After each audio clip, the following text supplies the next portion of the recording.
Hello, good morning. How are you all doing today? Happy Tuesday. It's course day, which of course, because we already created a course, we're on a LMS day, which is updating LMS, making it ready for the course, upgrading the course, doing all those fun things. Zilby's here, although he doesn't want to be on the table, so I don't have a cat cam for him. But you might hear him meowing as he wants my attention for all sorts of other things. But we'll go and deal with that later. So in the meantime, I've got everything set up locally. So here's my here's the local core. Yeah, here's our local LMS setup. We have Sura set up locally too. Of course, that jot that we used is expired now, but that's fine. We were pretending to be a learner, which is, I believe, our test learner. And looking at this, we have to choose what we're going to work on next. Hey, Zilby, you're going to hang out with us. Cool. Now, I had said that I was going to go and potentially organize a bunch of these, and I kind of didn't. So you okay, Zilby?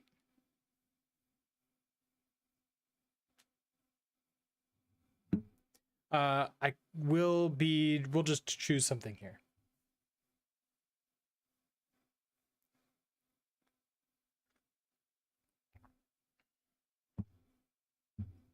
Something's bothering Zilby. He might.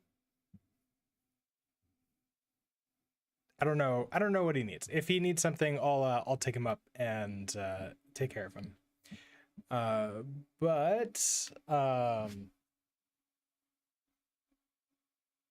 Yeah, that was a little bit weird.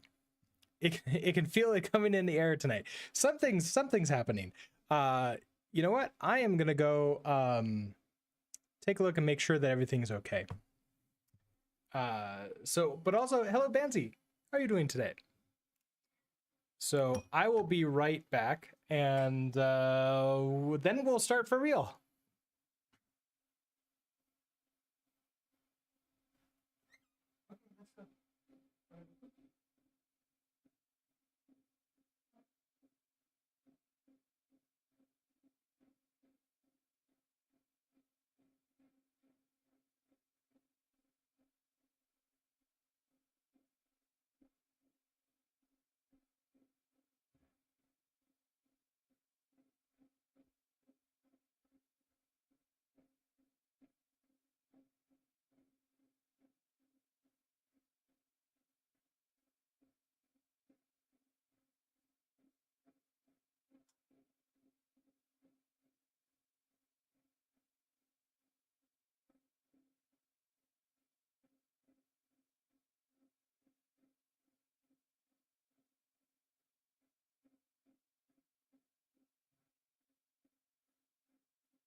All right, I'm back.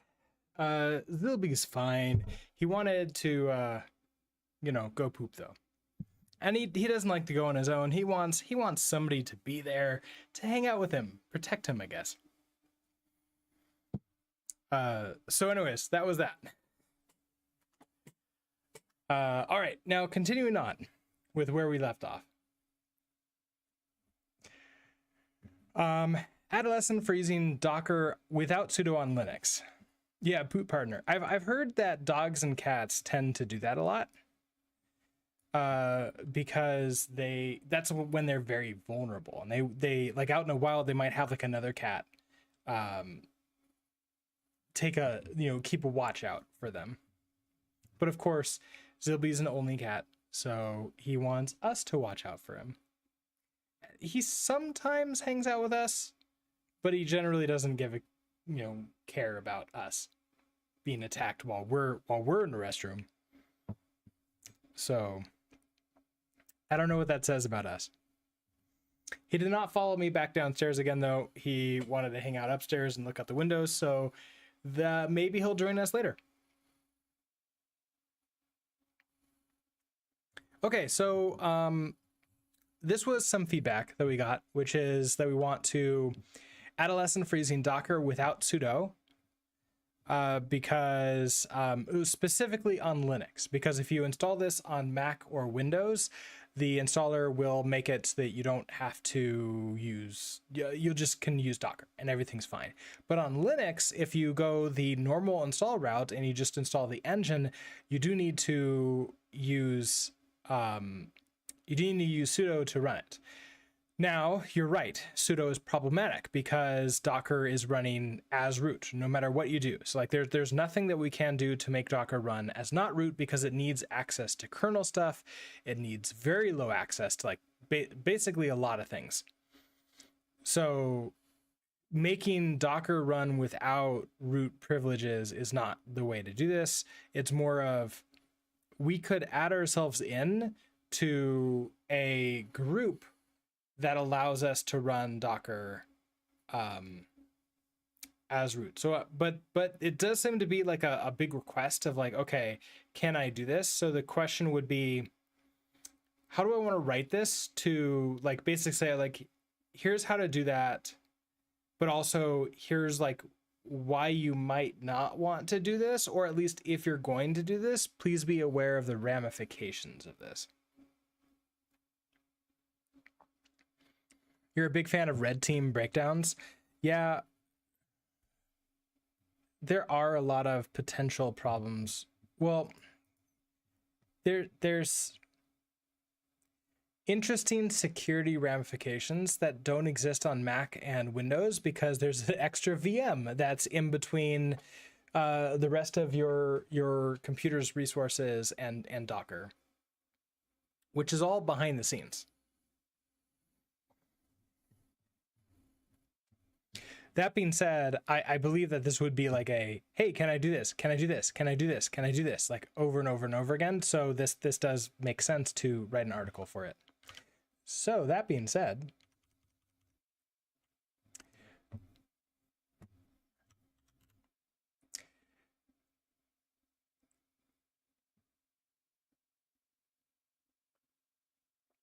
I'm wondering if I want to create a an article repo for this, just for Docker course, which might make sense. So I think maybe I'll create one there instead of just all of the course repos like sort of together. So let's rename this Docker course. Double as a Medium post. We can write it as a Medium post, and then also this could be a preview post because we want everybody to be able to see it and read it. I mean, I could potentially do something like that. Also, we can create a we can do all the YouTube, like a YouTube video, YouTube short, all the things. I haven't really looked to see what other people have been saying on a topic. is there much out there for it?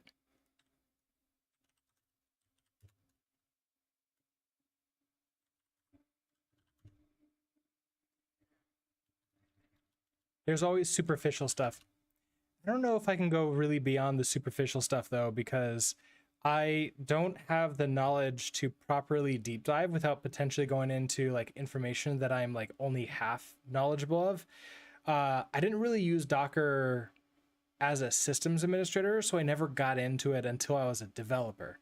So if I was at that point in time, I would have had access to my security team and probably would have gotten a lot of good information from them.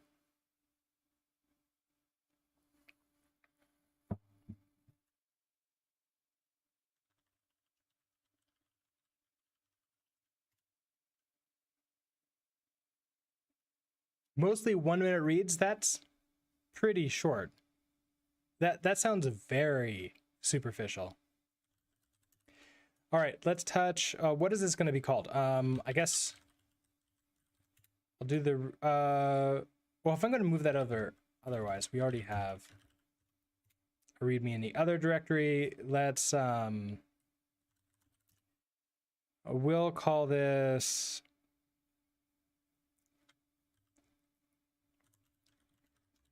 running Docker without sudo.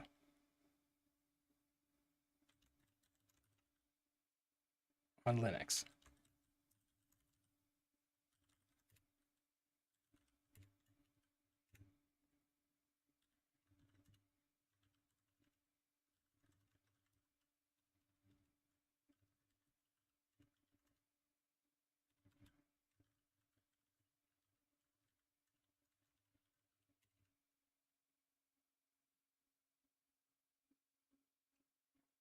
You remember searching for it in like 2021 to 2022 during the crypto gold rush.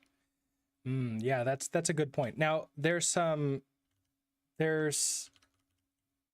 I remember correctly, good information on docker.com. They have in their documentation somewhere.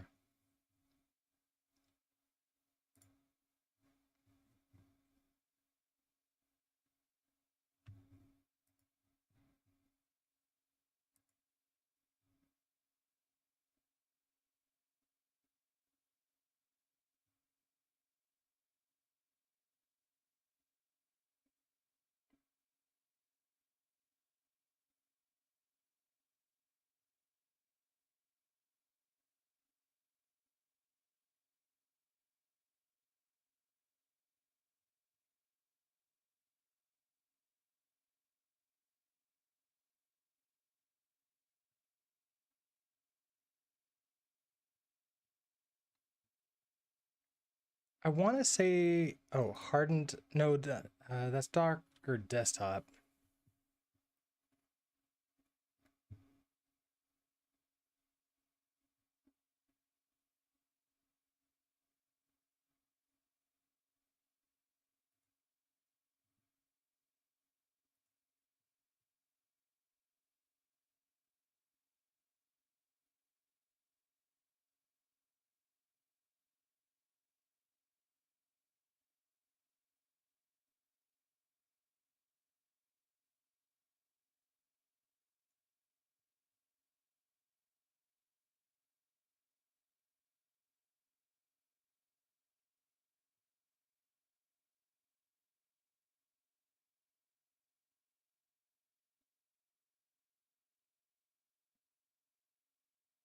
Okay, so I think this is it. We should read this entire article, and then, I mean, I kind of want to just say, hey, if you're running Linux, you need to read this. But we should read it just to make sure that it's exactly what we think that it is. And then go from there. All right, let's do some reading. Docker security. There are 4 major areas to consider when reviewing Docker security: the intrinsic security of the kernel and its support for namespaces and C groups, the attack surface of the Docker daemon itself, loopholes in a container configuration profile, either by default or when customized by users, the hardening security features of the kernel, and how they interact with containers. Kernel namespaces. Docker containers are very similar to LXC containers, and they have similar security features. When you start a container with Docker run, behind the scenes, Docker creates a set of namespaces and control groups for the container. Namespaces provide the first and most straightforward form of isolation. Processes running within a container cannot see, and even less affect processes running in another container or in the host system. Each container also gets its own network stack, meaning that a container doesn't get privileged access to the sockets or interfaces of another container. Of course, if the host system is set up accordingly, containers can interact with each other through their respective network interfaces, just like they can interact with external hosts. When you specify public ports for your containers or use links, then IP traffic is allowed between containers. They can ping each other, send and receive UDP packets, and establish TCP connections, but that can be restricted if necessary. From a network architecture point of view, all containers on a given Docker host are sitting on bridge interfaces.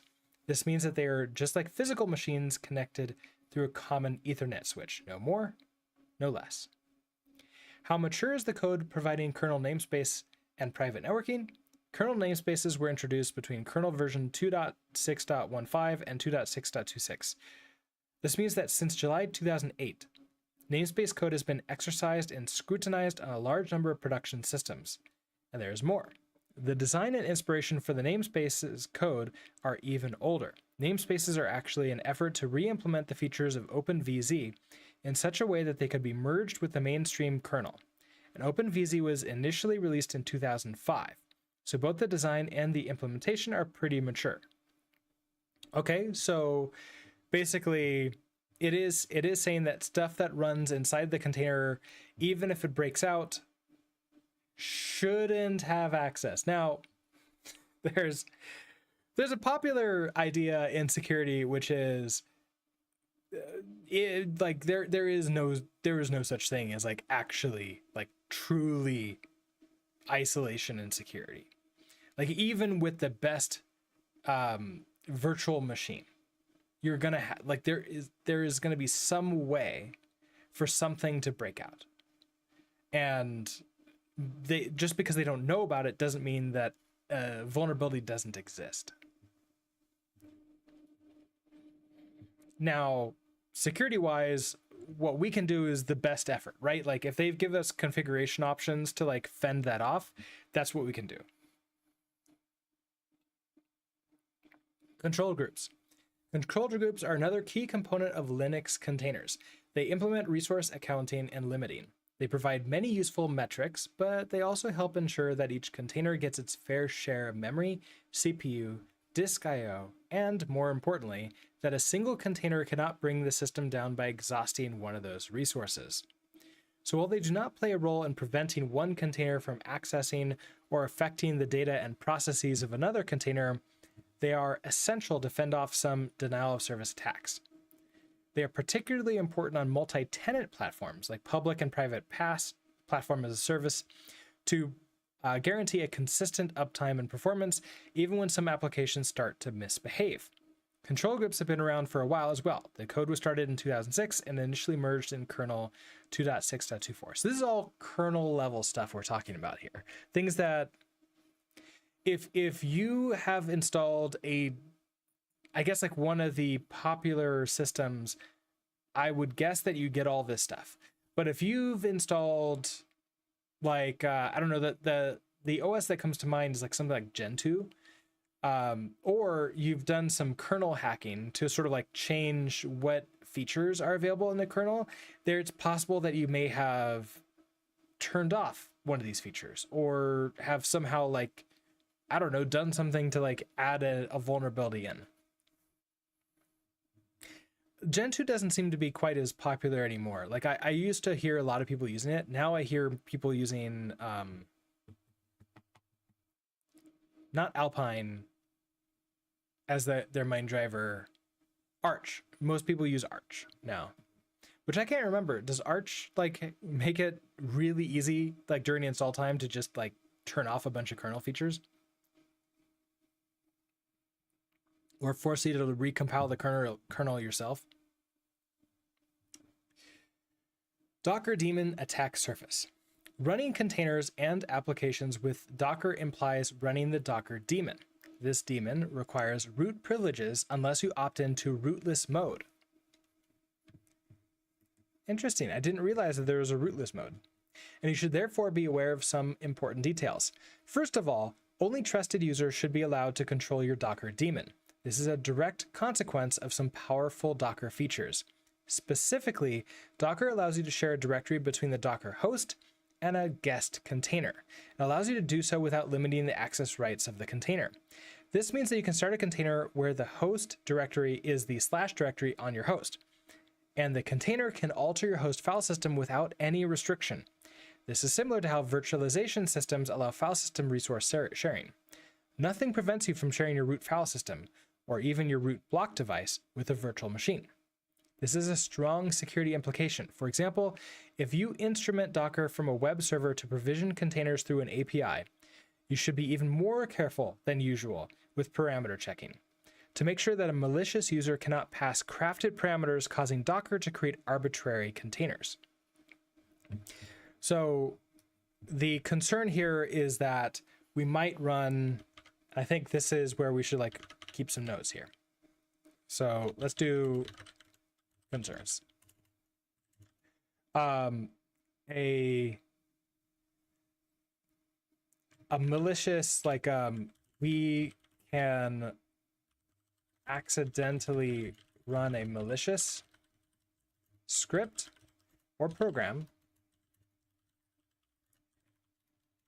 that will attempt to use Docker as our user, because any program that we run as us runs as us. They can't switch to root because that has a password on it. You can't switch to root if it doesn't have a password, if I remember correctly. Also, if you run root without a password, you have bigger problems. At least if it's a system that you can log into.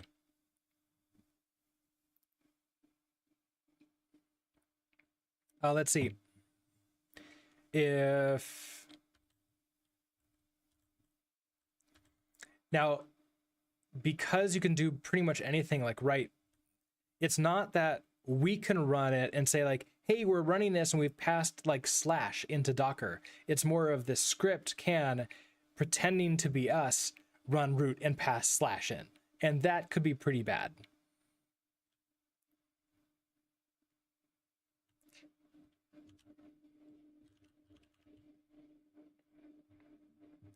For this reason, the REST API endpoint used by the Docker CLI to communicate with a Docker daemon changed in Docker 0.5.2 and now uses a Unix socket instead of a TCP socket bound on 127.0.0.1. The latter being prone to cross-site request forgery attacks if you happen to run Docker directly on your local machine, outside of a VM. You can then use traditional Unix permission checks to limit access to the control socket. You can also expose the REST API over HTTP if you explicitly decide to do so. However, if you do that, be aware of the above-mentioned security implications. Note that even if you have a firewall to limit accesses to the REST API endpoint from other hosts in the network, the endpoint can still be accessible from containers, and it can easily result in a privilege escalation. Therefore, it's mandatory to secure API endpoints with HTTPS and certificates. It is also recommended to ensure that it is reachable only from a trusted network or VPN. Basically, don't expose, like don't set up the Docker REST API. Like just don't do it at all. They stopped doing it. But apparently we can, apparently you can set that up yourself. And you can like configure it to now serve that. And this is a terrible, terrible, terrible idea. However, that is not on by default, and therefore not something we have to worry about here. You is my project? No, so you is not my project. I'm using you, and I built this thing in you. So this is the project that we built in you. It's an LMS, and it allows people to log in, create accounts, and then take courses. How to use HTML table tag in you? Do I use the HTML table tag in you? That's a good question.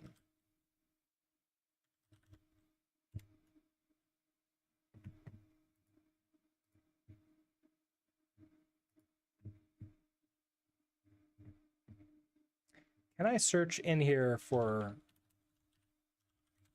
table? I guess I'll search for that.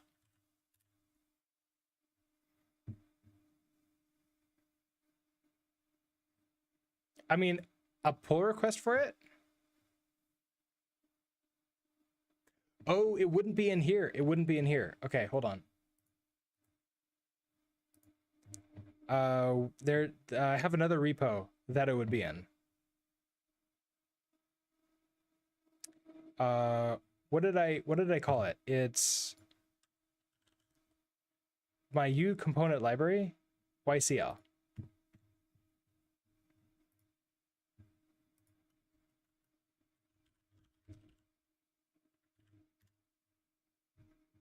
There we go. Okay, so here's how we can create a table tag in U, is just use the table tag like this.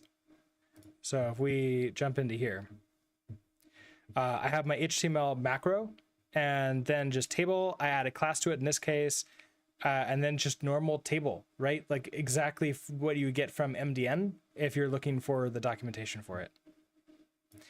The only difference is, well, I guess it's not really even a difference, just normal U stuff to like then inject things in. So like here I'm getting under the row, and then I have a bunch of THs for each title, and then I do the same thing under T body to get that.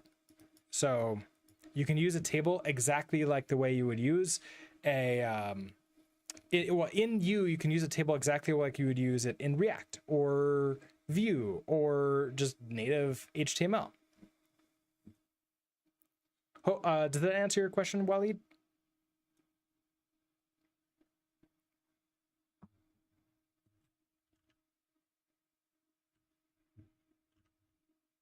Let's go back to this. Awesome, great. You can also use Docker host, SSH, user host, or that instead if you prefer to SSH over TLS. But again, I don't think that it's a good idea to like be able to run commands remotely like this. So I wouldn't recommend it. The daemon is also potentially vulnerable to other inputs, such as image loading from either disk with Docker load or from the network with Docker pull. As of Docker 1.3.2, images are now extracted in a chrooted subprocess on Linux Unix platforms, being the first step in a wider effort towards privilege separation.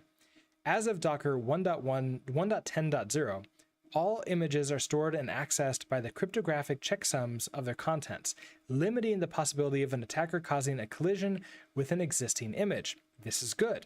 More good things to increase security. Excellent. Finally, if you run Docker on a server, it is recommended to run exclusively Docker on the server and move all other services within containers controlled by Docker. Of course, it is fine to keep your favorite admin tools, probably at least an SSH server, as well as existing monitoring and supervision processes such as NRPE and collectd. Basically, isolation. We want, if you're going to run Docker on a VPS, only run Docker on the VPS. If you want like install an app or whatever, that should go inside of Docker or create a new VPS for it. Can you start a project that makes operating system in Rust? I will probably not do that because that would be a huge project, and I don't know. Like I don't have the it's not like something I'm really super interested in. Although there are people who have been making an operating system in Rust. So that is something that is being done.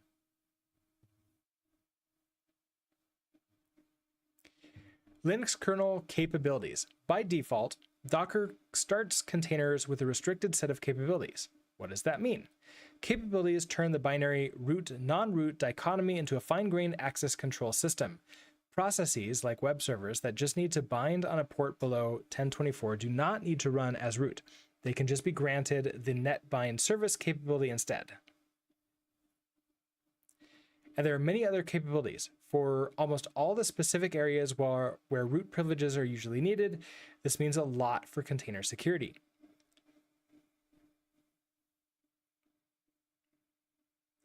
Okay, so interesting. So if we don't need to bind to a port below 1024, you could run Docker without root? Is that what it's saying? And that's also, oh, no, that's containers. Containers don't run as root.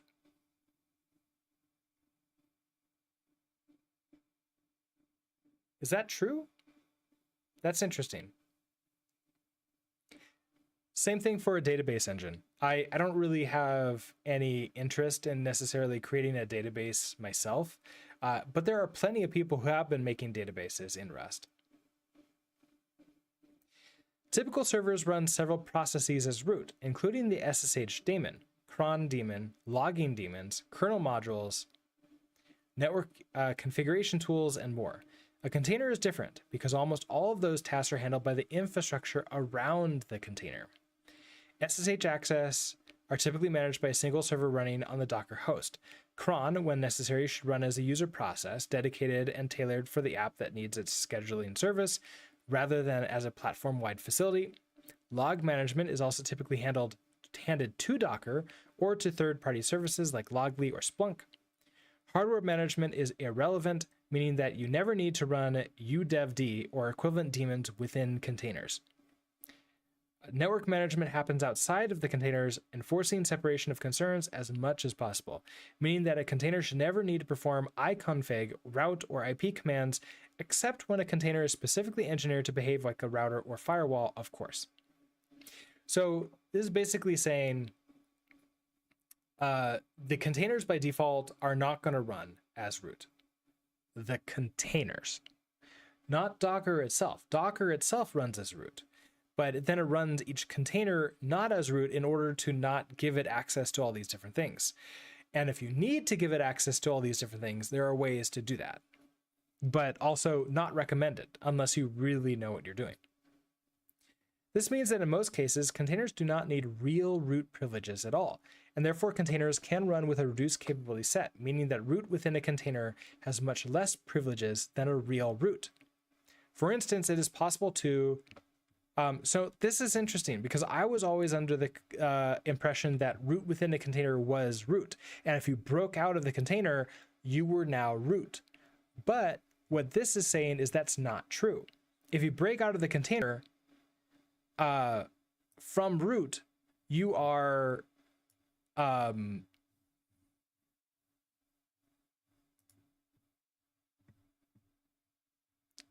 you're only able to do this. Is this it? Let's see. Deny all mount operations. Deny access to raw sockets. Oh, no. This is what is denied to the user root coming, like if it breaks out. It's denied mount operation, so it can't mount something from like a remote disk drive to like then install malware. Deny access to raw sockets, deny access to some file system operations, like creating new device nodes, changing owners of files, or altering attributes. That's a big thing to allow like root access. Deny module loading. So this is really big. Yeah, I want to be here. Come back to here. So this is less of a concern and more of like a good thing, which is root in a Docker container.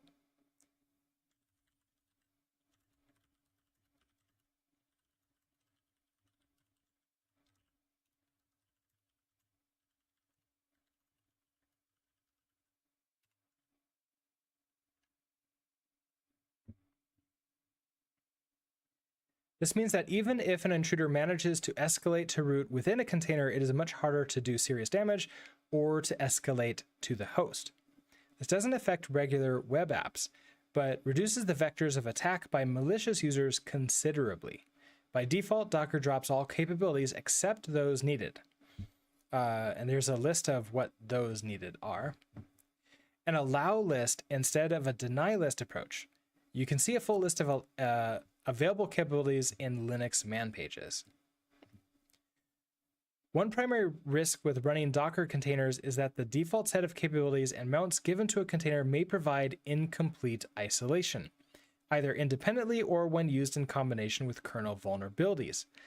Docker supports the addition and removal of capabilities, allowing use of a non-default profile. This may make Docker more secure through capability removal or less secure through the addition of capabilities. The best practice for users would be to remove all capabilities except those explicitly required for their processes. Now, if we take a look at these, this first one is, these are the capabilities that are needed. This is, it's an allow list as opposed to a deny list. So cap chown, okay, chown. I don't know what DAC override is. Set file system set ID, file system owner, make node, set raw. Okay. Set a bunch of these things. Okay, so net bind service, sysroot, kill process, audit write. Okay, that's not too bad at all. That's not a very. These are I've never done Linux. I've never done kernel Linux dev, and so therefore I don't know what these are. Hugh, hello. How are you doing today? A DAC override denial means that the offending process is attempting to access a file with the incorrect Unix user group world permissions. The proper solution is almost never to grant the DAC override permission. Instead, change the Unix permissions on the file or process. So it has the ability to change that. Interesting. That's not great. So I can definitely see that we might want to remove that. If I remembered yesterday, we discussed about the question mark instead of unwrap, but today when I try to change his unwrap statement, face an error. Tell me, can I use the question mark when assigning function value to a variable? You can use the question mark, and it requires if you return a result or an option, you can use the question mark. But the function that you're using the question mark in must also return the same type of thing that got returned that you're using a question mark on. So that would be an option, or the exact same type of result, because there are different results, right? Like I was using the anyhow result, and that allows me to use the question mark on many different things. But if you're using something like an standard IO result, then that you can't use that with a standard FS result. Those are different things. The error should tell you exactly what the problem is.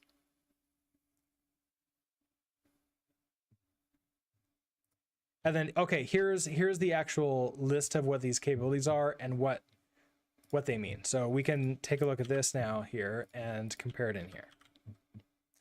Bypass file read, write, and execute permission checks. Yeah, so discretionary access control. So basically, oh yeah, I don't have ownership of that, but I can run it anyways, which is not great. That's not great.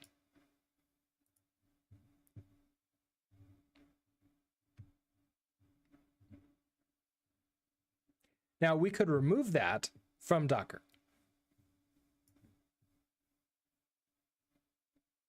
We could potentially remove everything and then just put them back in until whatever we're trying to run works. Docker content trust signature verification. Docker engine can be configured. Okay, so this might be something good to go into, which is Linux kernel capabilities. So root, but containers have a whitelist. I guess it's now an allow list.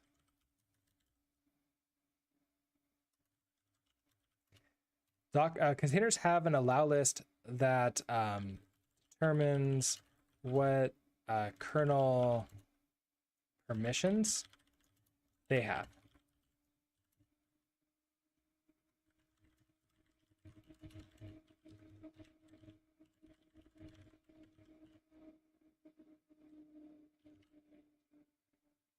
And we might want to go in and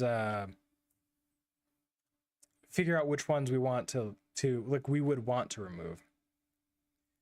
Docker content trust signature verification. Docker engine can be configured to only run signed images.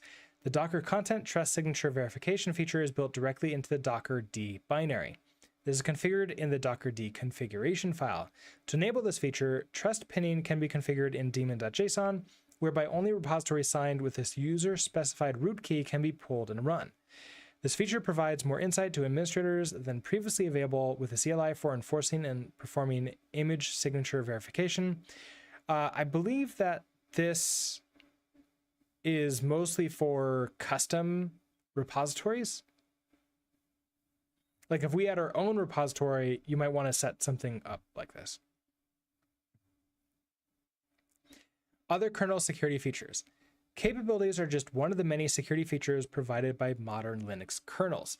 It is also possible to leverage existing well-known systems like Tomoyo, AppArmor, SELinux, GRSec, etc. with Docker. While Docker currently only enables capabilities, it doesn't interfere with the other systems. This means that there are many different ways to harden a Docker host. Here are a few examples.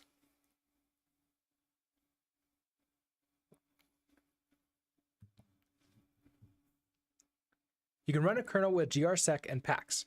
This adds many safety checks, both at compile time and runtime. It also defeats many exploits, thanks to techniques like address randomization. It doesn't require Docker-specific configuration since those security features apply system-wide, independent of containers. If your distribution comes with security model templates for Docker containers, you can use them out of the box. For instance, we ship a template that works with AppArmor, and Red Hat comes with SELinux policies for Docker. These templates provide an extra safety net, even though it overlaps greatly with capabilities. You can define your own policies using your favorite access control mechanism. So this is out of scope for the course, but if you know this, it might be good to know that you can do something like this. Systems administrators, like modern ones who are using this, should absolutely know this and just like use this. But I was before this time, so I never used it. Let's see, you know any channel or source where you can learn how to code B-tree or other database algorithms? Wasn't John Hu programming a database? Like he's talked about database type stuff a lot. So maybe like he might be a better streamer to chat with. He doesn't stream every day, but when he does stream, it's pretty popular. He's a lot of people stop by. And he might have more information for you or something like that. Or his community might too.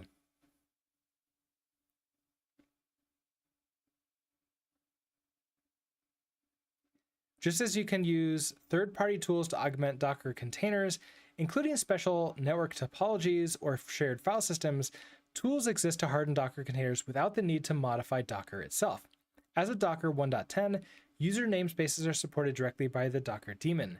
This feature allows for the root user in a container to be mapped to a non-UID0 user outside the container, which can help to mitigate the risk of container breakout. This feels big. This feels really, really, really big.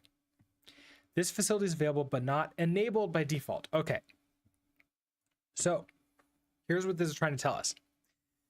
Right now, the root user in Docker is root, but with minus some capabilities. But as we've seen, those capabilities include some, they can still do quite a bit of damage to your system.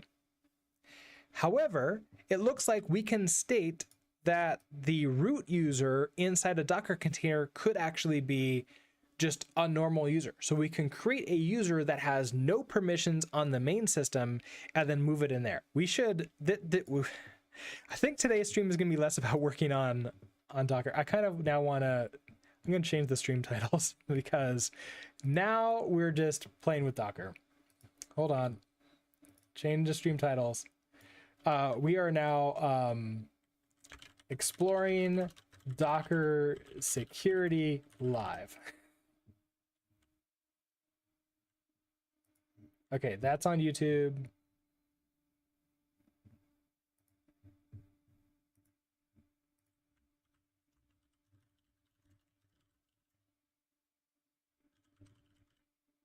And that is on Twitch. All right, this is what we're going to be working on today. So this feels really, really, really, really, really, really important. So we can set the root user in a container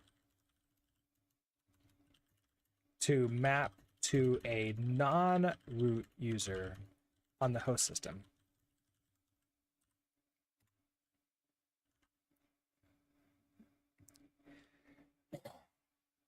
Refer to the daemon command in the command line reference for more information on this feature.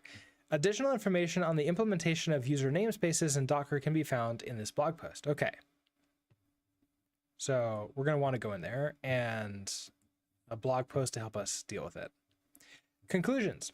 Docker containers are, by default, quite secure, especially if you run your processes as non-privileged users inside the container.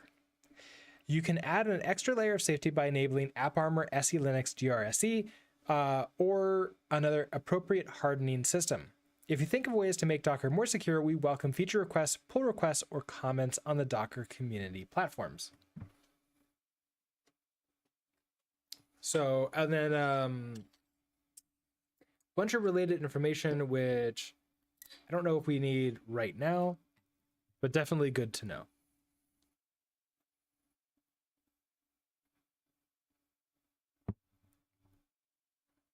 Okay, so bunch of things to look into now. I think we started from the right.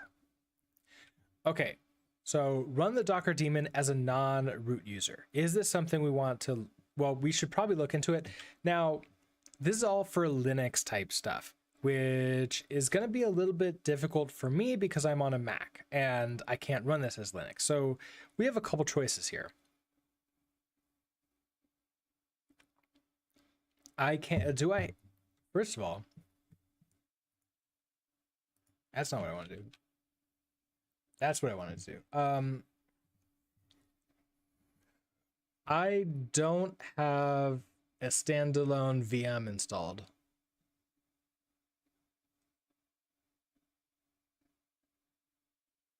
I basically just have the VM for that, like Docker installs behind the scenes, but that's not going to count. We want our own thing.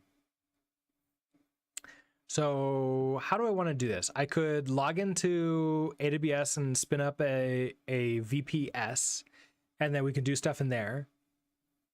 I cannot do this in GitHub code platforms, code something. I forget what it's called. Where they give you a VM, because that has Docker in it already, and I don't think I can turn that off. I don't think I could turn off the feature for Docker.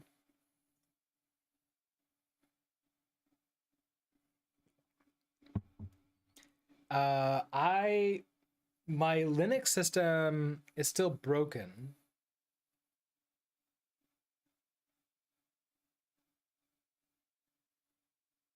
But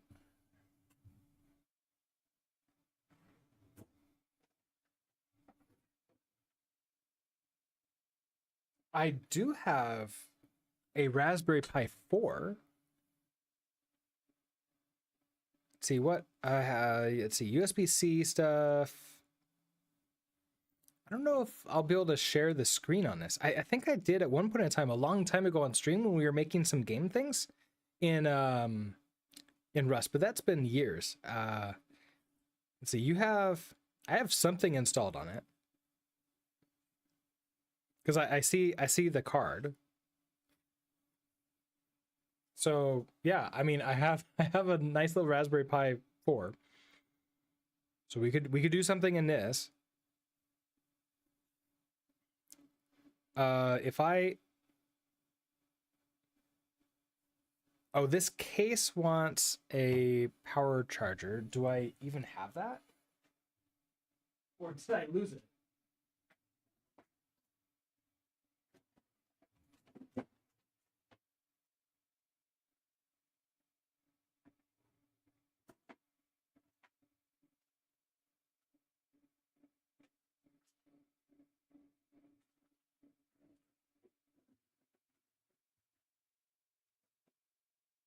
Okay, so power I have a power brick for USB-C, and that could boot this thing.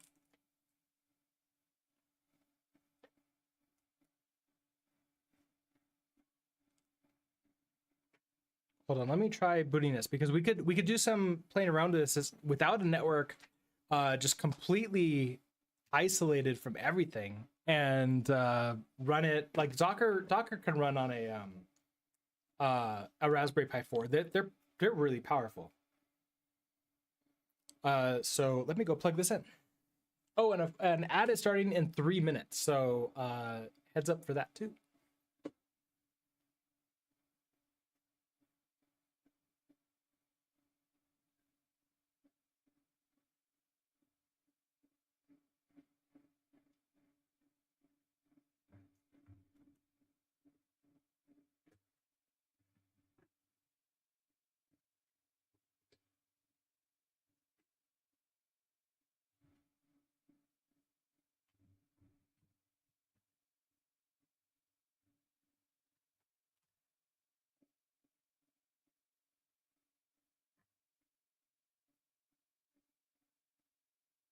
Okay, so where did that cable go? Here you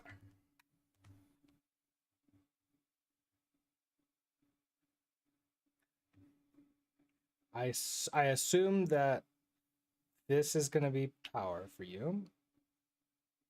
A light turned on. That's a good sign.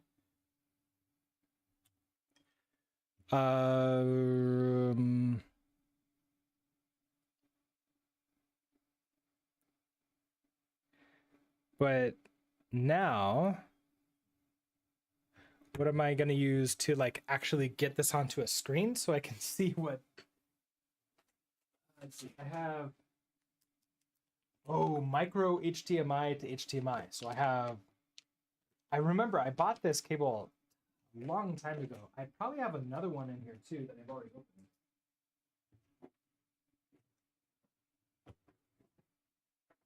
I should organize all my junk cables. I've seen some of the other creators do that too, and it's really nice when that works. And of course, they all tangle them up with each other. That's great. Okay, is this it?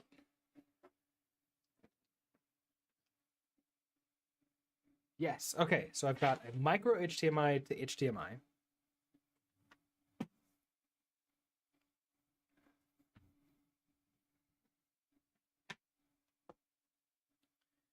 So let's plug you in. I was always so shocked that the Raspberry Pi 4 started supporting the ability to connect 2 monitors to it, which just feels overkill for a Raspberry Pi, but also awesome at the same time. They're really leaning into the just use it as your own computer. With how cheap they are, you could just actually run it. If you don't need like to game or at all, just run this as your computer.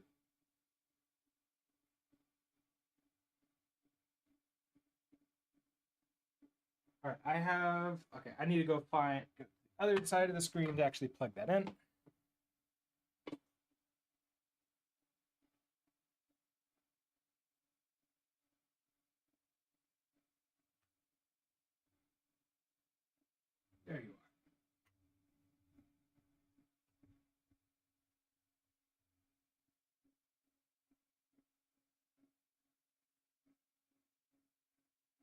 Okay, so luckily I got chat on my main screen here, so I can actually move this monitor over, and we'll take a, yeah, there we go.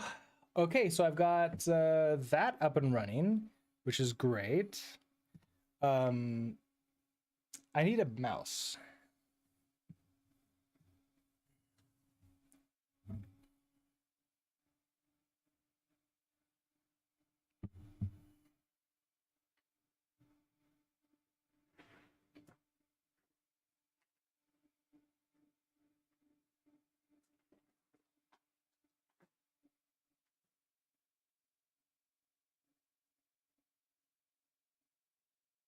I have one of those little dongle things for this mouse, but because I always use the USB, the Bluetooth for it, I just may have misplaced it.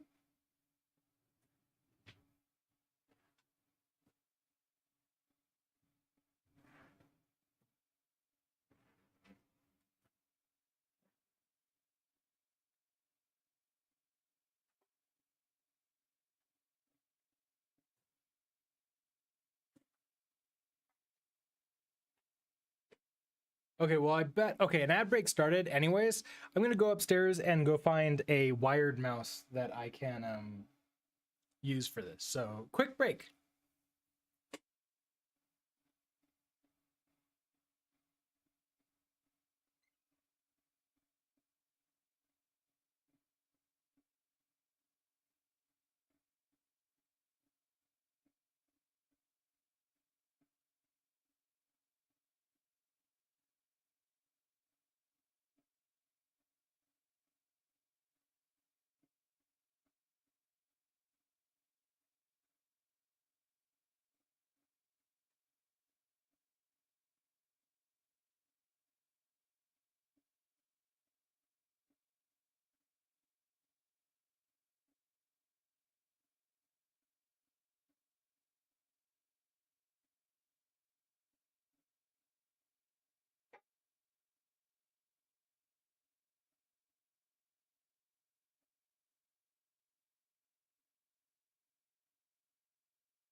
All right, I am back.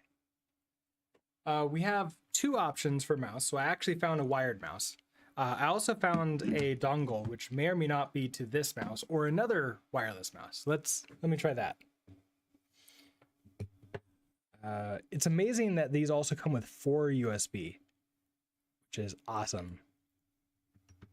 Okay, so you're up and running, and then if I change you to that, no. Okay, see, that's not the USB, that's not the Bluetooth dongle for this wireless mouse. That's for a different wireless mouse. Cool.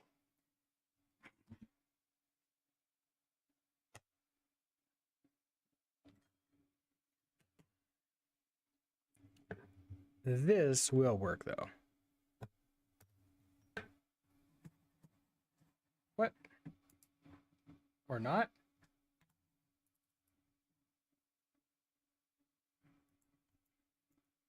Oh, did it crash for some reason? Or is that USB port dead? The mouse didn't.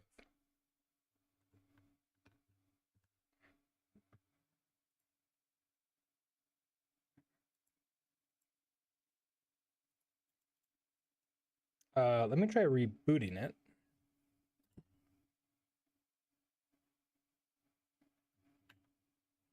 Maybe the dongle did work.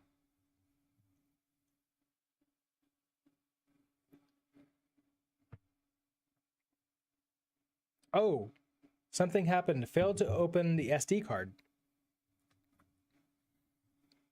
I mean, that's definitely not good.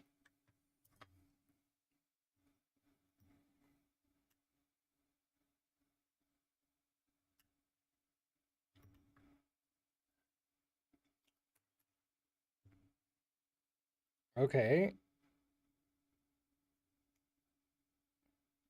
Trying the good old unplug and replug it in trick to see if that works.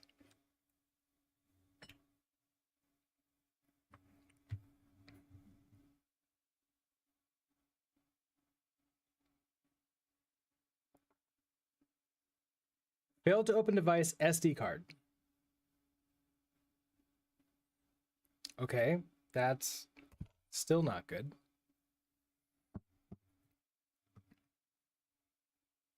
Wait. Okay, failed to open it again.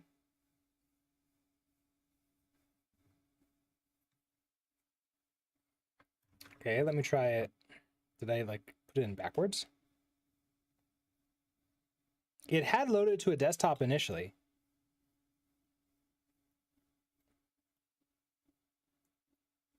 No, okay.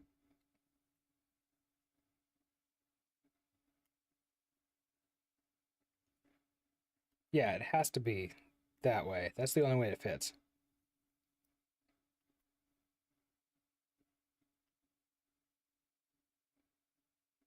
The only different thing that I had was the USB mouse in, which I can't imagine that that is causing the problem.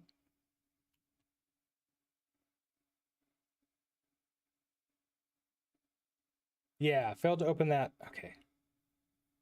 So you were fine and then you broke. Cool.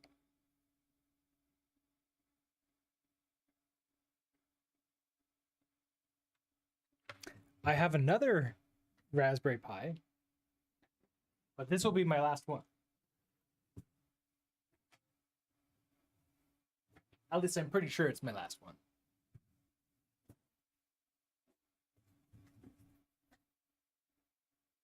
And this one is not in a case, so it's much more chance that I've broken it.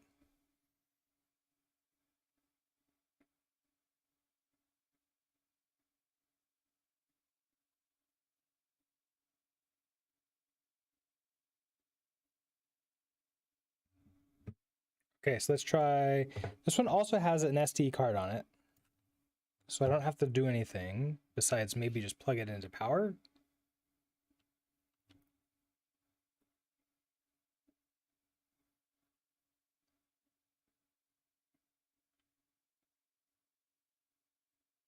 Where does power plug in?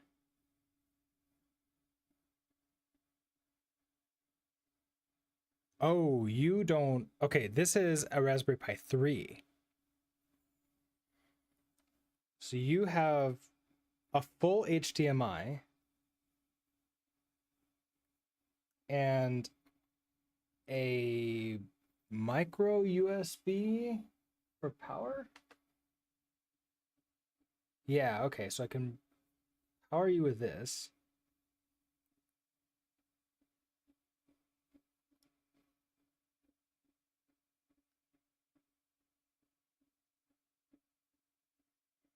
And then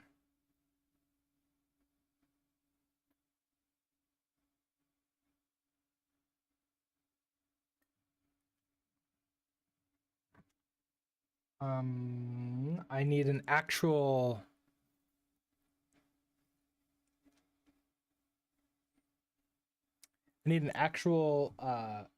HDMI, not an HDMI micro, which I have somewhere around here.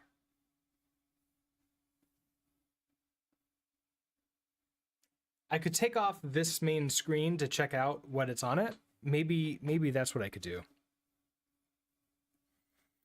So hold on, we're gonna go blank screen for a second.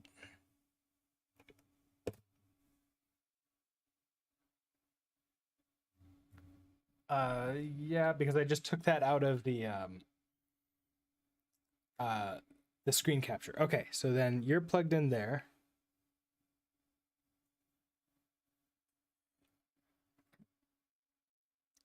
No signal. Cool. That's what I like to see.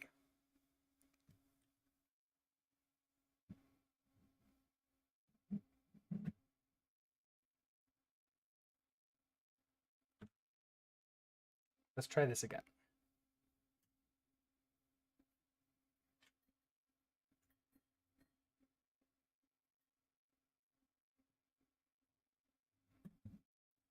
All right, I unplugged and plugged it back in, but that doesn't seem to be doing anything.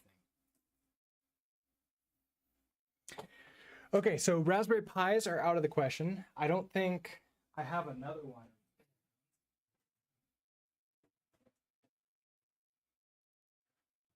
So that leaves us with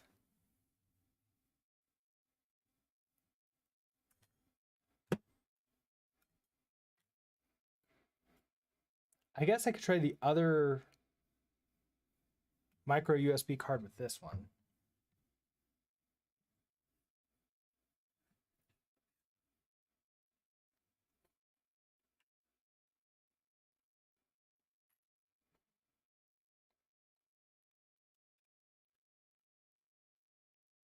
Okay, so plug in you, plug in, you're plugged in. What if I unplug all of you?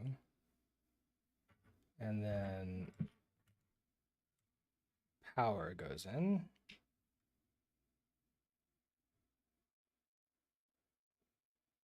Okay.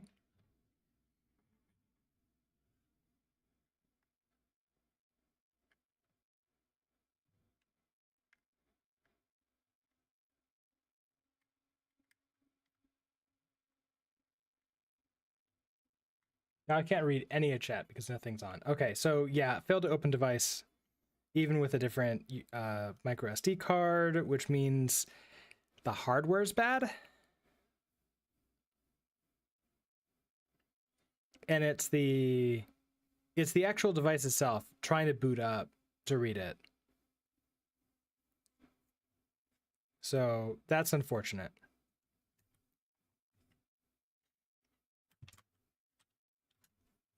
Now it's been years since I've touched these. They've just been sitting in desks. So that's probably what's going on there. Okay, so that's not going to work. Let me re-plug in all of this stuff. My desk is now a disaster. I'm going to have to clean this up after stream.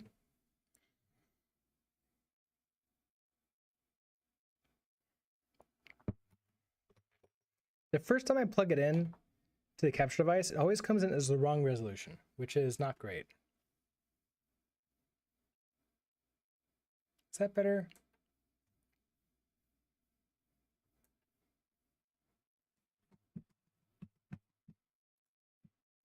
No, this still feels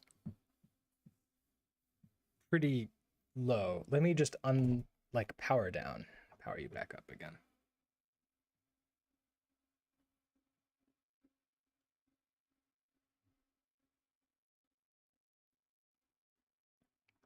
That's better.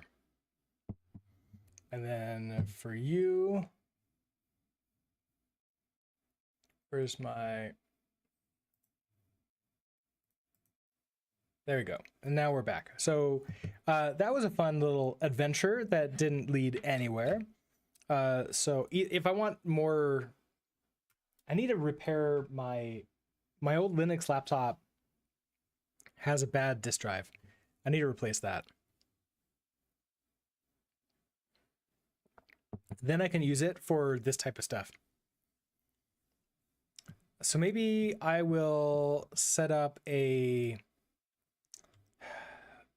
quick VPC, or we can do a DigitalOcean VPS. Yeah, let's set up a quick VPS somewhere.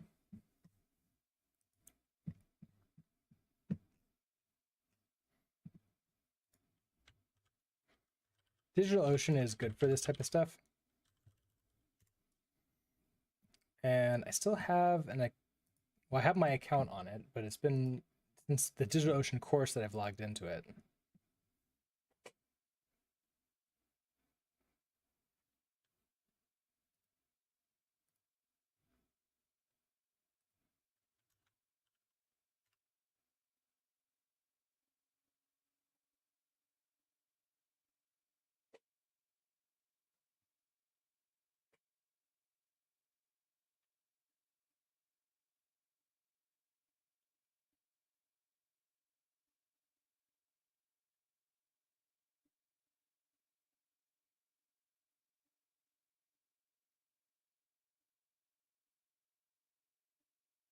Okay, there we go. I want to find my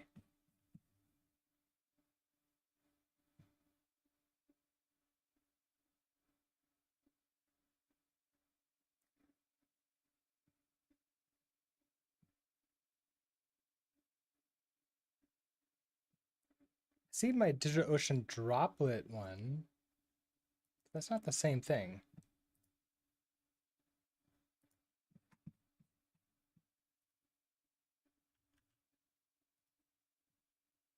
Maybe it's this one. I have multiple YubiKeys now, and I never remember which ones I use for which things. And oh, you didn't reset.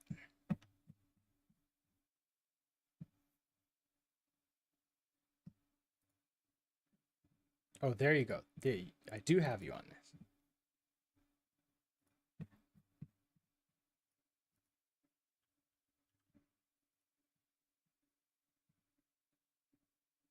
Okay, there we go. I don't have any droplets because let's see, for a long time. So 41 notifications. Okay, so I just want a new droplet. Ooh, starting at $4 per month now. Nice. They've dropped the prices by $1. San Francisco is fine. They don't have any data centers closer to me. Let's go with Ubuntu because I want to bet that most people are using Ubuntu. And everybody else who's not using Ubuntu knows exactly what they're doing, right? Right? Okay, latest version. Oh no, Hugh, what happened? Let's see. Would it be easier to spin up a test container? So what is test container? I've never used that before. Is that a full VPS?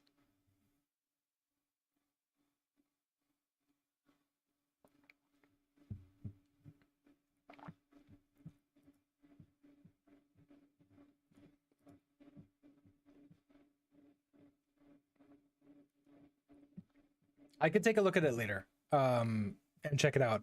What we want to do it now is I want to set up for Docker engine itself and not just containers type stuff. Okay, so I want the regular $4 a month one. No need for additional storage. Don't enable a backup plan. Oh, SSH key. I need to create a new SSH key.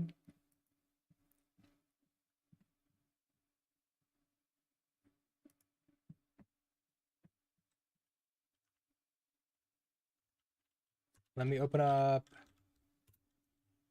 iTerm to do this over here. So, okay, this is going to be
Okay, so I created that.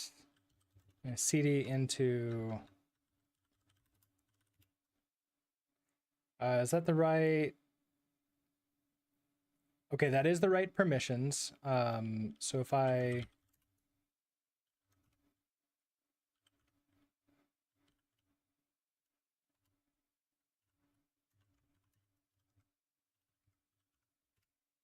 copy that, throw you into here.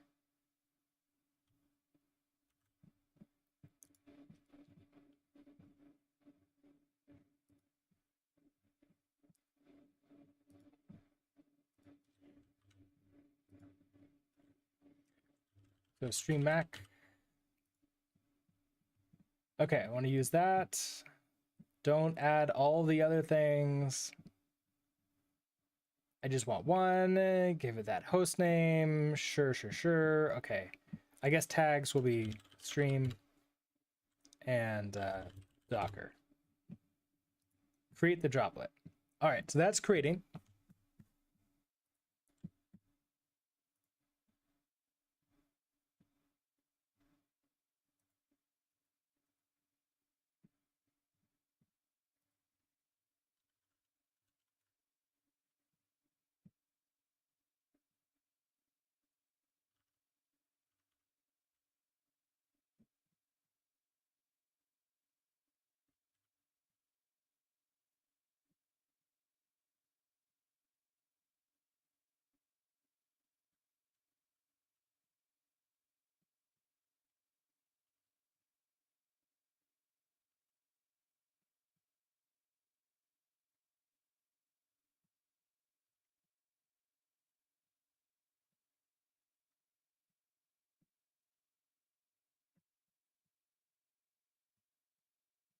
Okay, all that's set up. Let's see. Are you done? Okay, I think you're set up. So I should be able to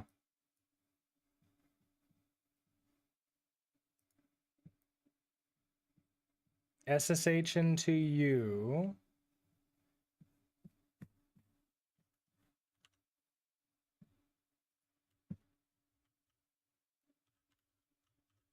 All right, so this is gonna be what? DigitalOcean droplet. Call it droplet. I want to SSH I for the identity file. This is in my .ssh ID RSA. My DigitalOcean. I use the private one, right? Yeah, I use the private one, and I gave them the public one, and then I want to go to what user? Is it root or is it Ubuntu? I'm gonna guess it's Ubuntu at that.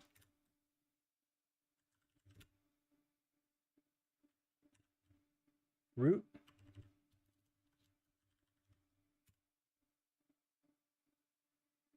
Oh, and then I need to enter that in.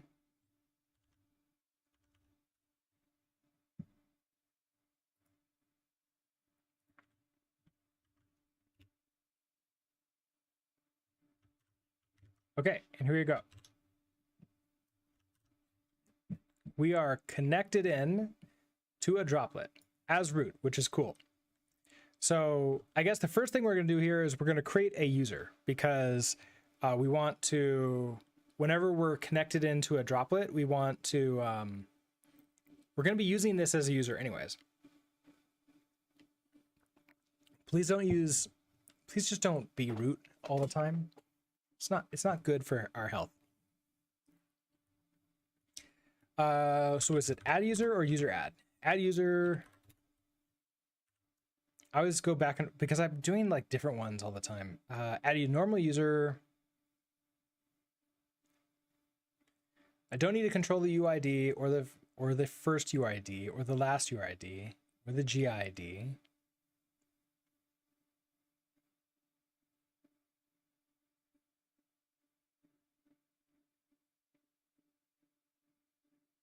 So, okay, let's just add user.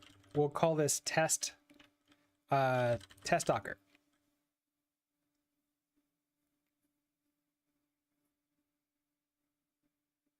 Or maybe we'll call it secure Docker. And I think that's going to be it. New password for this.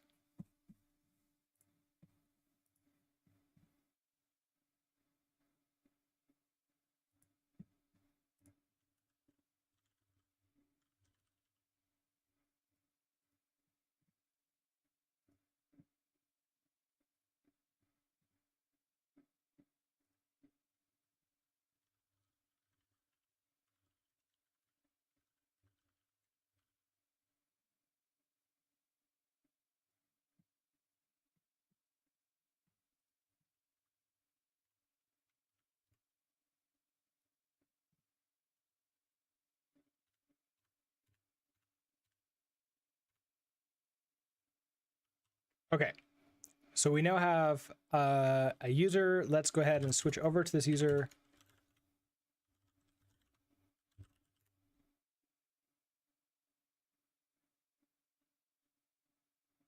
Did I not do that correctly?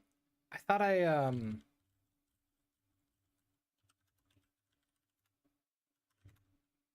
oh, it's secure Docker.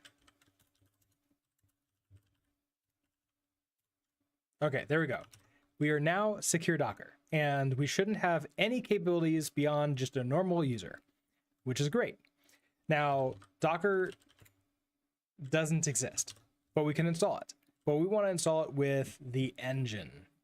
And then we're going to do some playing around with it. And I'll probably create a snapshot of this image. So if we screw up, we can just restore it. We'll be good to go right away.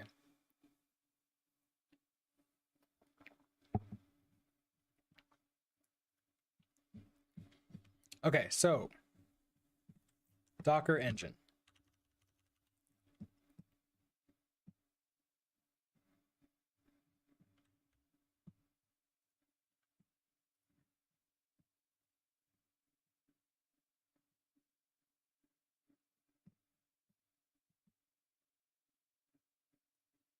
Visit manuals. Install. There you go. Install on Ubuntu.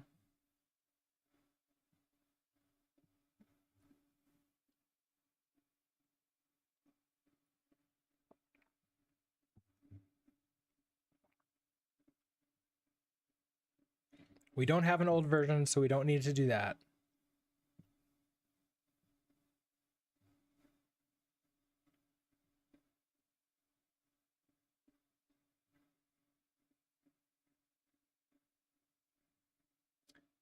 We can use the apt repository. Okay, so I want to sudo apt-get update, and then we want to install the certificates. Then I want to install keyrings. We want to curl to download from docker.com. Okay. And then chmod that. All right. That's to install their GPG key.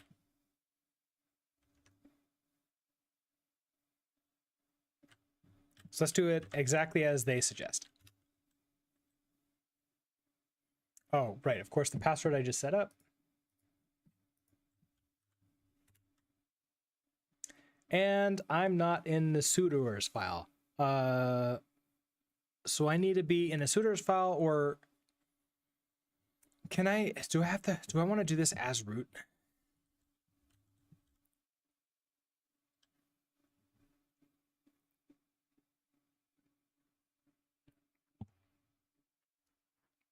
Should I do this as root, or should I actually add myself to the sudoers file?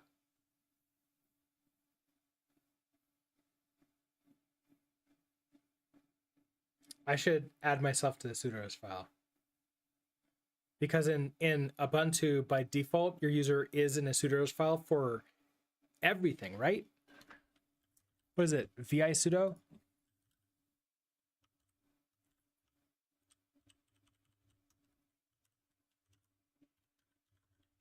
Something like that. Oh, I can't do that.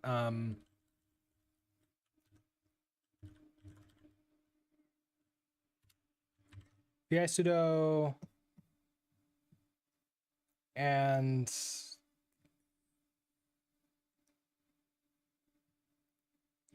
okay, user privilege specification.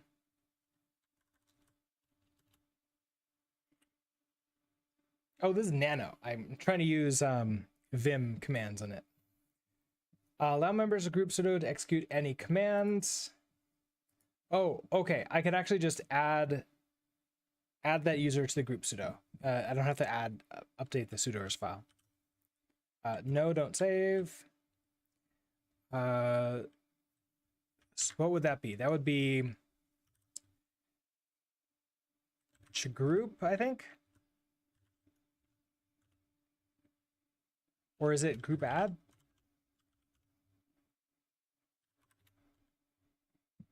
Options group. Isn't there like a user? This is a user list of user members of the group.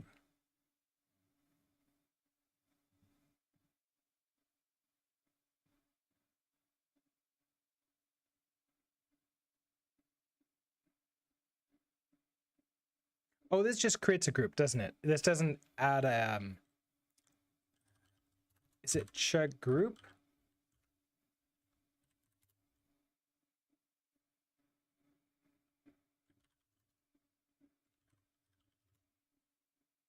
Change group ownership. Change the group of each file to group.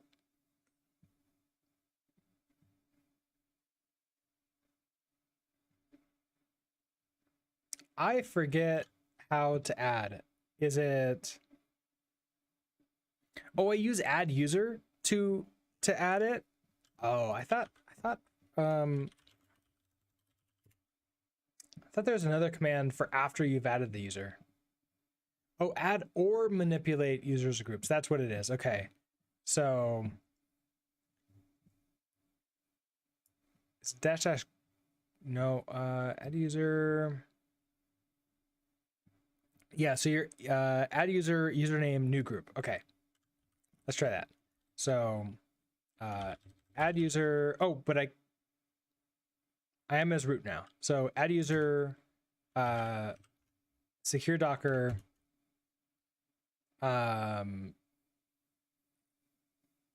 sudo. Okay. Back to here. Now we try our sudo command. So if I do a sudo ls, you want this password again. And now that works. Okay. So now I can sudo. Nope, I want that. Nope. Thank you for that, Hugh. Okay, so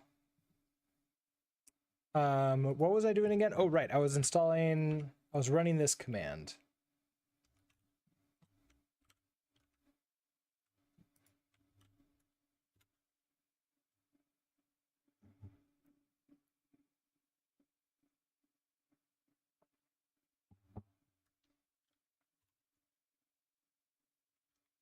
Okay, so then when that's done, we're gonna now do echo deb the architecture, figure out what the architecture is, throw it into here, do its thing, and then sudo apt-get update. So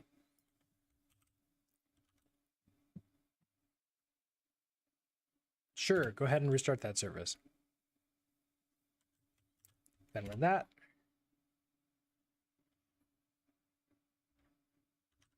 And now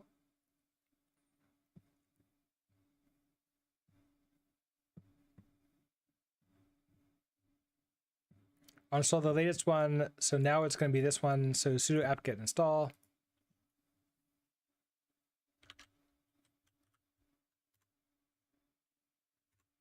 Go ahead and do that. Verify the Docker engine has been successfully installed so we could run that hello world. Or I could just do something else, but sure, we'll run that. We'll run that one.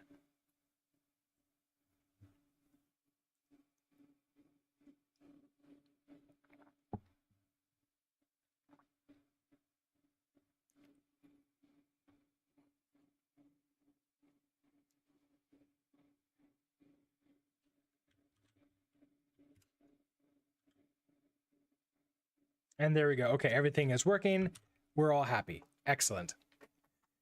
So that being said now, if I want to run anything, so if I do like Docker images, I can't do that unless I do sudo Docker images. So now that we've got this, time for me to take a snapshot of this system.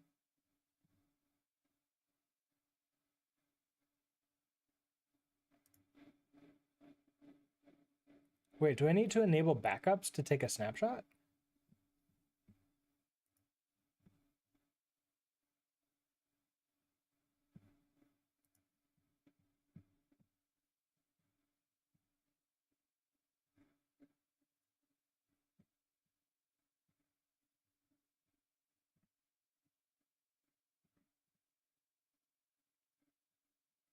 Okay.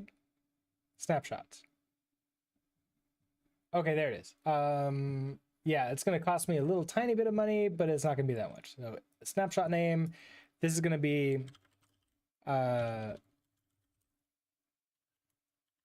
Docker test with I guess like installed Docker.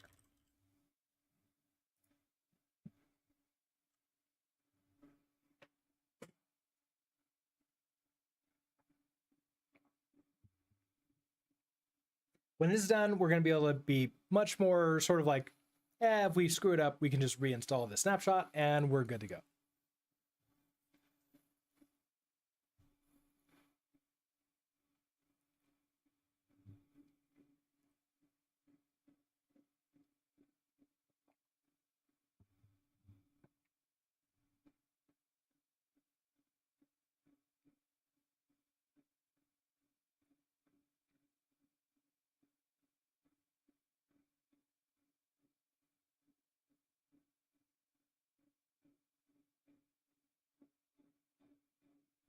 Almost done.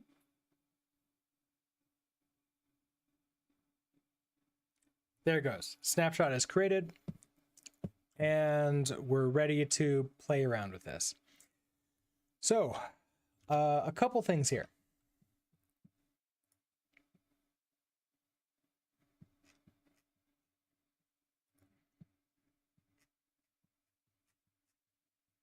Probably should have read this first. This is the, nope, that's the user namespaces, blog post. Run it as non-root user. I probably should have looked at this first before we installed it. Rootless mode allows running the Docker daemon and containers as a non-root user to mitigate potential vulnerabilities in the daemon and the container runtime. Rootless mode does not require root privileges even during the installation of the Docker daemon, as long as the prerequisites are met.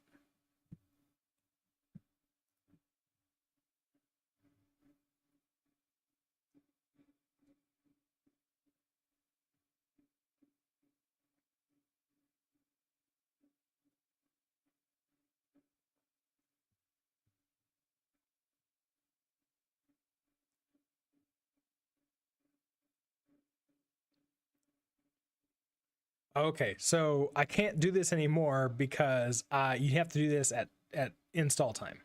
So maybe we'll try this one afterwards.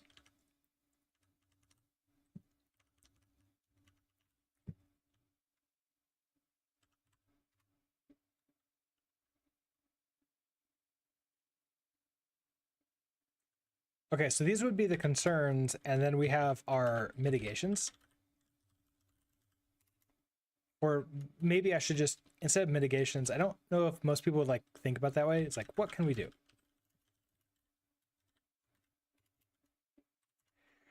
So obviously there is the very basics, just add the user to the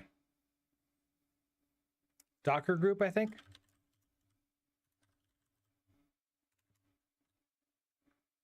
That would then allow the user to run Docker without sudo, which like basically has a lot of these security concerns up here.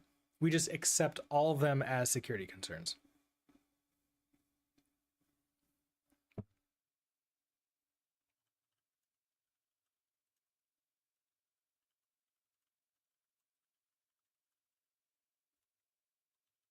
That's an idea.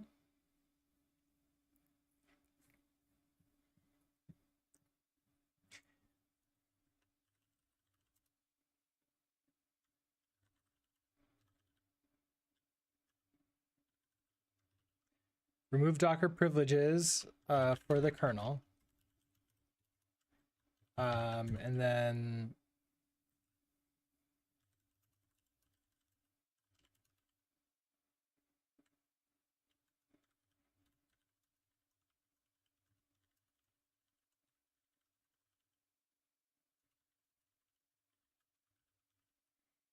okay, so then that's something else we can do.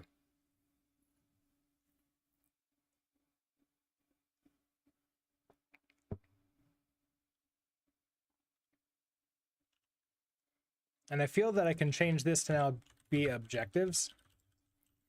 And okay, so we can, oh, wait, nope, change. Describe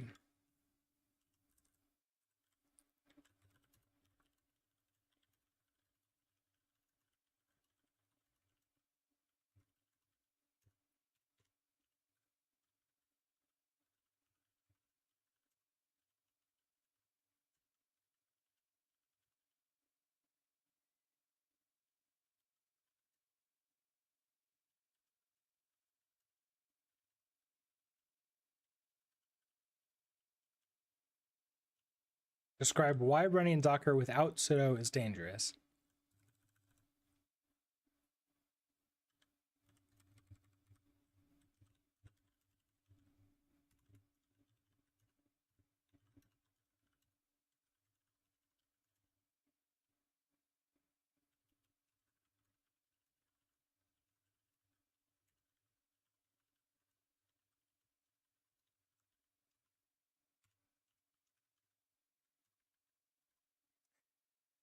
Root in Docker container doesn't have, okay, so, but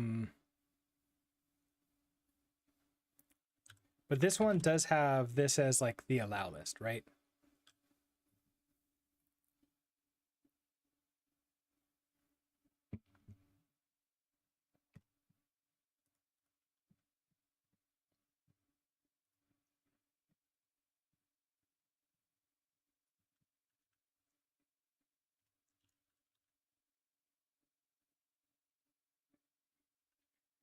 So this might be like remove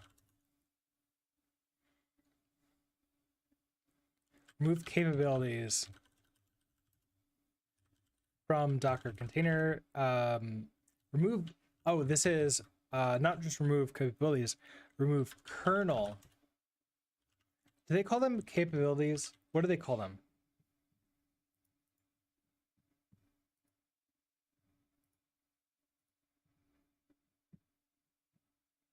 They are capabilities. So remove kernel capabilities from Docker from the root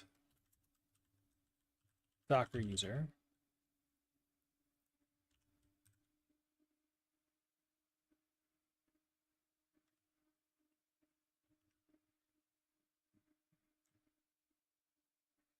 Then let's see.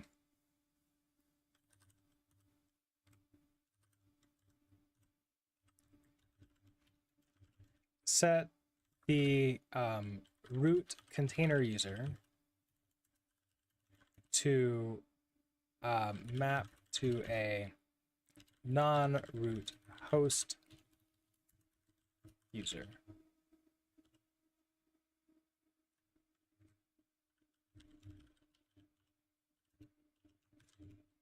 Okay. What are the dangers of running Docker with sudo? We can just write this really quickly.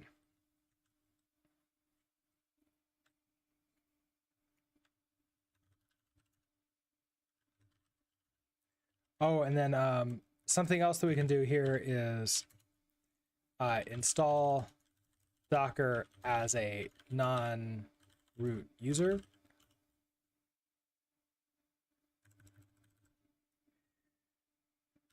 Since Docker is a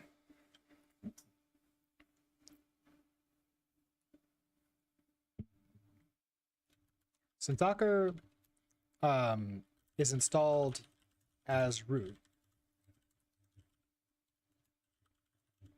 by default,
what's a word for, like, it's not disabled, but like it's partially disabled,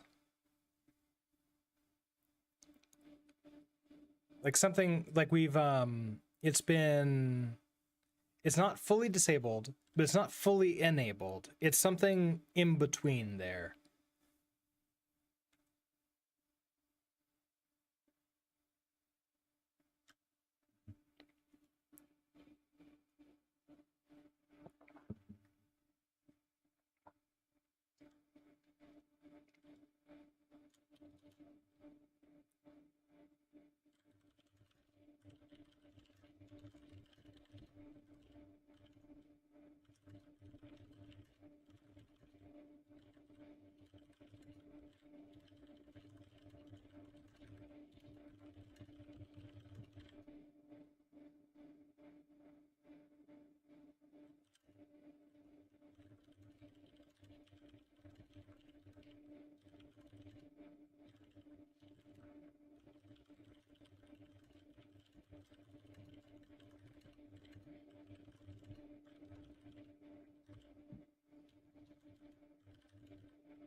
would allow them to access much more than we think that they would.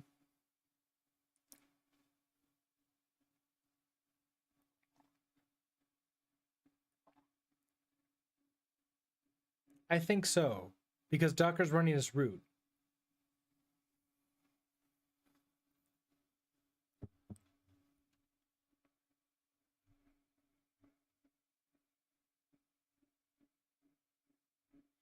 So this could allow malicious code to use Docker to do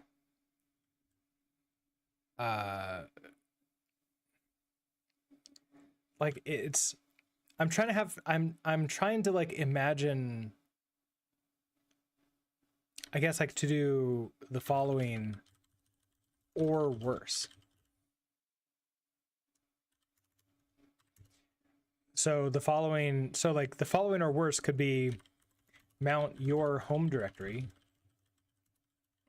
into a container and run malicious code on it.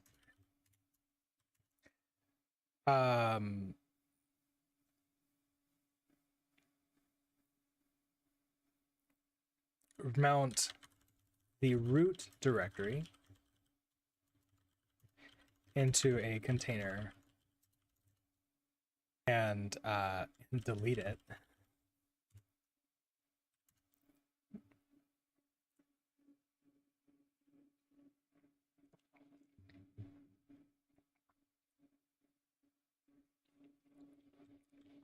What else could they do? That's like really, really, really, really, really bad.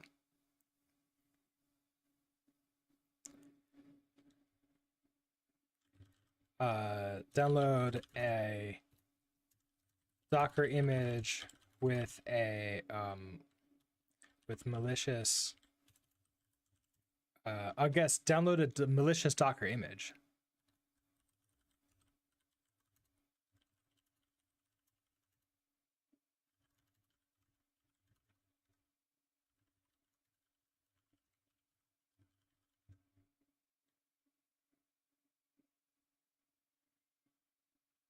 So like those are the three things I can think of right off the bat. And they're pretty bad. Essentially your computer is compromised and needs to be rebuilt.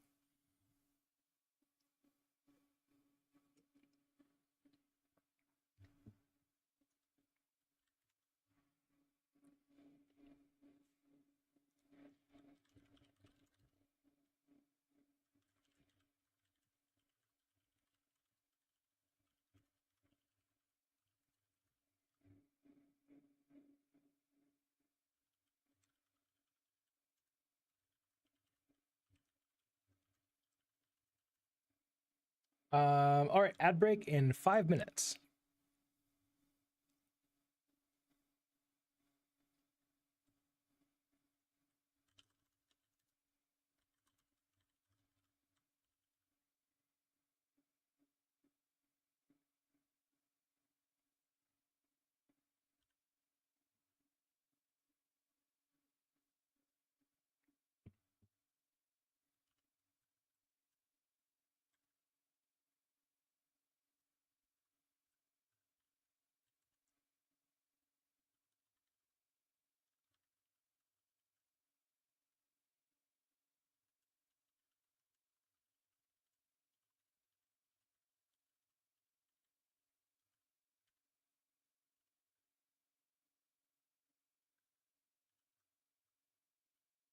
Okay, so that would be describe why running Docker without sudo is dangerous. It's not cool.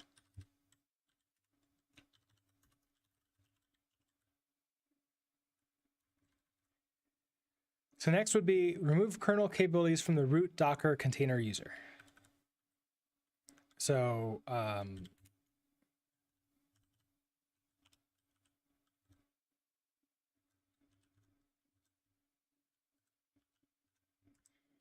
this will be next. And we need to figure out how to do this.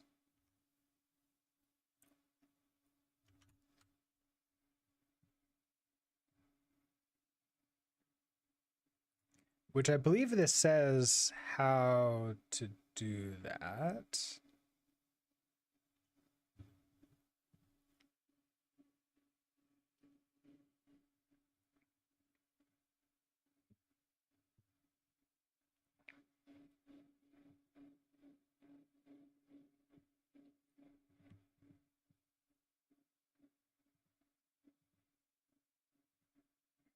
Okay, we have to create a non-default profile.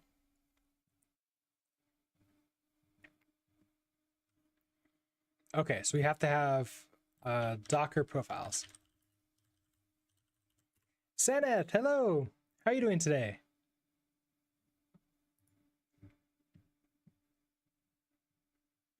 Now that's compose profiles. I want compose profiles. I want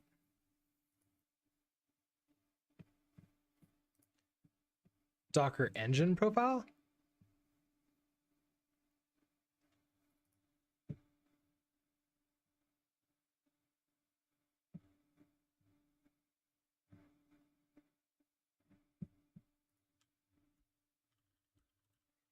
Your exam went great today, so you're on top of the world. Excellent. Good job.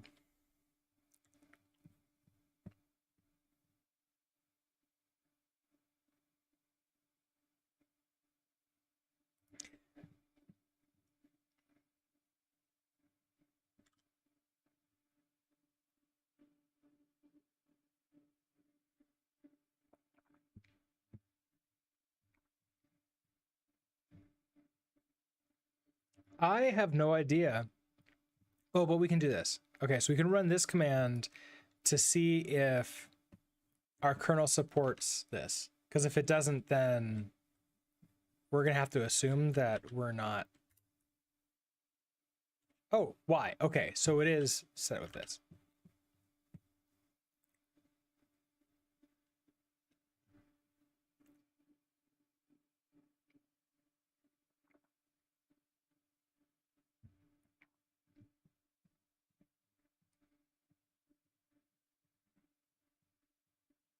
Is that the same one that we see? Default JSON. No. Wait, this is defaults to Go.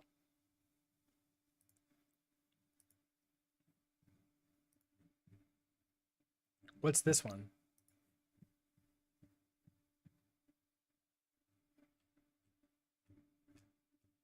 Oh, interesting. This is much more. Oh, these are all the commands and everything else is allowed to do. Okay, this is much better to look at. The best thing is not that the exam ended, but the fact that I can finally find myself the time to work on your personal project. Excellent. It is. I do remember after exams were over, this like feeling of a weight lifting from our shoulders, that all of that stress, all of that other stuff is done, and now we can just do whatever we want, even if it's nothing. It doesn't matter because we have no oh, what's the right word for it? We have no requirements. We have no things like taking up our time that we have to do.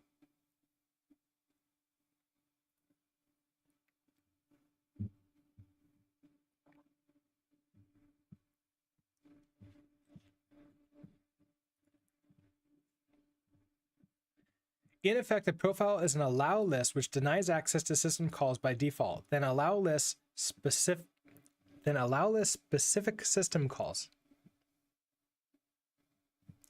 The profile works by defining a default action of SCMP act error no and overriding that action for only specific system calls. The effect of SCMP act error no is to cause a permission denied error. Oh, ad break just started. I will probably work through this one, and I'll be since we're just reading this and figuring it out. The effect of SMP act error no is to cause a permission denied error. Okay, next the profile defines a specific list of system calls which are fully allowed. Because our action is overridden to be SCMP act allow, Finally, some specific rules are for individual system calls such as personality, and others to allow variants of those system calls with specific arguments.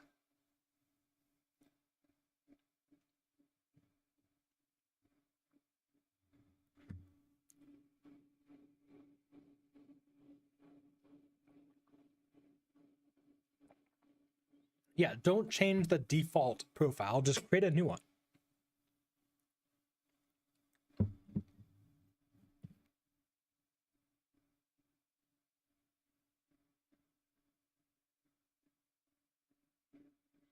Exactly, for real, for real. Assignments and exams take so much of your time. They really do. I know a lot of people will say things like, oh, work in college, like college is preparing you for work, but there is a big difference things because there's no exams in real life. There's just like day to day. It's just basically all the stuff between exams. I really got to learn Docker and Kafka, man. I was procrastinating on it. Well, hey, now you have time, right?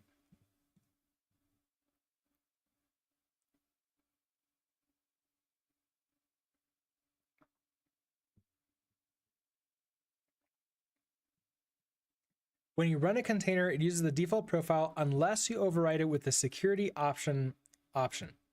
For example, the following explicitly specifies a policy. Cool. Okay. And it's really just going to be profile.json.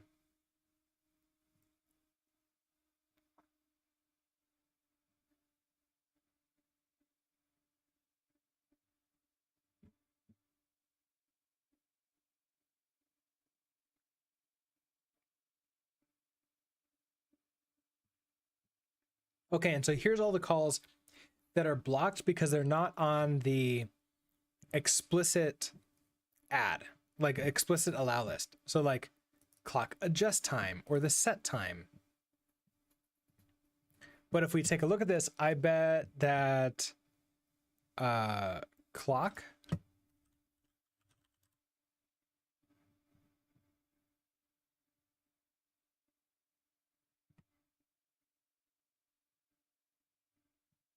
is this, wait.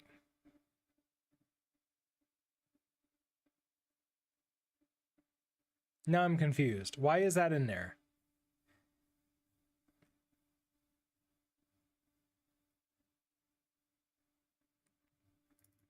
Allow. Wait.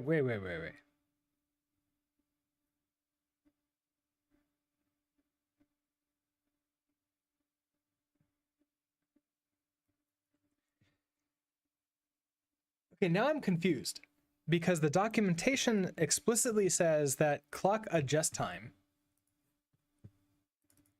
is not allowed. But this thing here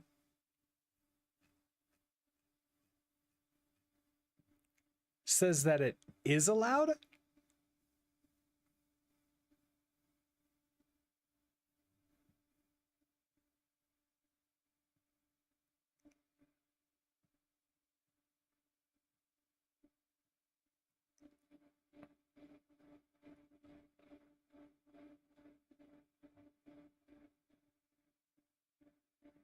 Okay, this is a smaller one.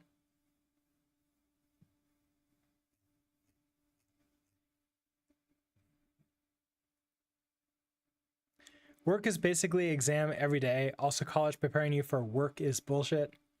Pretty sure I don't have to know about heck and chemistry and biology classes we had in our first year. Yeah, there's a lot of things about college which are good and not good. Especially for like preparing us for the day-to-day work. Like there's a lot of things that they just don't teach that they should, and a lot of things that they do teach that they don't need to.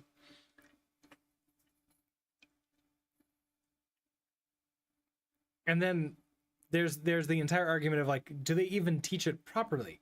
Or is it more of like the people who come in with pre-existing knowledge are the ones who actually come out with good knowledge?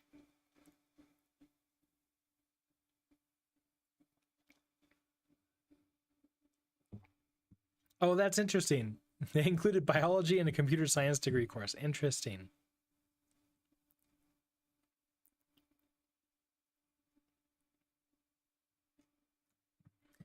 Okay, so these are syscalls.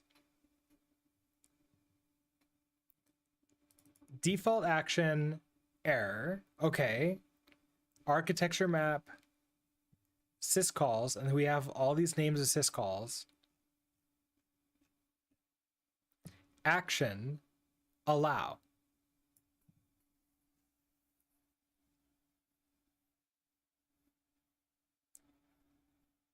So I'm really confused now as to what I believe. Like what am I supposed to believe? And is there a way for me to test this? Because clock adjust time.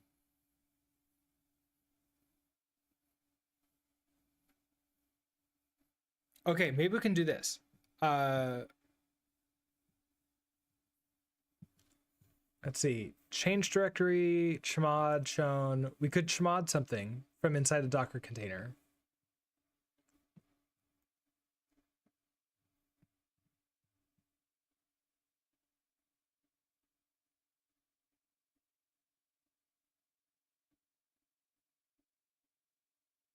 Makedir. Okay, we could also remove makedir.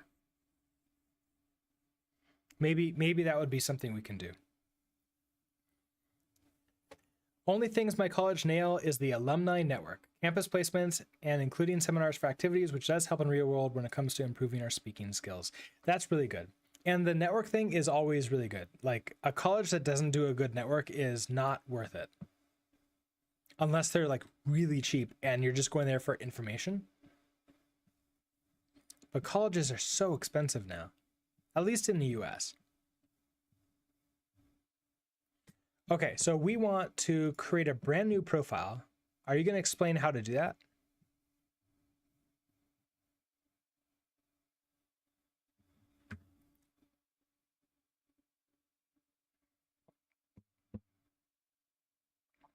Don't do this.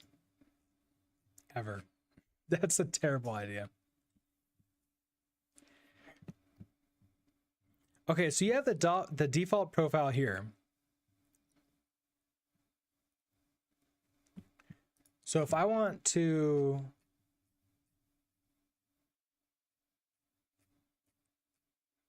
create this,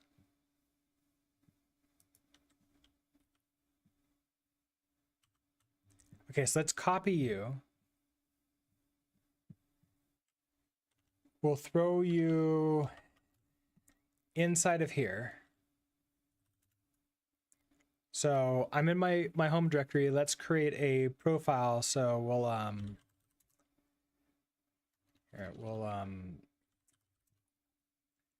touch. What are we gonna call this? It's Docker. Oh, we'll call this no makedir profile. Do I have VI? I do have VI. Do I have Vim? I do have Vim.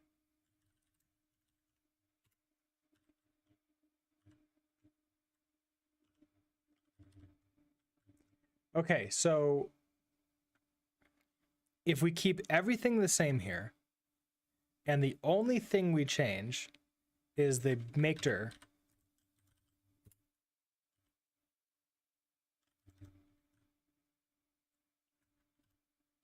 Okay, nothing left for that. So now I want to do a Docker run IT. We'll go ahead and remove this afterwards. We'll volume mount this to, we can volume mount to dot. And let's do to data. We'll run Ubuntu latest. So I guess first we'll run this normally. Oh, I have to do sudo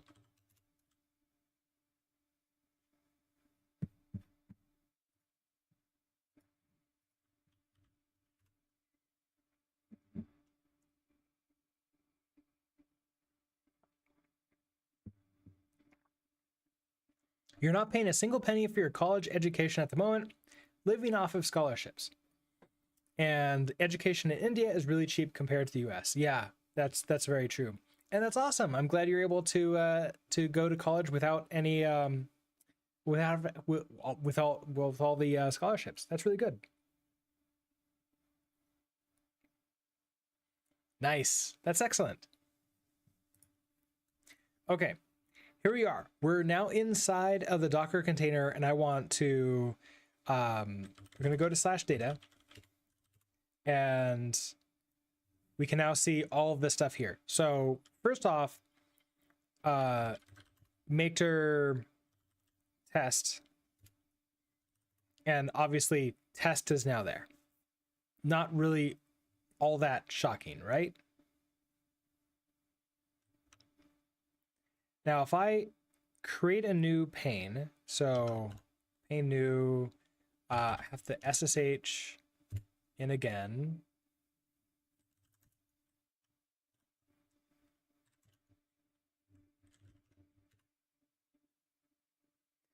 I'm going to go into secure Docker, and we're going to run. Oh, it doesn't have this command. So we're going to do sudo docker run it volume mount to data as well. But before we hit return, we're also going to run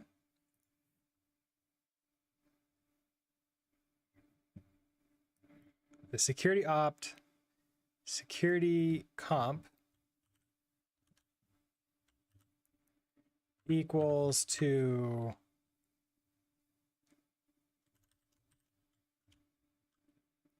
no make_dir profile.json, and then the rest of it. Okay. So if I do that,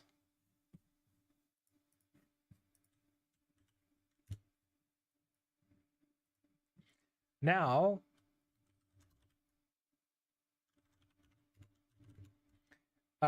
can I make_dir another test?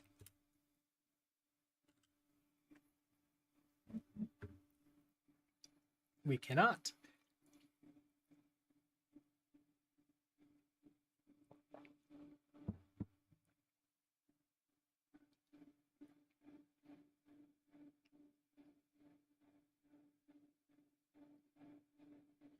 Now,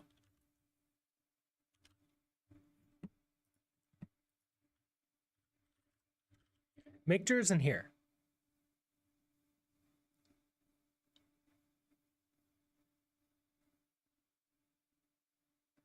Which is in the same list as clock adjust time, which tells me that this table is wrong. Docker's default security profile is an allow list, which specifies the calls that are allowed.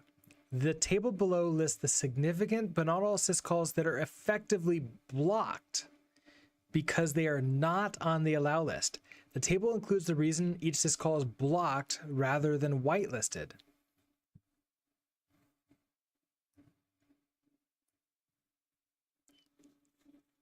But this is in the allow list.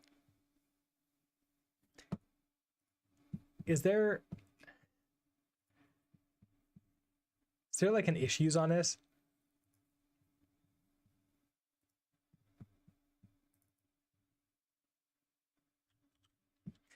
It depends on the service, right?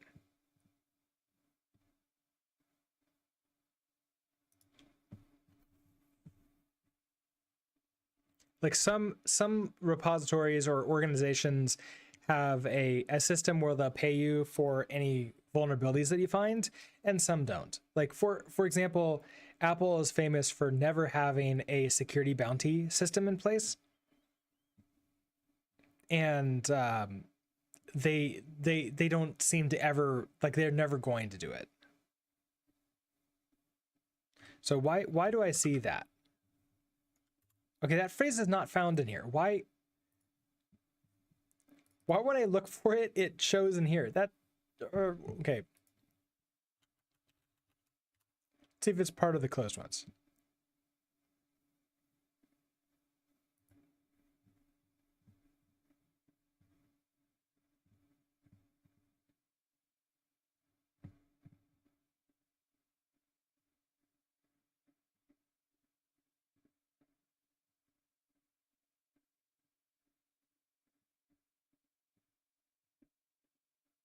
Ah, here is the pull. Here's the issue, and they pull requested to whitelist clock adjust time.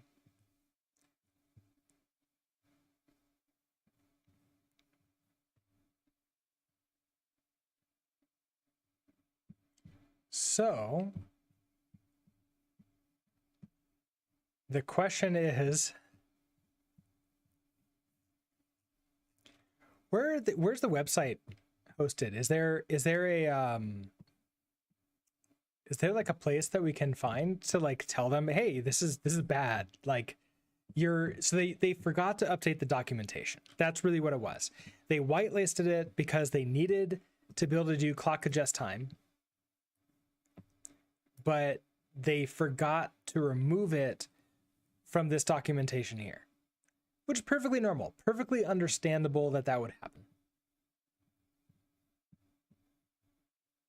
You want to get into bug bounties, you're always keen in getting into red teaming, pen testing. I've never done security stuff myself. I've worked with teams that do it, and I've worked with a security team that was really awesome, but I've never myself done any kind of like security type stuff. And like there was one time I thought I found like a pretty big vulnerability. We did it on stream, and so I put a bug in for, it was GitHub themselves, and they told me like, nope, thanks for looking into it. However, it's not a vulnerability. Like the token that you found is like purposely bad, but we just left the token in there even after it's bad. And it's like, okay, cool, but also, alarming.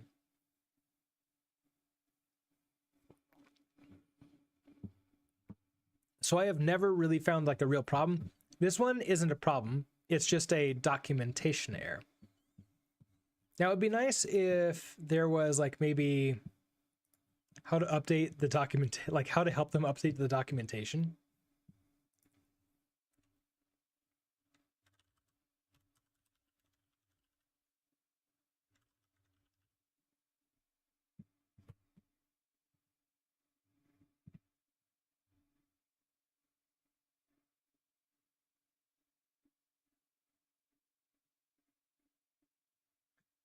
Now there's guides to third parties documentation, but I don't think this is, so this is just a style guide. Oh, contributing to Docker docs.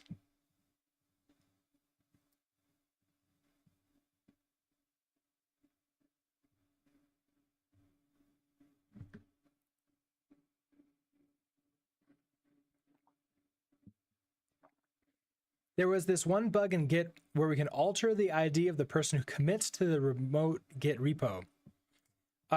Wasn't that like a feature of Git, like just the way they wrote it? Because I remember there was a lot of time where people were just committing as whoever they wanted to.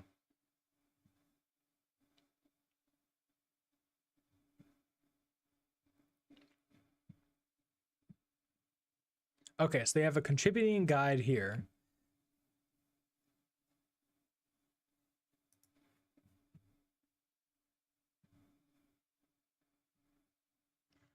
Okay, and that's over here in Docker docs. So in issues here,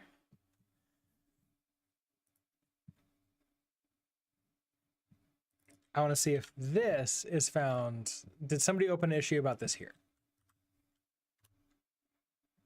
Oh, there's one closed. Ooh, right here. The syscalls that are blocked and significant syscalls blocked by the default profile are outdated as related to the default reference provided just above the table here. The recommendation is to update the table to reflect the actual syscalls that are blocked.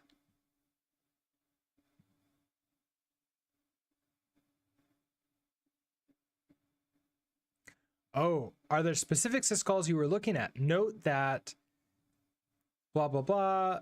Profiles default JSON is the master branch. The current 2010X release of the engine will use the profile from, okay, in there, which may default.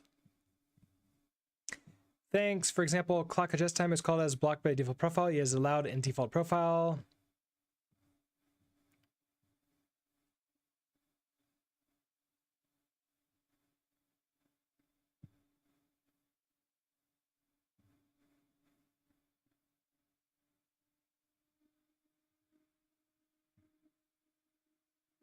Okay, so they decided it's a good idea to do.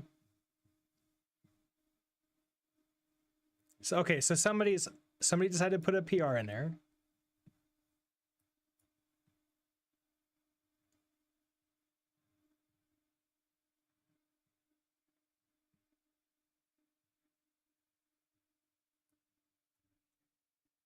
And then they just close it.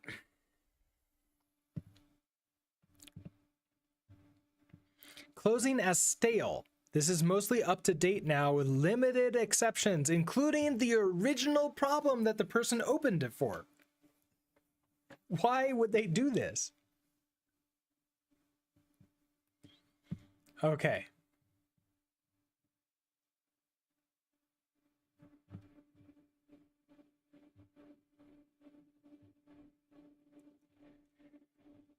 I mean, to be honest, that sort of like response and going through it and then just closing it with like it's mostly up to date is just really lazy to me, and also doesn't make me really want to like spend the time to try to fix it for them, because this is probably what's going to happen to me.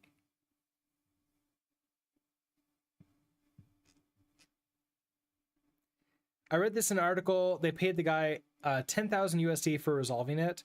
Oh yeah, there are a lot of bug bounties out there that can pay a lot of money.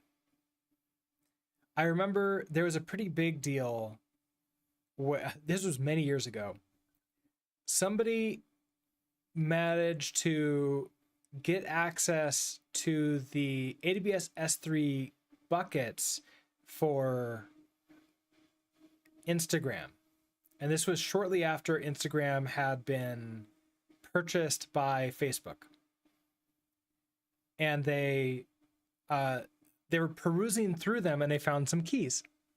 As they tested the keys, and the keys were active and live and root level keys. They had root level access to like the database for all of Facebook, including they found keys for like the backups and other things.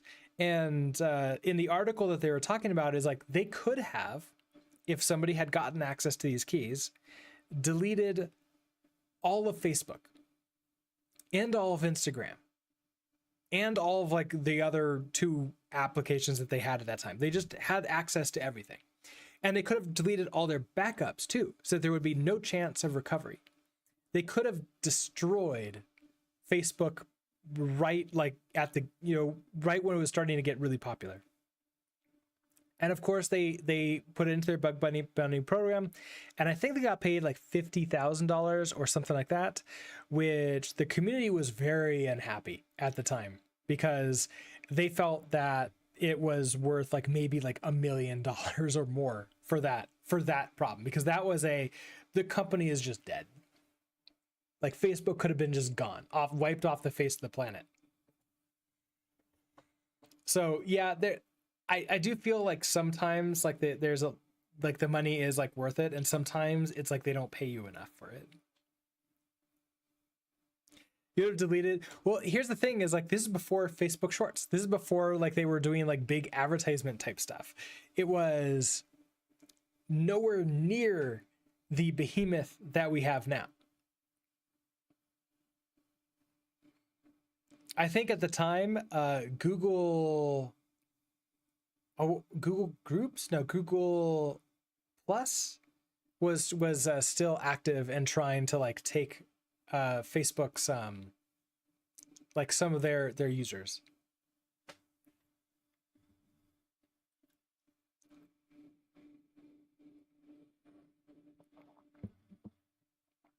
So a super fun and interesting look, like look into like how sometimes you get paid really well, and then sometimes the work you do, or like, I guess it wasn't that much work to find the problem. It was more of the cost of like what it could have been if he had just sold it to an actual hacker, like a black hat hacker, would have been like, he probably could have gotten multi-millions of dollars from that.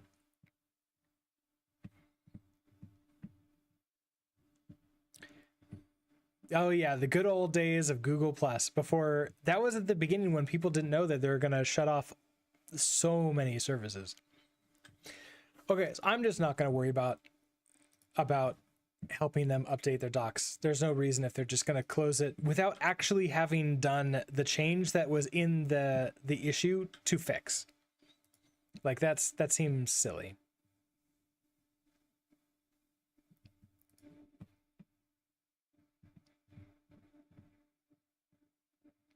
That's generally terrifying, though, losing all that hard work. Yes.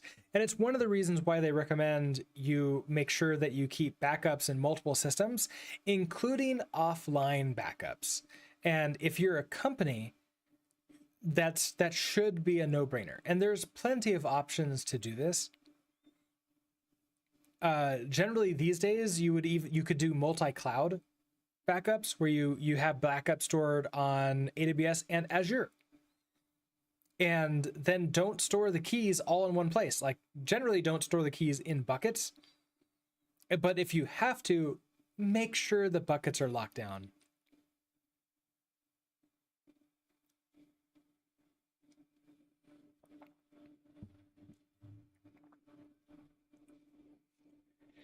Okay, so we'll have to talk about this, but this is great. We can now look at this list. Not this list. This list. We can look at this list and see these are all the commands that you can do that affects the actual system. Perfect. And this starts now.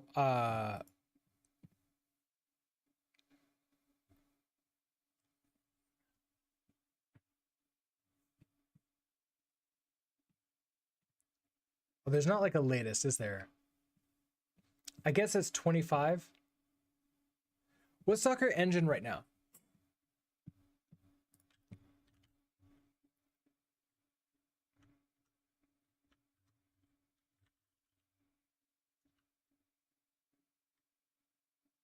Is there like a Docker engine?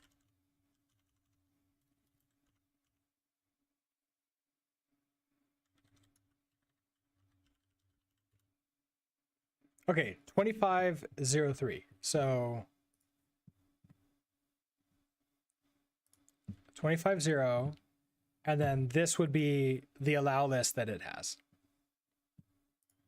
Okay, so we can take you.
Okay, so Docker has a default profile that limits the capabilities that the container can do to the host system.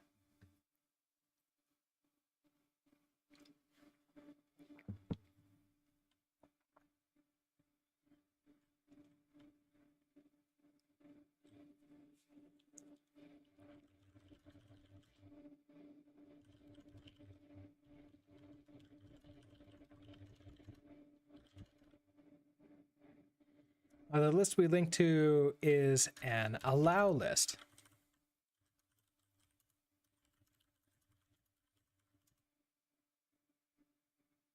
Okay, so the list we link to is an allow list, meaning that if the container, if the profile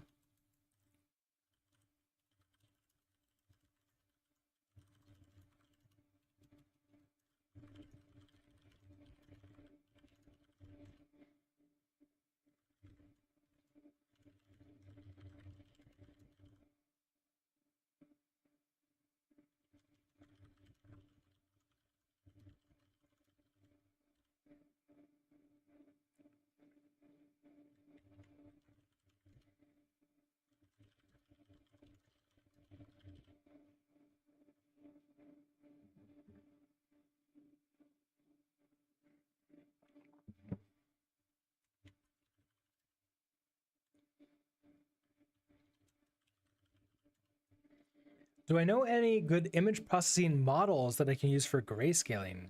I don't think so. I'm not really like a big image processing person, and so I don't really know anything about it.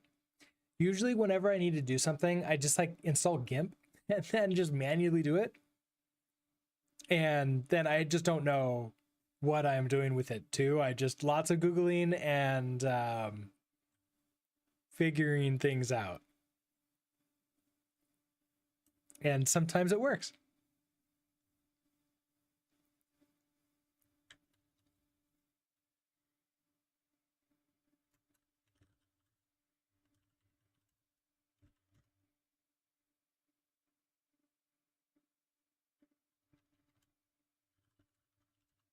You tried this out 7 to 8, none of them worked. Oh, that's too bad.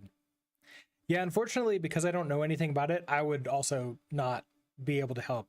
Maybe there's a community of people who does image modeling or processing or something like that, and they would have more information.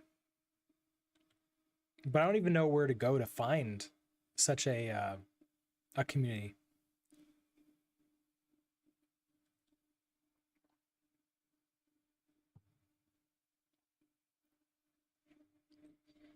Okay, so first we'll run the okay, so let's play around with this. First we'll run the we'll run a container.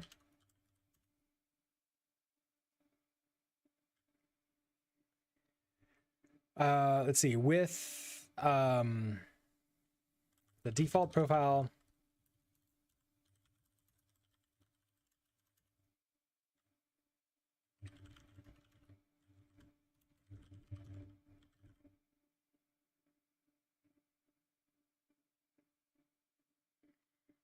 Okay, so first we'll run a container with the default profile and create a directory on the host system.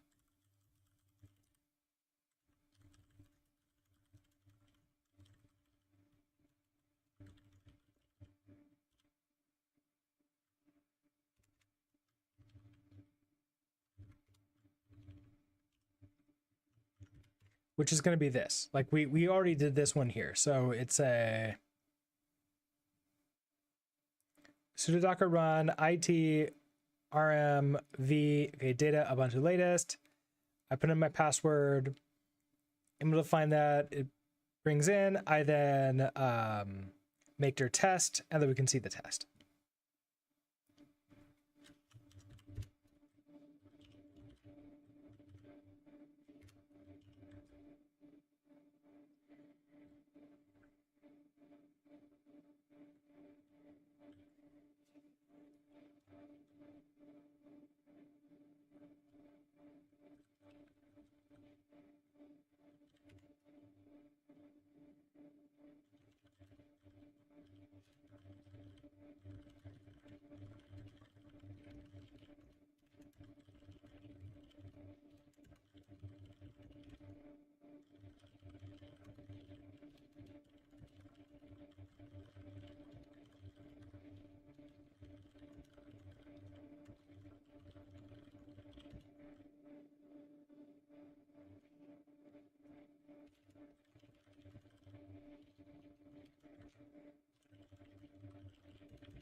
Let's create a new profile for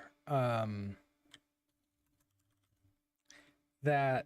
Let's create a new profile and remove the make dir command. Make dir command.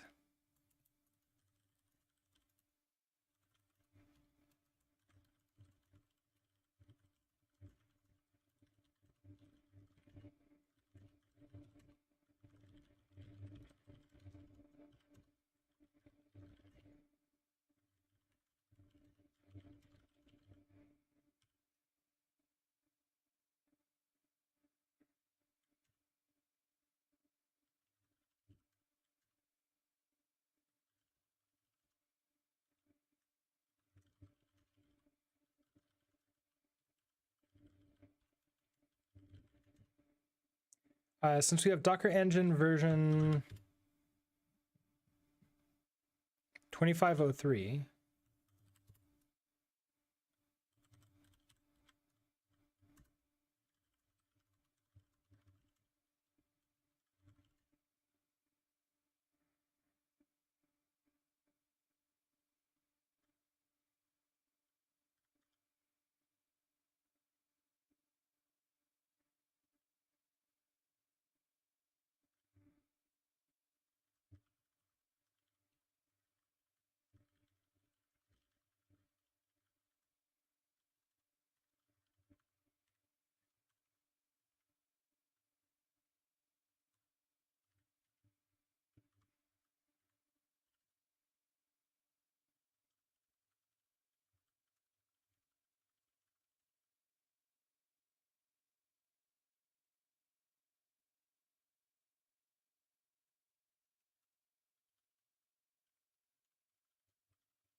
don't think I need anything like that.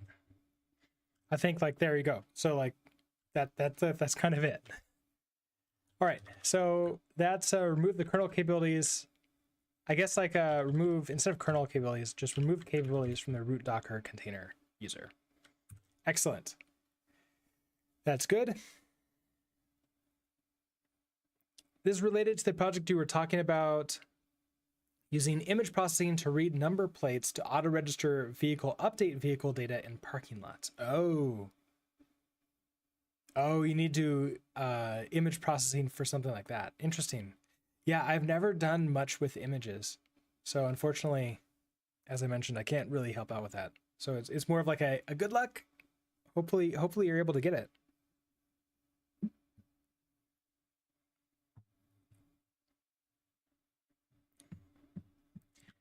Okay, so next one would be set the root container user to map to a non-root host user.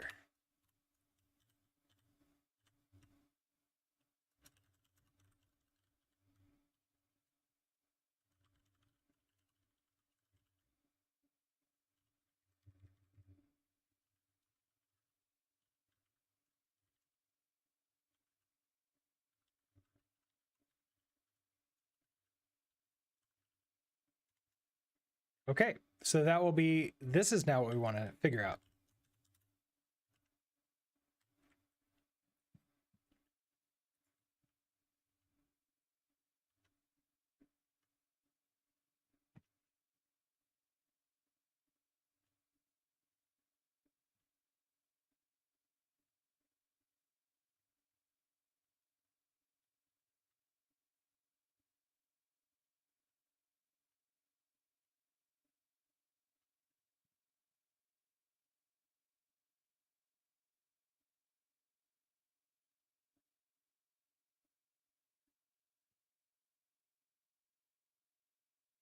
Okay, user namespaces. So this is part of user namespaces. Refer to the daemon commands. And then there was, okay, so, oh, the daemon command. And then I bet there's a namespace for this in here.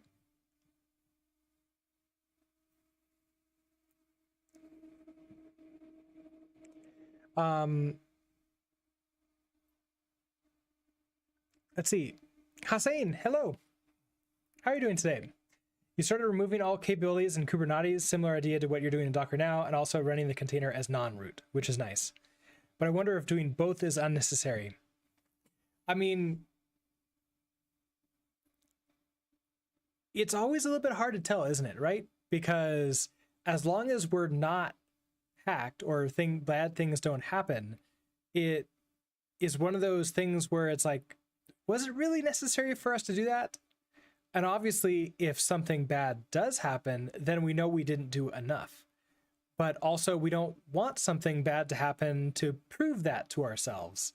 So, do we want to overdo it? Maybe.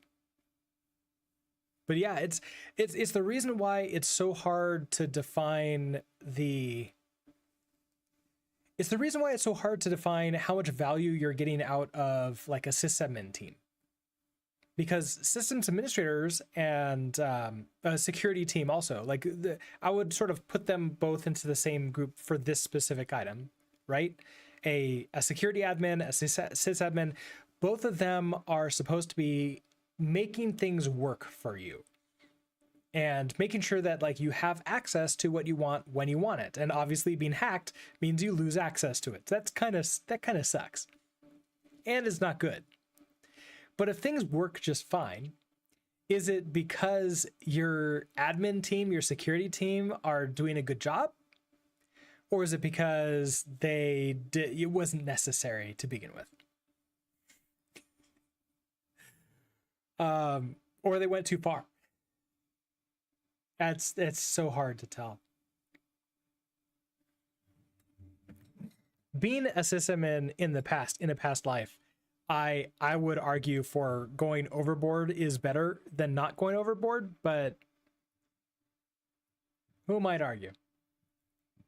It's a business decision. If a business owner wants to skimp on security and run, yes, they run that risk, but at the same time, if nothing happens for many, many, many, many years, and then they have to fix it all, if that cost is less than paying somebody every year for, keeping the hack from happening to begin with, unfortunately, we all know what's going to happen. They just won't be secure because it's cheaper to not be.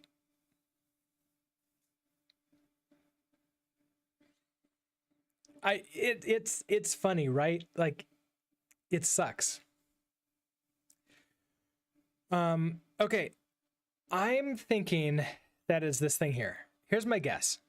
The blog post is going to tell us that we use this user group setting for user namespaces.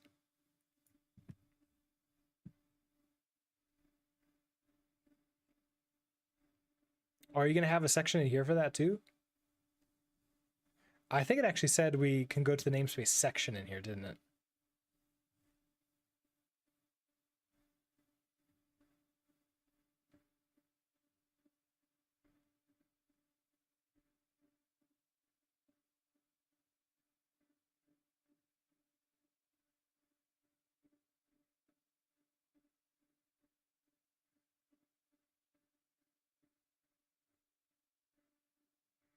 Daemon user namespace options. The Linux kernel user namespace support provides additional security by enabling a process and therefore a container to have a unique range of user and group IDs which are outside the traditional user and group range utilized by the host system.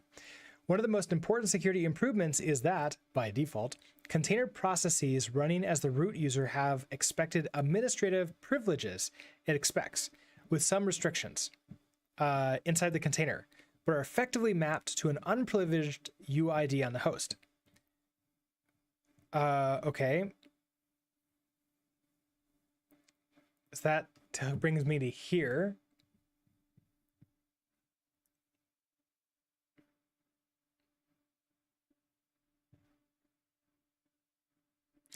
Isolate containers with a user namespace. Linux namespaces provide isolation for running processes, limiting their access to system resources without the running processes being aware of the limitations. Okay, that sounds appropriate. The best way to prevent privilege escalation attacks from within a container is to configure your container's applications to run as unprivileged users. For containers whose processes must run as the root user within a container, you can remap this user to a less privileged user on the Docker host. The mapped user is assigned a range of UIDs which function within the namespace as normal UIDs from 0, okay, blah, blah, blah, but have no privileges on the host machine itself.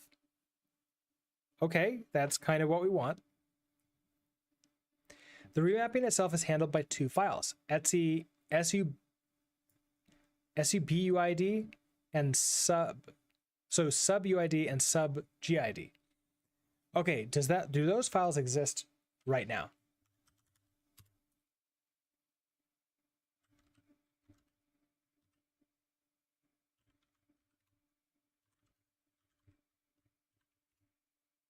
Yes, they do. What is those?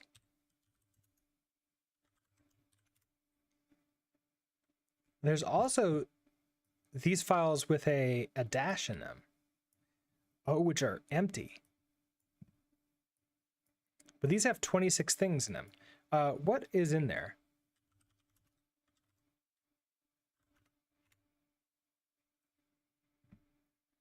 Okay, so secure Docker is 100,000 to 65,536.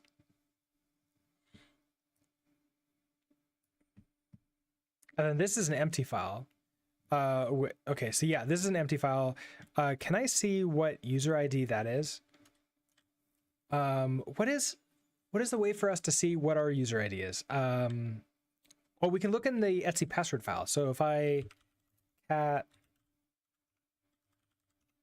passivity pipe to grep, let's look for this one. Don't find it. Okay. How about this one? Don't find it. Okay, then I don't know what that is.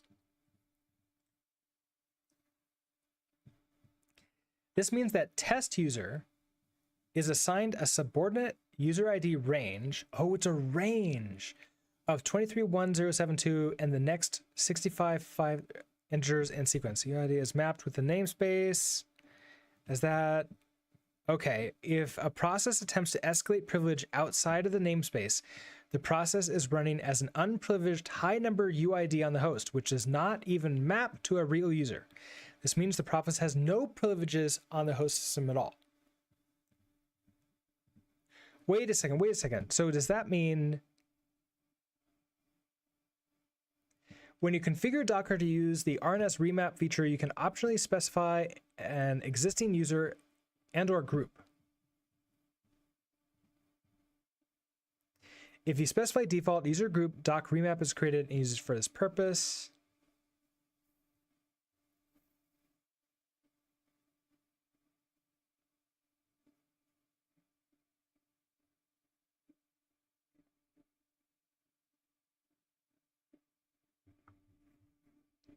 This is already set up for us by default in Ubuntu. This is great.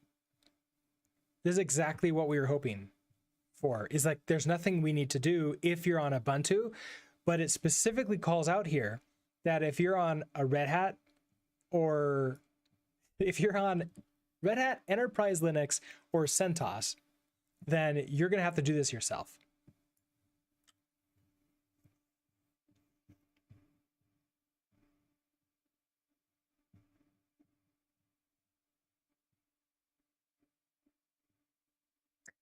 Also, just out of curiosity, because it's been a while since I did anything with sudo.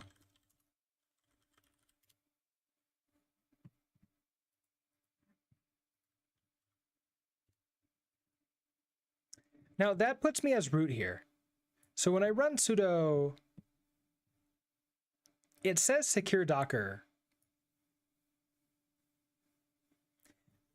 That's something I'm a little bit concerned about.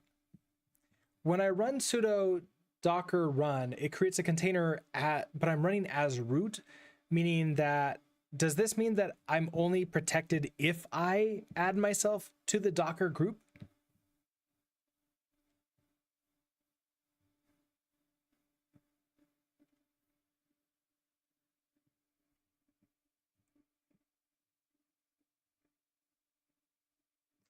If you want to use the Docker remap user automatically created by Docker, check for the Docker remap entry in these files after configuring and restarting Docker.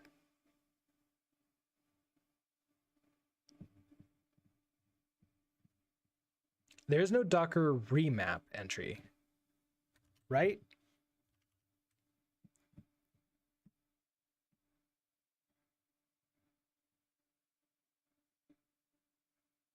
Yeah, there was no Docker remap entry. There's just this. Unless that's what they're talking about and it's not like labeled.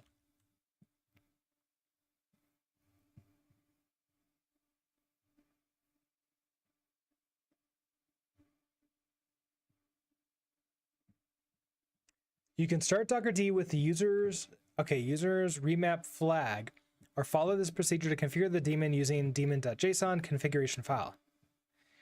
Okay, so daemon.json is recommended. And so this is etc docker. Okay, so we want to go take a look at this.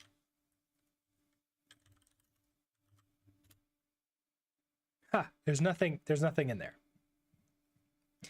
Okay, assuming the file is previously empty, the following entry enables user ns. Okay, so username, user namespace, remap, user using user and group called test user. So there is something in there for our test user. So we want to add this in. But I forgot how to go to the end of the line. Oh, and I'm so used to Helix now movements. Okay, so what is it? Secure Docker? Now, so if I do that, oh, it's not writable. Okay, fine. I don't think I can force it now. There was like a write force like that, but I don't think I could do it. So I have to.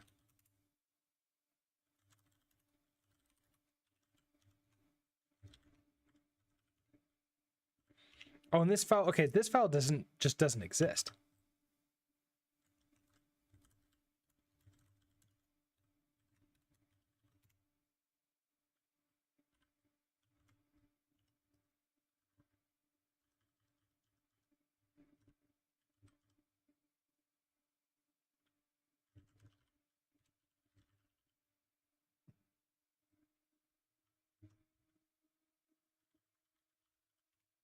Yeah, so secure Docker.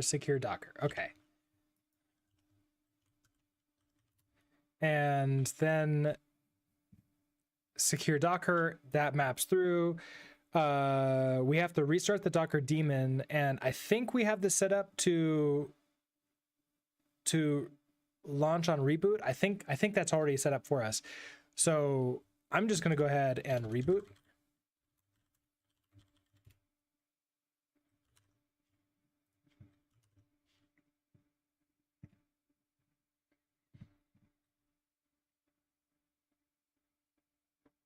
And an ad is starting in around 20 seconds or so. So I think I'm going to let that finish rebooting. I'm going to go use the restroom really quickly. And I will be right back. So quick break, 3-minute break.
All right, we still have a minute left on the ads.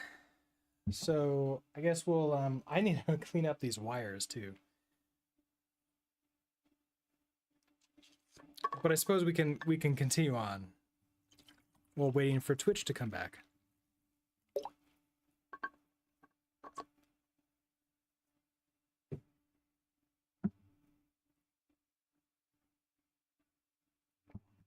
All right, so what was I going to do? I was going to... okay, so we want to connect back in again.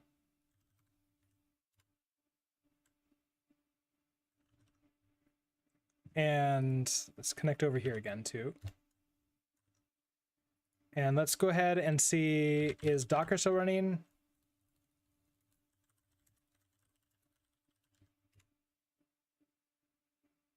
It is.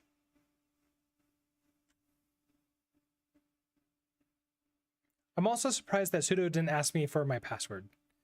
Does it not, like, immediately after I log in? Like, is there like a 5-second or 10-second or whatever timeout?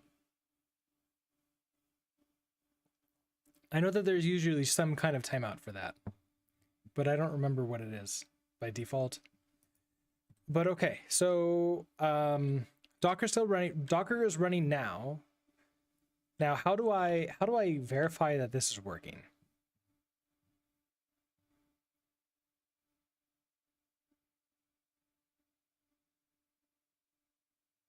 Okay, save the file and restart Docker.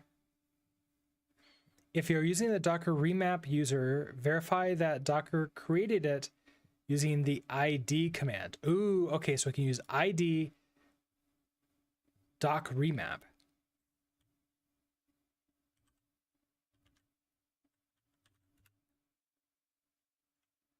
Oh, ID.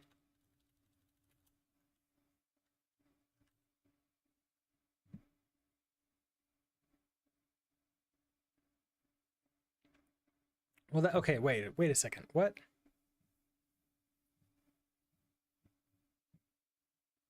Oh, to have the doc remap user and have Docker create it for you, set the value to default rather than test user. Oh, that's what I want to do. I want to set this to default. Oh, okay. So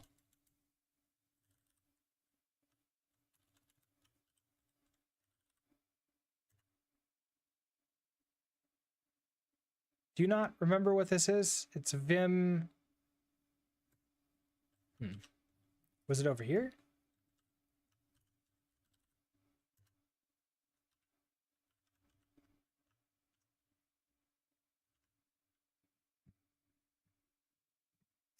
Yeah, but secure Docker is actually my user. So I think this was a bad idea because if I do secure Docker, that's my user, which I realize now is actually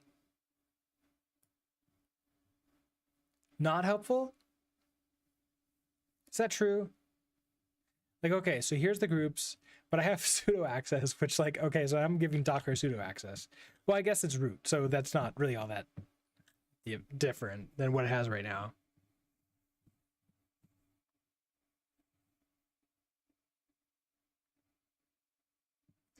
Verify that the entry has been added to Etsy SUBID. Okay.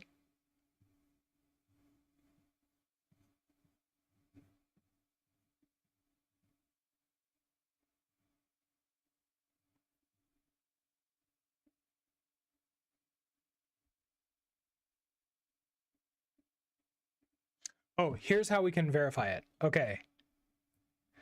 Verify that a namespace directory exists within var lib docker named with the GUI UID and GID of the namespace user, owned by that UID and GID, and not group or world readable. Some of the subdirectories are still owned by root and have different permissions. Okay, so this is in var lib docker, and we have run some stuff previously, so we should be able to see them, right? So if I go to var lib docker, these are all owned by root, except for that one. That's interesting.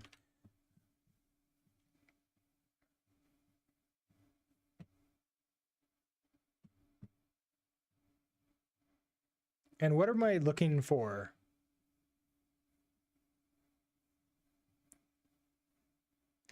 Verify that previous images are not available using a Docker image ls command. Oh, okay.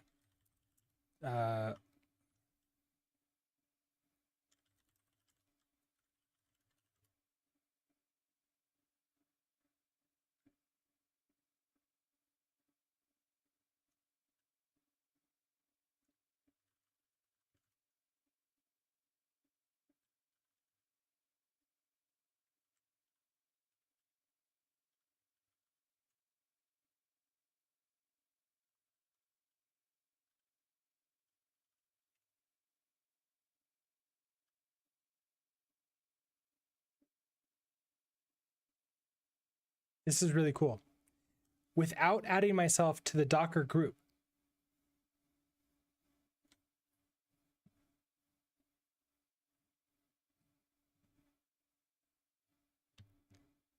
Yeah, without adding myself to the Docker group, I can now run Docker without sudo because Docker is running as my user, as me.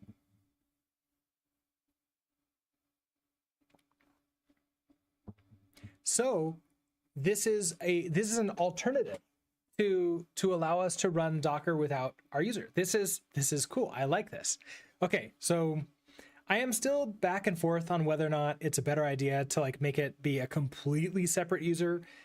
But if it breaks out, it should turn into a user that doesn't actually exist because its ID and everything else will be something different.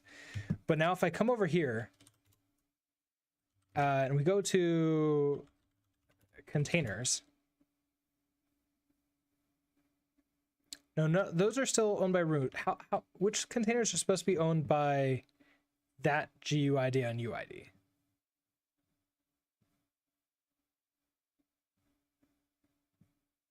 Named the GID and UID of the namespace user. Okay, so the namespace user, so in here,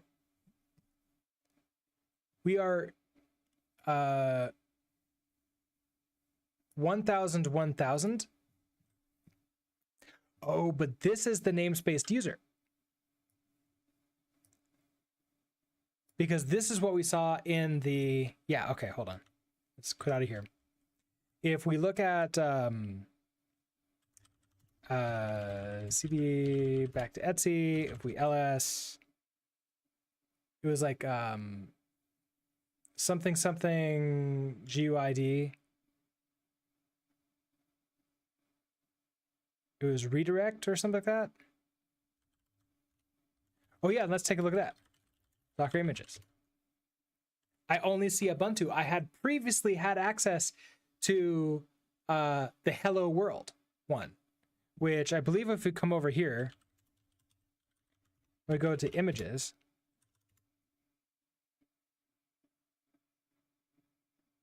Is that not where like images are stored?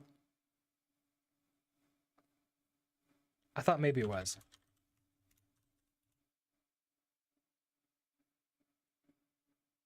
Okay, I don't know where, I don't know where it stores those.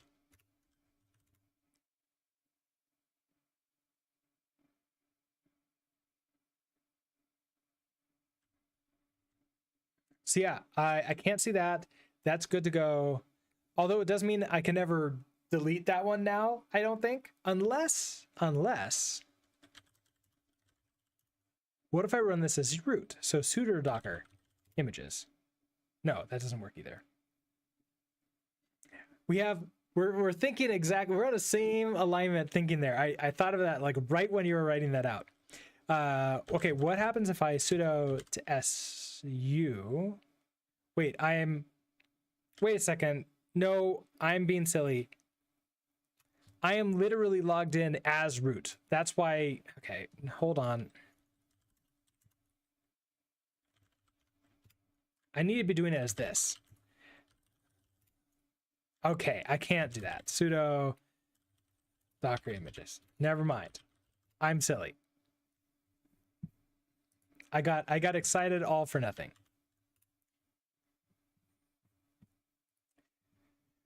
Okay. That being said, even as root, I didn't have access to the previous image, which means it's still there and it's just gone forever and I can't do anything about it. This seems to be the one we were talking about. If we go back to, okay, that's why my previous history wasn't working. If I wanted to do a ls, I think it was like ll,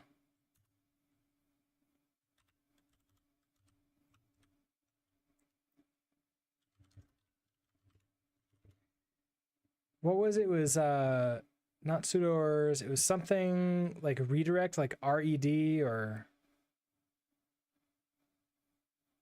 something GUID.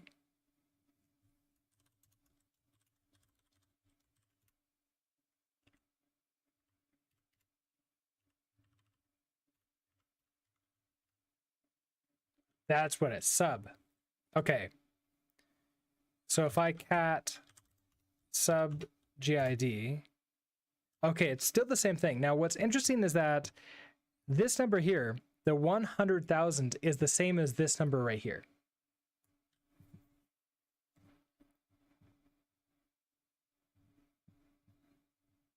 That's an interesting coincidence that you all ran with root was looking perfectly fine. Of course, yeah. But I think running with root is still running as the user. I think, but I'm having trouble like verifying that. Now there's this directory here. So if I cd into that, what do we have in here? Ooh, look at this. It's a complete copy of you inside of here. That's good to know. And it's some of it like owned by me and some of it owned by, and it's not, this is not me because this user isn't represented, or group isn't represented in the system at all. So it's a completely nonsensical user ID, which is fine. We like that. That's good.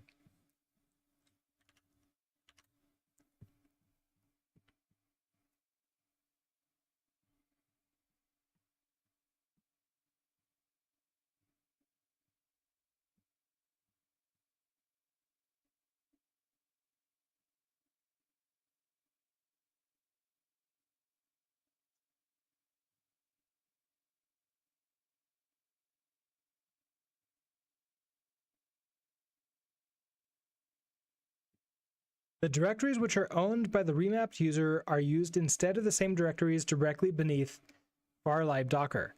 And the unused versions, such as varlib docker temp in the example here, can be removed.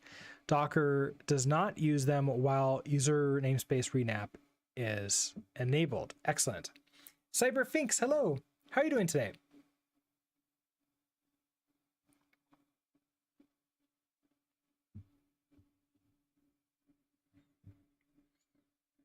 Okay, I don't want to remap that ever. Okay, known limitations of this. Maybe we do. Sharing PID or net namespaces with the host. Okay, I've never wanted to do that. External volume or storage drivers which are unaware or incapable of using daemons user mappings, which should be fine for whatever I want to use it for. Using a privileged mode flag on Docker run without also specifying users, okay, host, okay. User namespaces are an advanced feature and require coordination with other capabilities. For example, if volumes are mounted from the host, file ownership must be prearranged, need read or write access to the volume contents. While the root user inside a user namespace container process has many of the expected privileges of the superuser within the container, the Linux kernel imposes restrictions based on internal knowledge that this is a user namespace process. One notable restriction is the inability to use the mknod command, make node. Permission is denied for device creation within a container when run by the root user.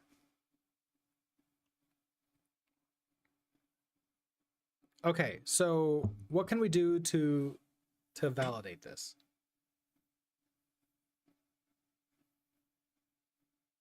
Okay. What are things that I don't have access to? So here I am logged in as Secure Docker. If I run Docker and I try to, okay, here I'm logged in as root here. Let's try some shenanigans. Let's go to var temp, and I want to, let's say, make directory testing Docker, and I'm going to let's just echo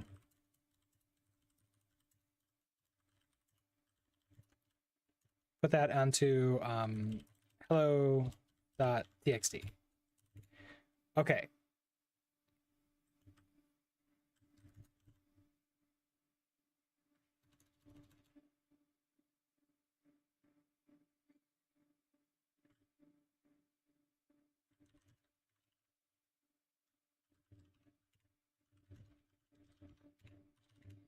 Okay, so the directory is owned by root, and this file is owned by root. It is, let's also, okay, so it's read write by root and only read only by the group root, and also everybody else can read it. But that's it. Nobody else can change this.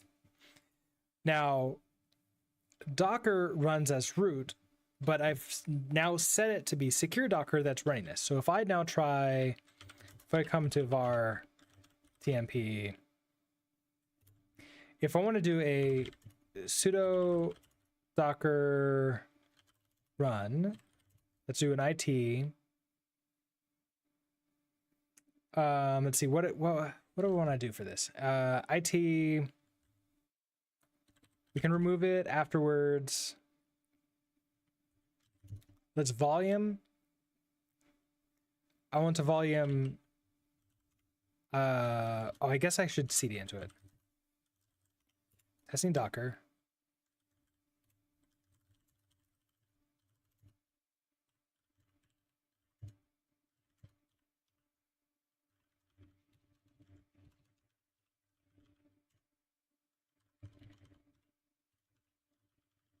Okay.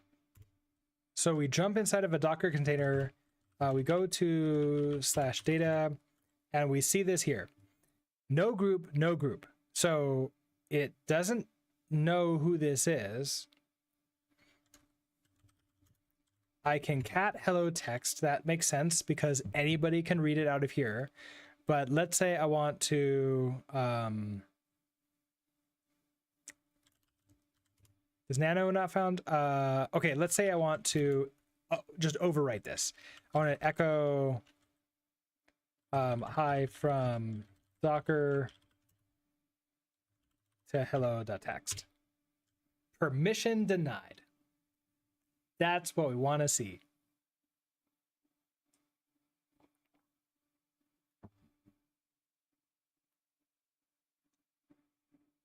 I should verify that that would have worked regardless. But I'm pretty sure it would have, but we should test that. Okay, so to fix this and bring us back to where we were before, let's go to Etsy.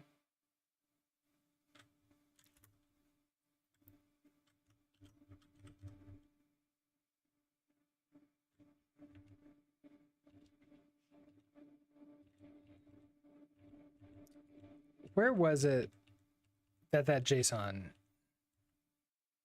No, it wasn't varlib docker.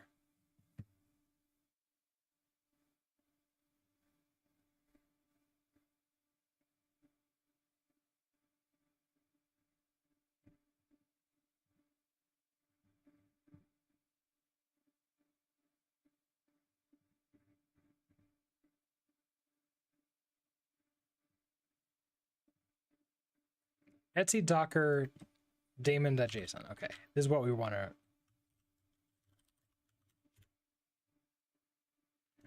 So if we completely remove this, restart you, and then let's reboot again.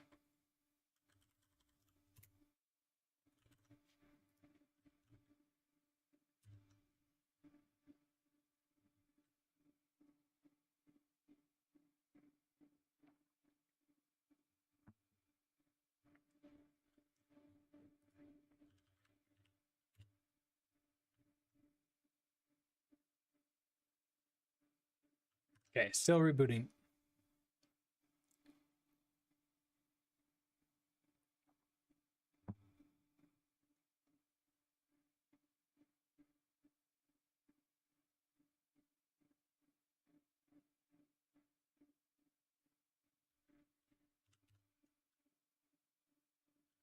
There we go. Okay, so if we go back to var temp, okay, you still exist.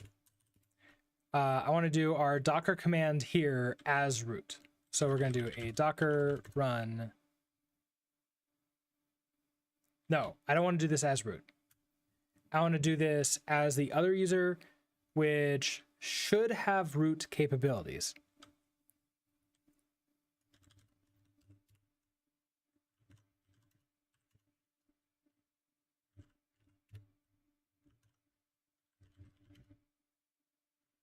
Okay, so we're going to do, first of all, sudo docker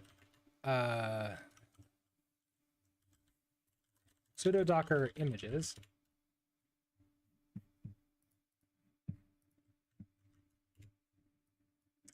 I see the hello world again. Okay, so we're back to being root as Docker. So this is one way for us to verify that it's working, or at least it's a sign that it's working the way we expect it to. Also, I would guess that this image is different. This is the image that we initially installed, and then we had that other image that was exactly the same as this one installed under the different namespace. Does that namespace still exist?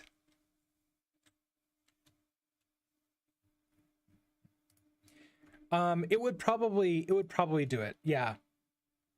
The reason why I'm testing with Docker with actually rebooting the system, because I want to be, I'll probably just like put that into the instructions of like either reboot the entire server or just go ahead and reboot the system. And I know that some people will just do that. And I wanted to make sure that it works the way we expect it to, which does. We'll try that one also. Anthony, hello. How are you doing today? So is far Docker, isn't far Docker?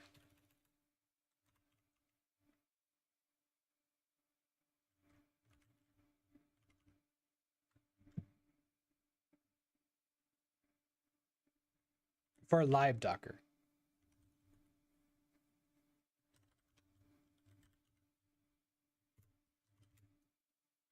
Now this namespace still exists. So it doesn't delete the namespace. So that's nice. I can still get back to it and all my work or whatever is still there. So that's good. Now let's head back to var tmp. We're going to go into testing Docker and we're going to do a Docker run. So sudo Docker run it rmf. Okay, so I want to do this.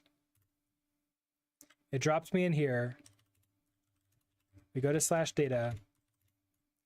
And now I want to overwrite this. I want to echo hello from Docker to hello.txt, and it allows me to do it. That is the key. And now we come back to over here. Var tmp.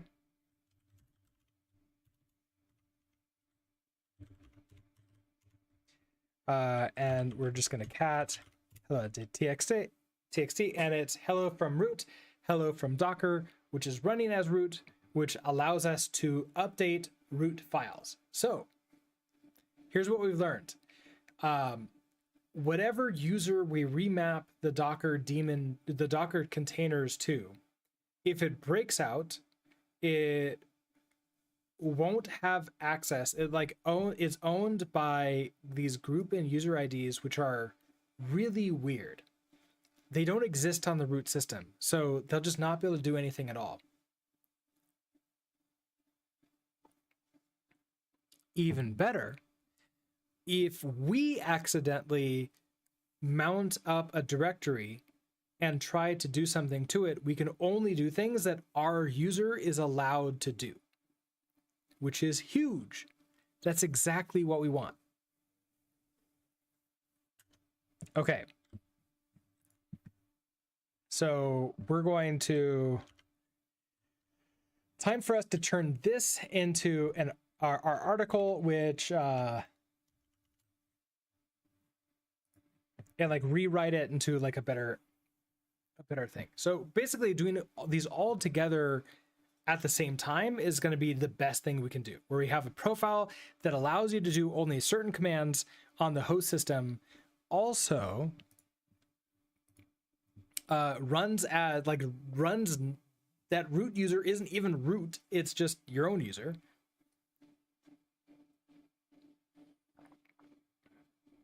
Altogether, really good things. Okay, so map the container root user to a host non-user.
Can I please tell you what's the difference between a web developer and a full stack developer, or are they both the same?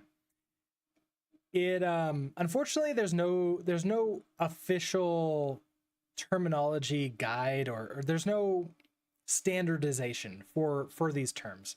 So bear my definitions with a grain of salt, because like a company that you work for might consider it different. In my opinion, a web developer and a full stack developer are pretty much the same. As in, a web developer is somebody who needs to be able to do anything related to web development.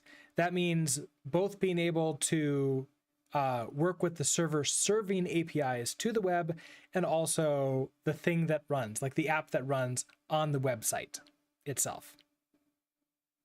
That's the reason why usually if you only do like one half of that, you might say back-end web developer or front-end web developer.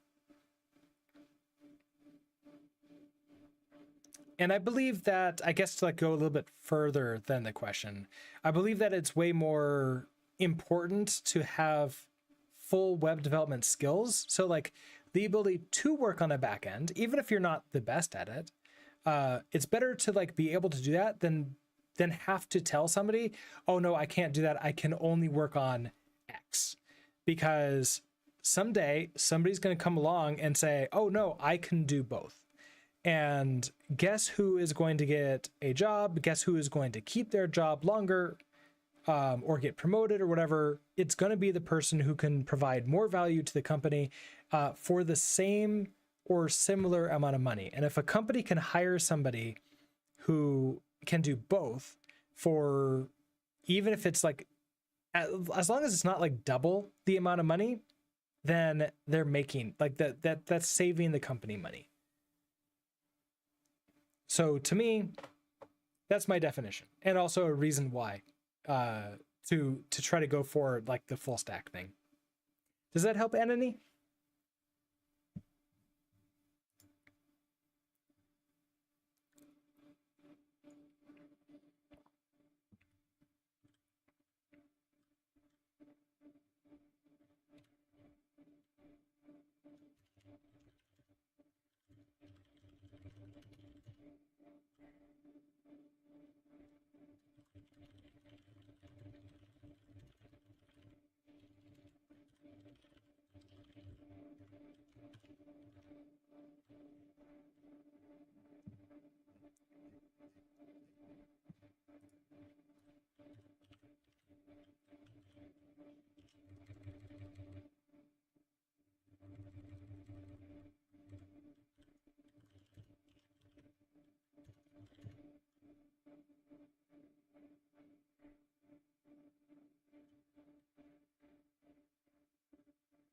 What is it called? Is it remap or is it, oh, to isolate?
Okay, so I wanted to do where,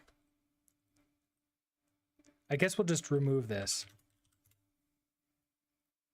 Actually, we could just create a new one, right? So we're gonna make dir. Okay, actually you're confused.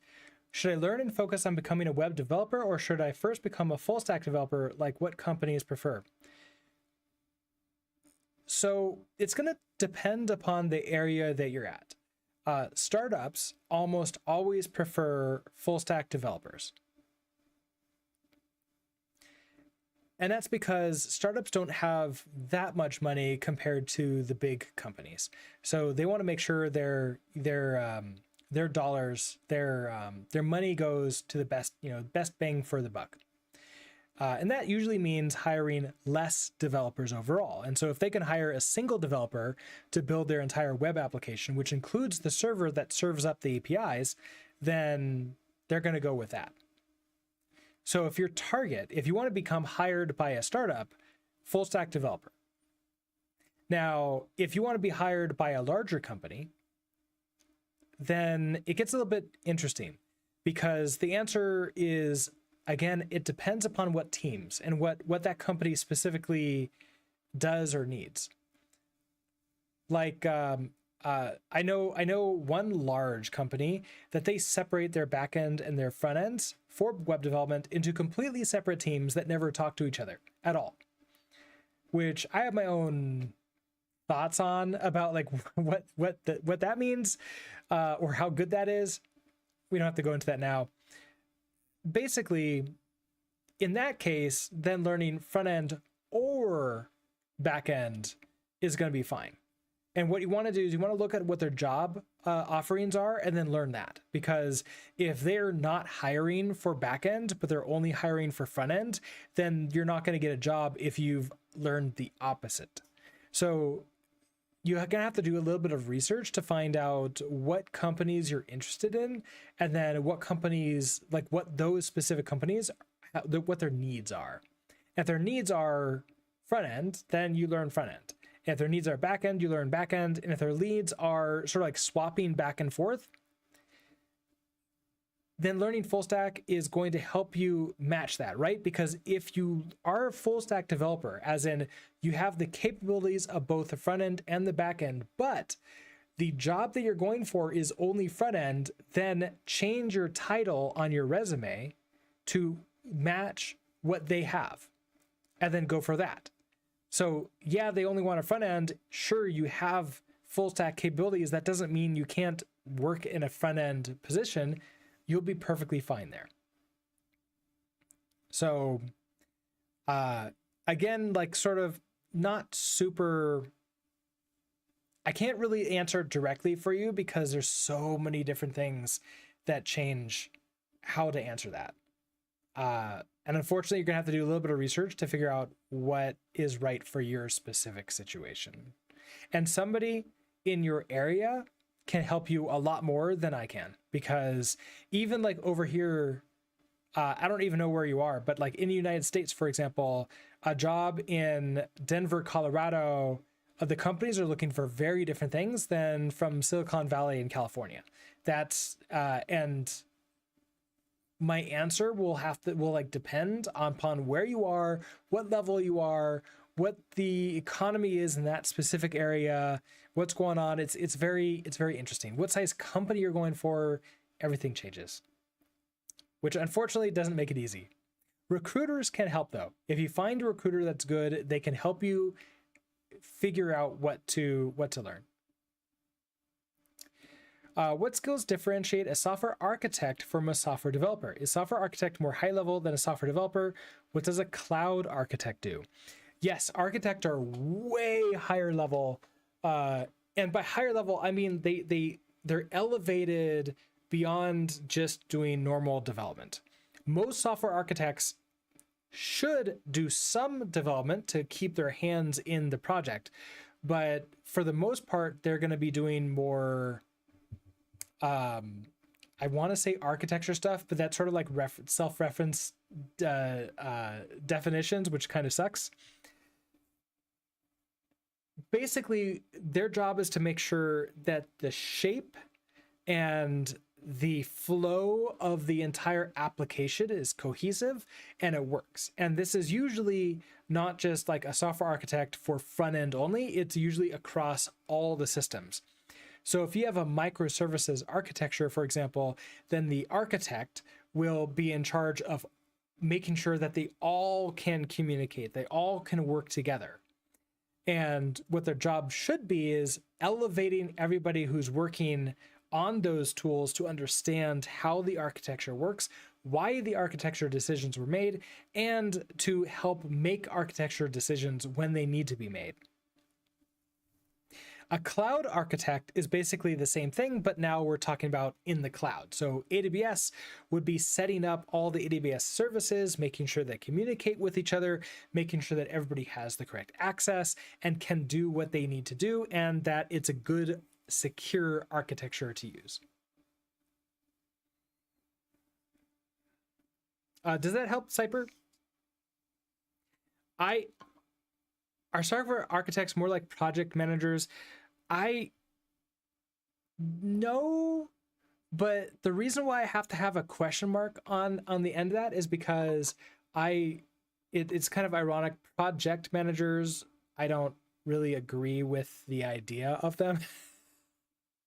I don't think that most companies need a project manager. Product managers, absolutely, yes, but project managers, not necessarily. I think it's more,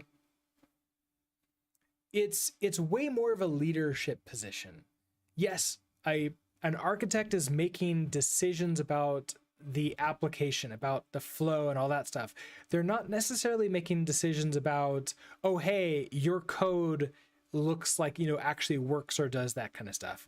But it's more high level, as in the 10,000 foot view of the entire application. But it's also a leadership position because they should be working with every team member to make sure that they understand and learn those architectural skills so that they can actually be productive inside of the application. Because I've seen this a lot before. Many companies, architects end up hoarding the architecture decisions to themselves, and that's not good, because now if that architect isn't available, the entire system grinds to a halt, and you're not going to make any forward movement in the company anymore, which it sucks. Does that help?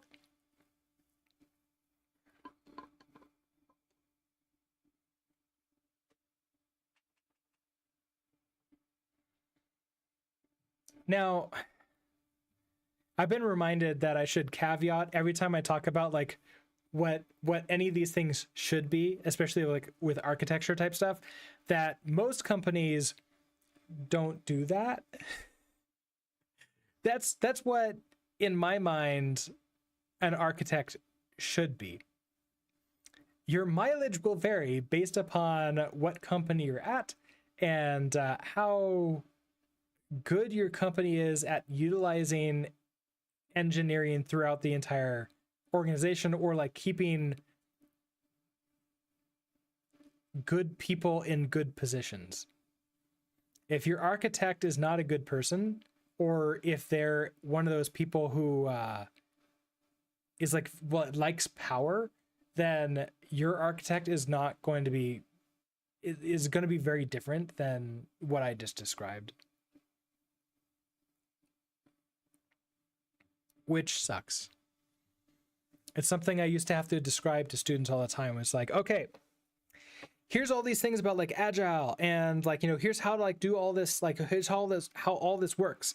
And it's like, okay, by the way, most likely none of this is going to be at any of the companies you work at. I'm really sorry.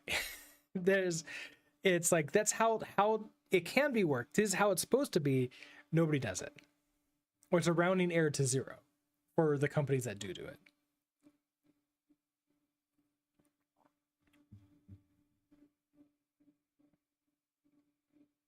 Okay, so I'm gonna do another one. So this is gonna be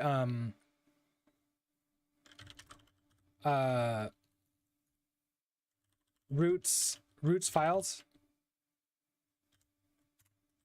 I'm gonna cd into roots files, and we're going to echo hello from root into hello.txt. And we'll just go ahead and verify that. And so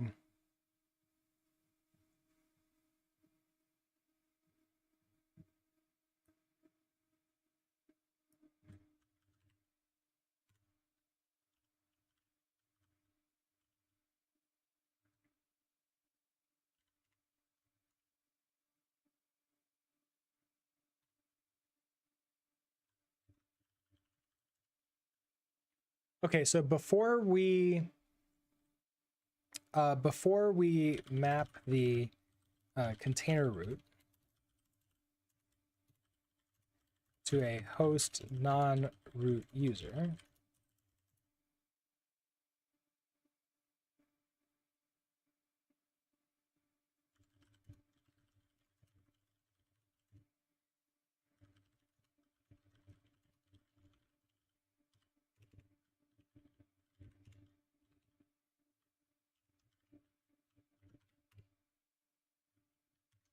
and then that's here what we want to do here. So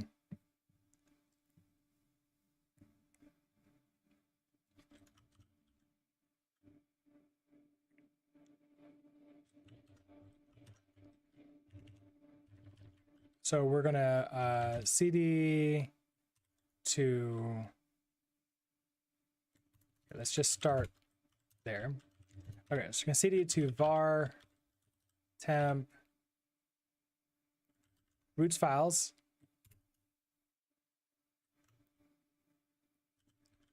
We're gonna sudo docker run it. Okay, that.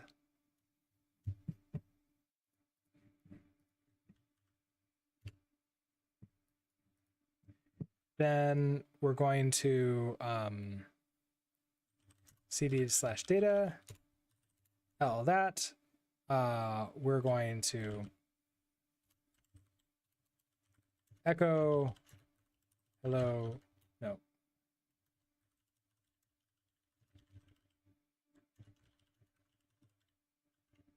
.txt, it works.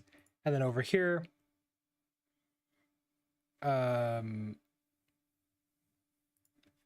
going to exit out of view, and now we can cat hello.txt and then see that.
Should we do default? Default will create a new user.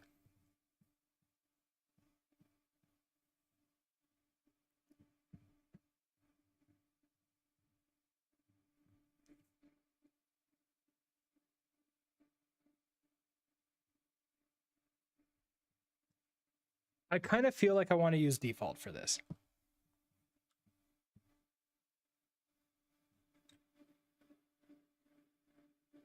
Let's use this, default. So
okay, so it's either syscontrol or service, right? I'm used to the old service. Service Docker status.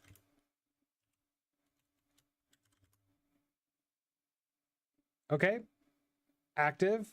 So I could do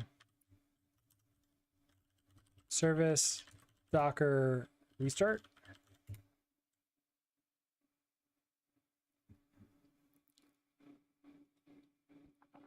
Oh man, an ad is starting already? Oh, that's really fast.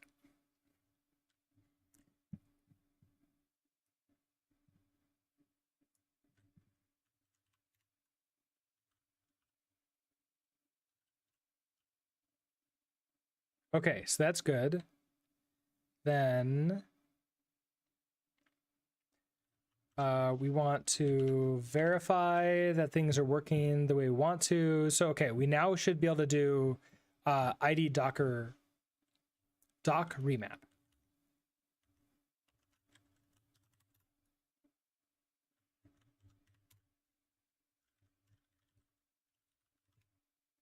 And it exists. It didn't before. Okay.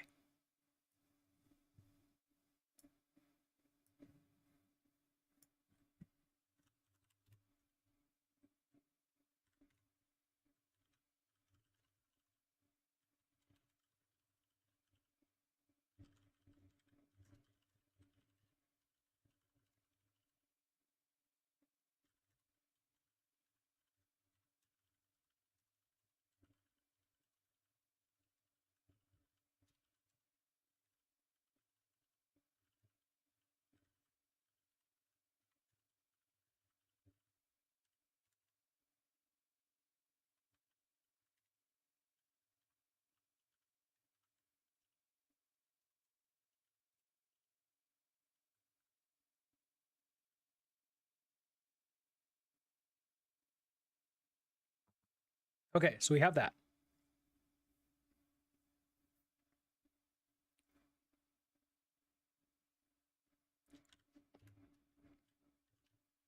Now we want to check to see that those files with that these files got remapped.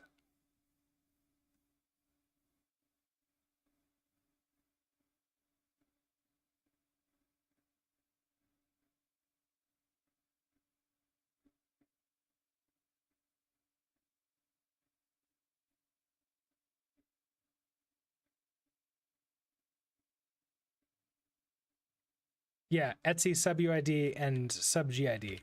It should be in there. So if I do a ls, let's see, cat Etsy Docker, no, Etsy sub UID. Yeah, sub UID. Sub UID. Yep, there that goes. Okay, so then cat Etsy sub G ID.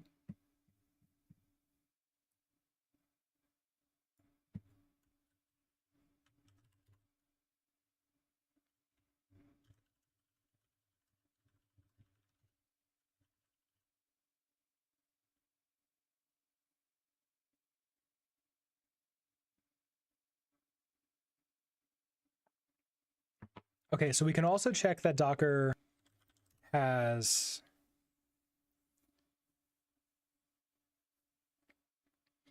updated the sub UID and sub GID files.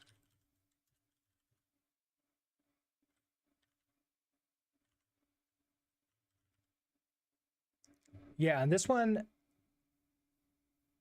165. Yeah, it's a so weird that says a range from like up to down. That's weird. But okay, whatever. We can also check the Docker's updated to map the user to a range of possible user UIDs and GIDs.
I mean, I could put a little asterisk next to impossible. Impossible as far, unless there's a 0 day in like the kernel or something like that. All right, ad break starting. Break time, but I'm going to keep on working through this.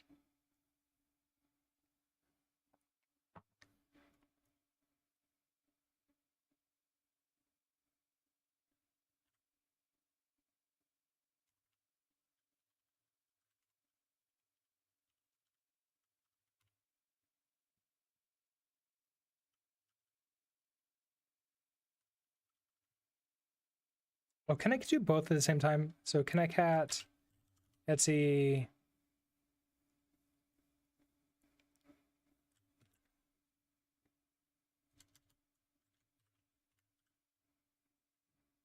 Oh, okay. That sort of puts them together. That's not exactly what I want.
Yeah, we got nothing.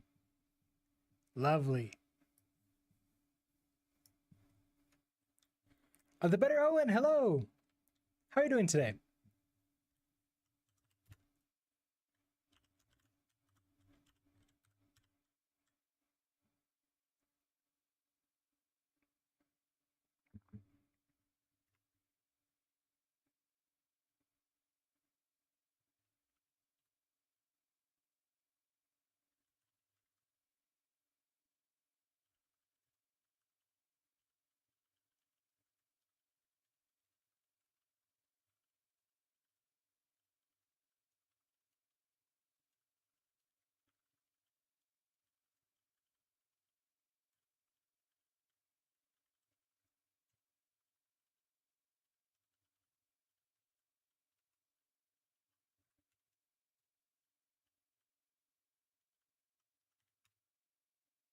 You're doing pretty well, tinkering with some front end stuff, which is always a rarity for you.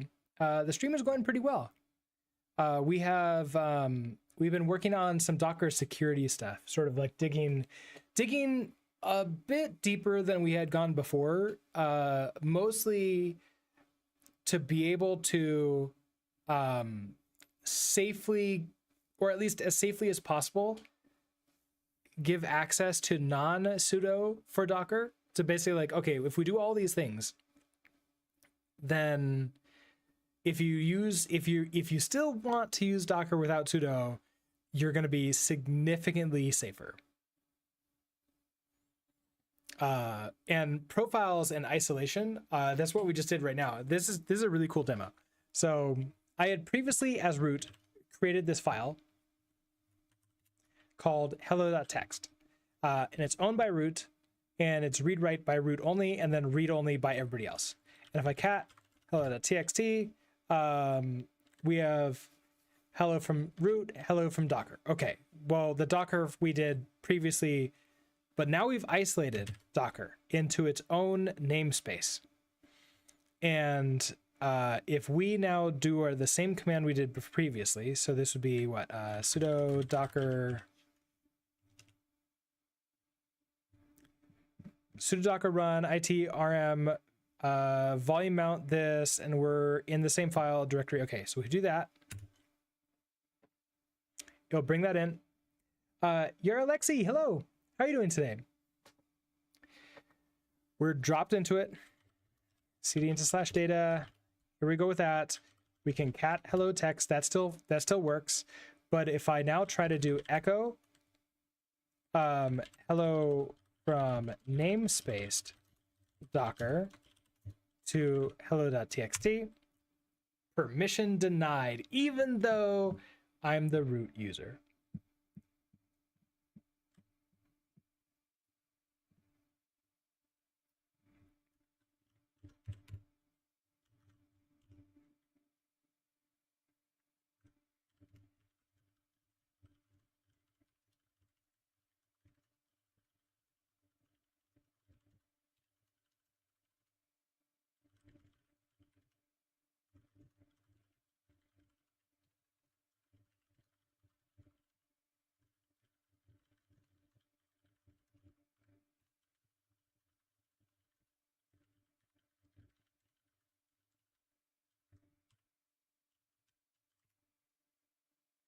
Oh, nice. That's some really cool stuff. I used to do some stuff with the Docker, including folk back in 2014, 2015, when Docker was the new hot list.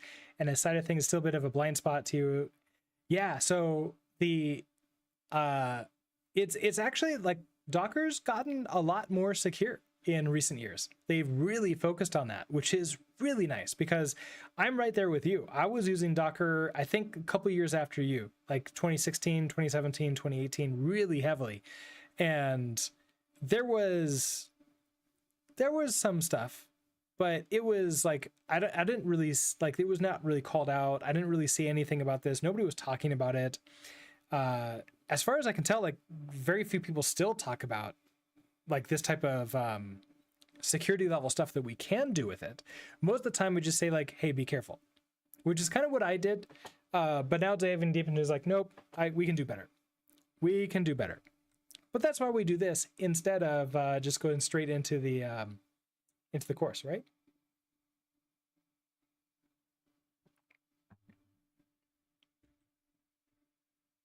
Okay, so as we can see, even though we are the root user in the container, the user doesn't have permissions to write to the file. So permission is denied. So excellent. We are done with that. So that is a set the root. So let's rename this.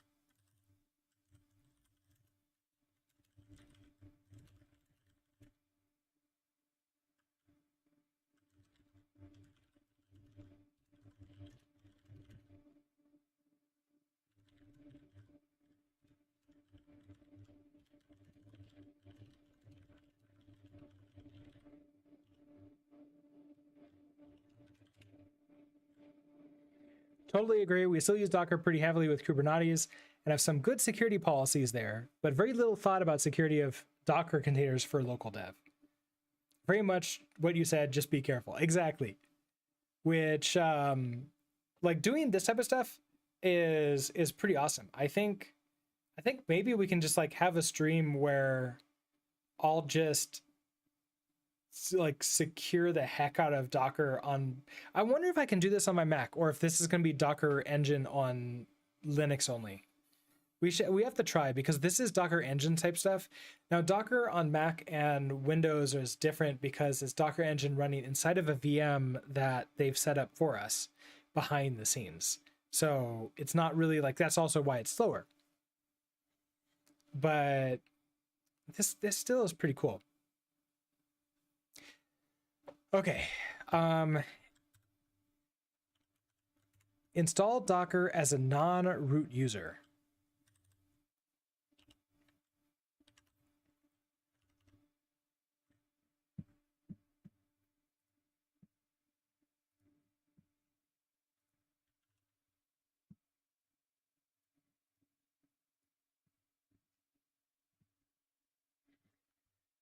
Rootless mode allows running the Docker daemon and containers as a non-root user to mitigate potential vulnerabilities in the daemon and the container runtime.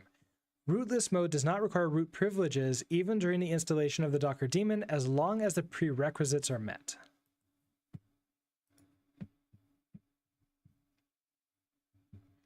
Yeah, the Docker Windows Mac side is in a pretty good place, but definitely slower and with some limitations. We have dev split across Windows, Linux, Mac, about 30%, 50%, 20% split. So I spent a lot of time thinking about how we handle cross-platform issues, which like is interesting. I've never really had problems on like the inside the containers with Docker. It's basically like, hey, it just runs, and people on Windows are just fine. They're running it okay, or the people who are on Linux are okay. At least with me on a Mac. The only sort of like difference, especially with the new Mac M1s, is I have to make sure that I build the images as in a cross-platform way, but there's like, you know, there's tools to do that pretty easily too. So everything ends up just working fine. Prerequisites: you must install new UID map and new GID map on the host. These commands are provided by the UID map package on most distros. Okay, so etc subuid and subgid must contain at least. Okay, so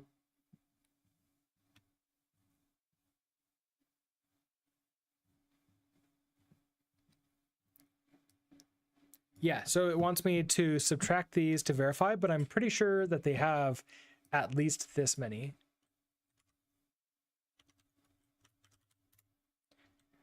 So if we take a look at this again,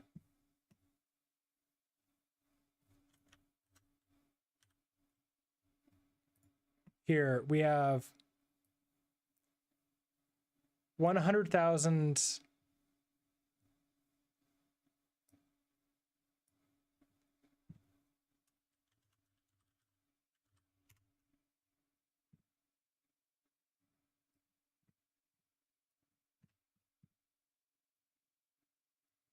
So 100,000 minus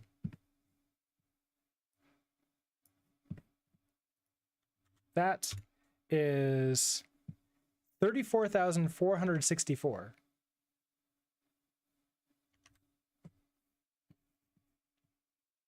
Oh, that's wrong.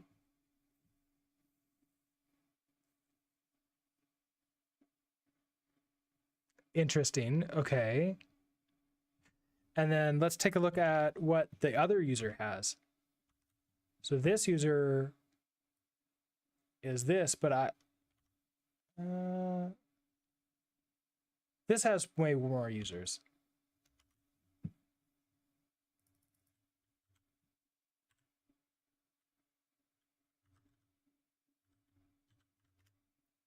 Okay, this has 100,000 users, which I should have just seen. But okay, interesting that Doc Remap has 100,000 users, whereas Secure Docker does not. But we're running as Docker Remap, so this will be fine. Or at least it was. Oh no, because if I install this as myself, I need to go over this. Okay, so we would want to update this to have the at least 65,536.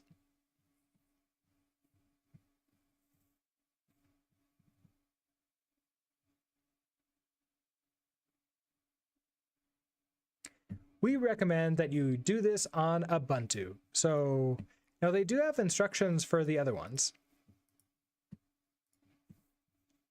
But interesting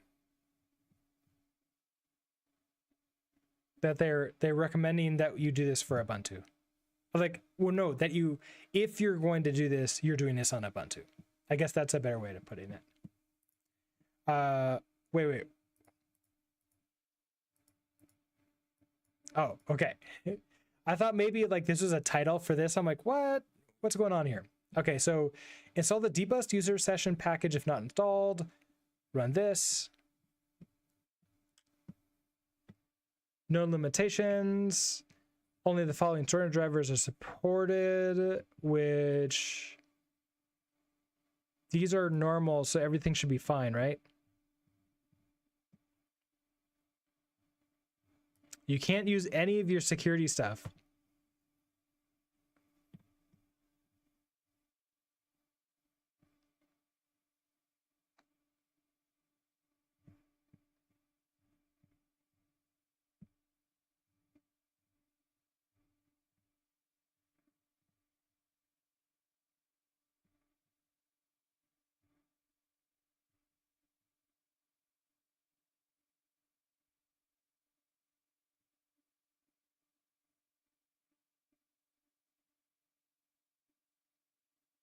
Oh, okay. Install. If the system-wide Docker daemon is already running, consider disabling it.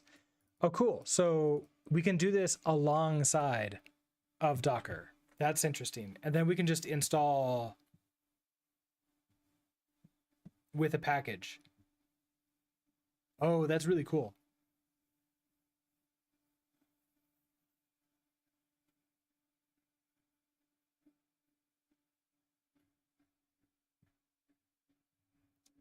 Yeah, then we're gonna have to run. Oh, okay. So if we installed it with RPA, wait, no, I installed with app, but it might still be in here. So let's take a look at user bin.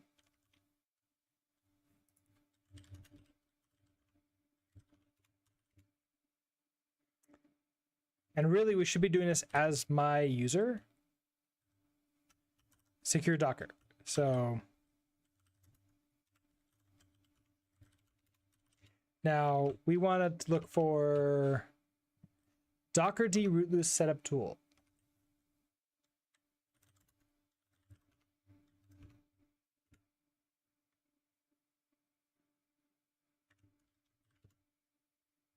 There it is.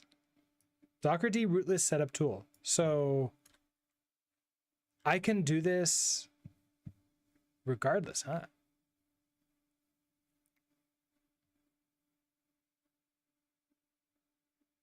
Let's see. I missed some stuff. I noticed that if I also install Docker Desktop in Linux, then I can use Docker commands without sudo.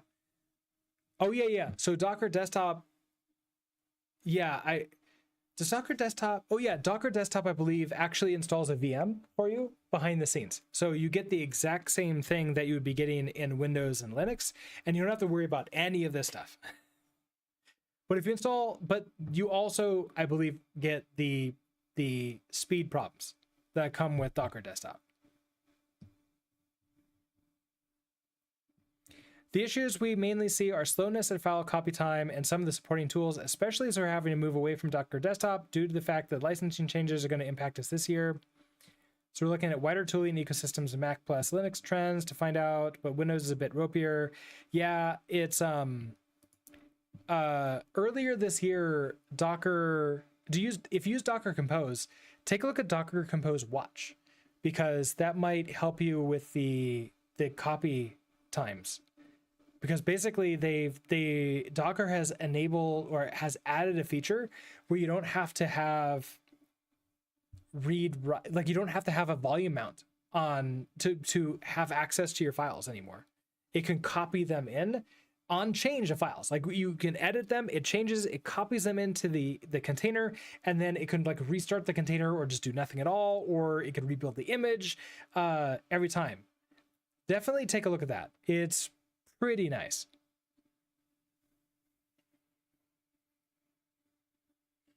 It's also a little bit to get into, but yeah, you're getting hit with all the, I guess like your company is big enough to get hit by the Docker licensing stuff. I mean, it's not terribly expensive, but I've never worked at a company big enough to actually have to pay the license fees.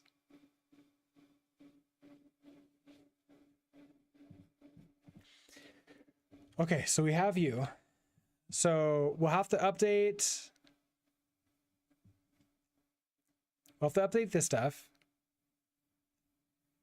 Known limitations, but we should be fine by this. The IP address is not reachable from the host without NS entering into the network namespace. Now that's interesting. Am I going to be able to access? I wonder if we'll be able to access. That will definitely be something.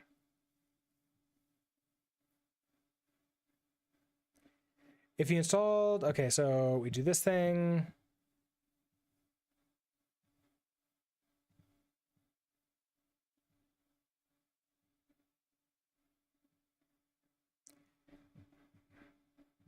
To remove the systemd service of the Docker daemon, remove that.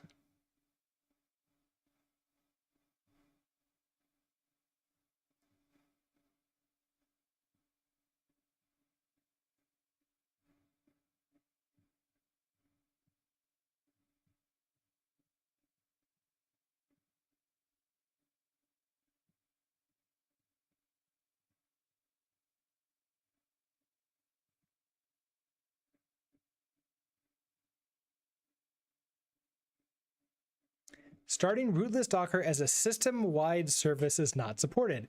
Kind of makes sense, right?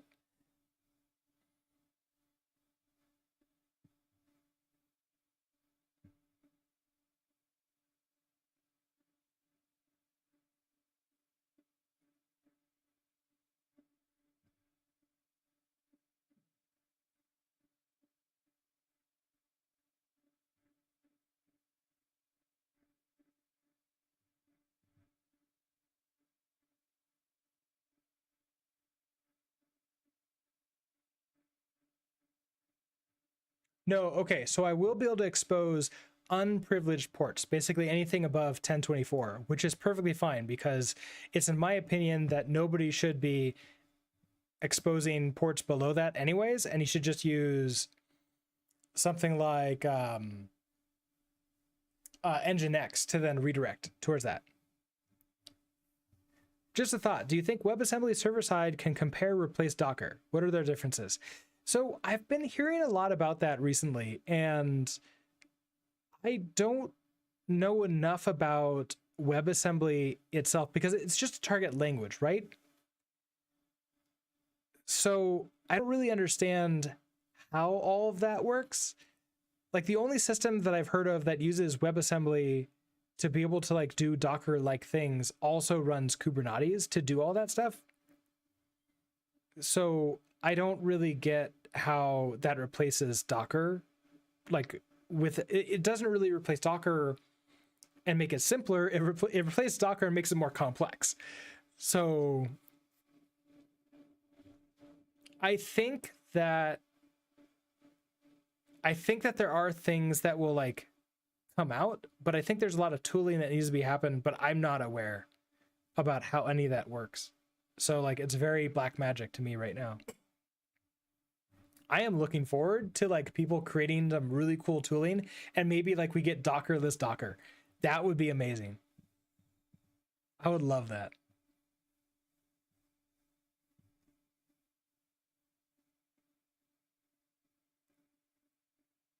Interesting. So if we do this, we can no longer easily limit resources. So we can't just say like, hey, don't take up all the CPU, don't take up all the memory.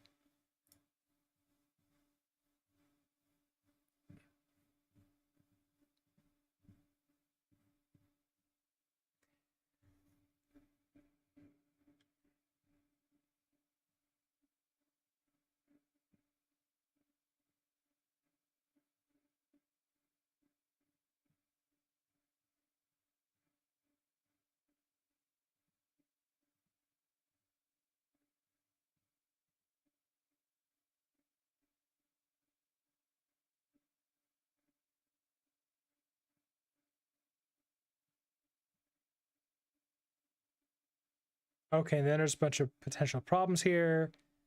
And there we go.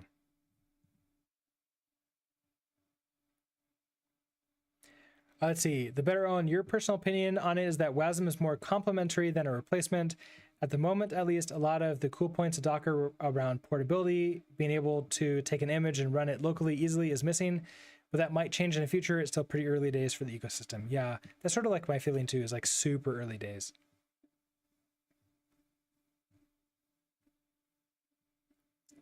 Okay. There's a lot of like, hey, all these things might not work. But this would be the last step before we just say, okay, go ahead and run it without sudo now.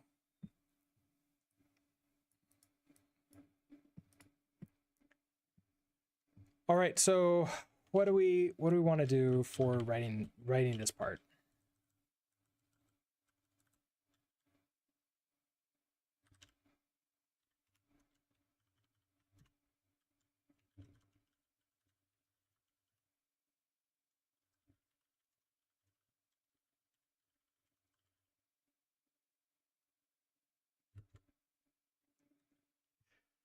All right. Have a great rest of your day, the better Owen, and have fun with all your purchase orders. GavDev, hello, how are you doing today? Have I tried Podman? I have not tried Podman. I have heard a lot about it. It comes default with running in user space, which is nice. Does it run? I guess like it comes default in that stuff. I've heard good things about it. We haven't tried it. I do have in my backlog to play around with it and maybe eventually create a course on it one day, someday. But not today.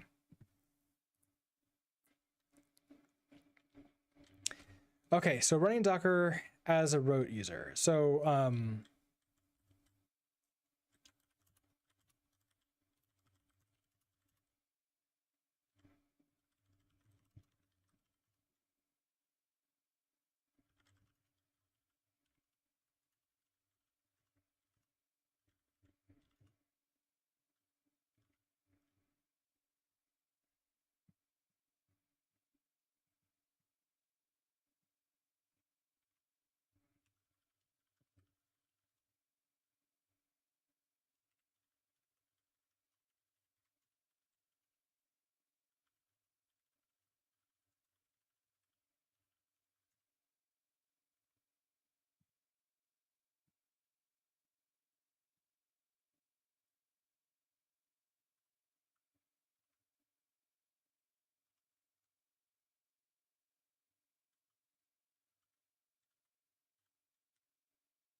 okay, so it is possible to install Docker as a user instead of root.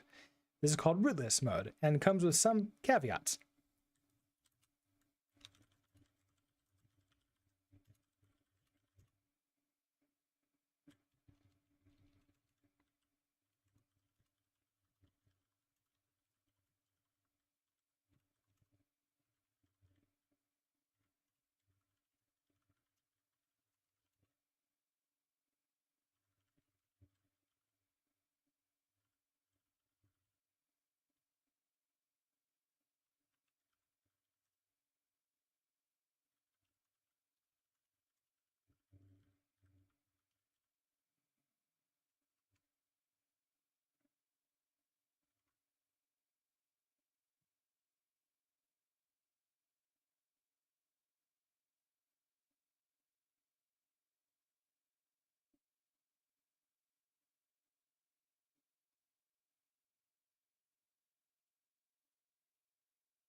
Okay, so we can do this without having installed. No, we can do this after installing Docker normally.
Okay, that's good.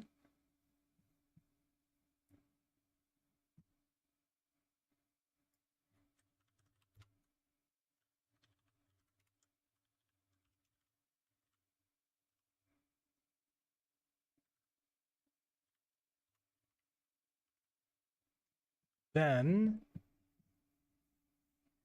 okay, so after we do that, okay, then we need to check to see how many of these subordinate UIDs and GUIDs we have available. We need at least 65,536 of them.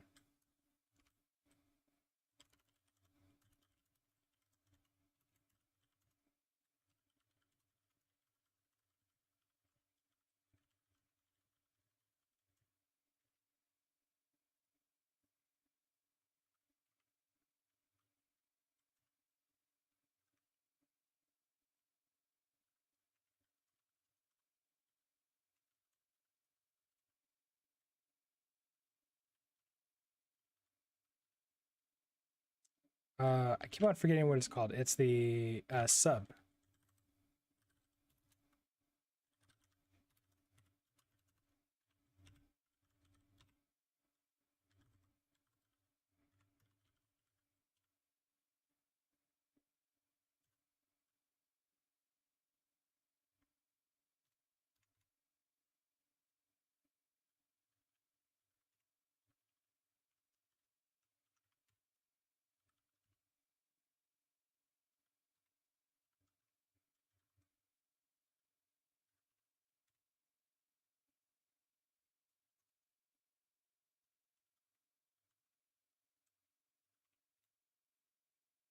And root uses it. Root owns this, so we'll need to sudo vim that.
Oh, I have to do this and re-log in.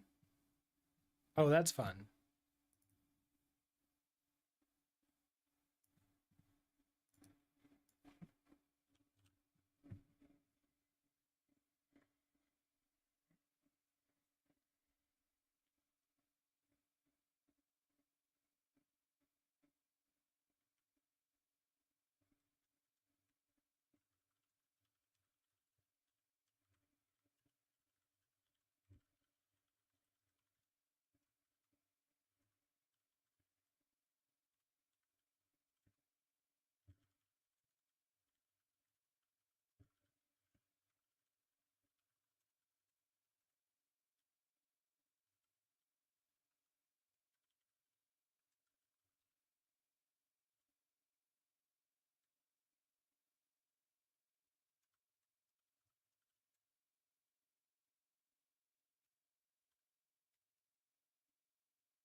Now that, yeah, that's only just that. All they added was the sudo apt-get install -y, which I'm not going to do. Okay, this is already the newest version, but it got set to be manually installed now, which I don't know if that's a good idea.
Okay, so that disables that.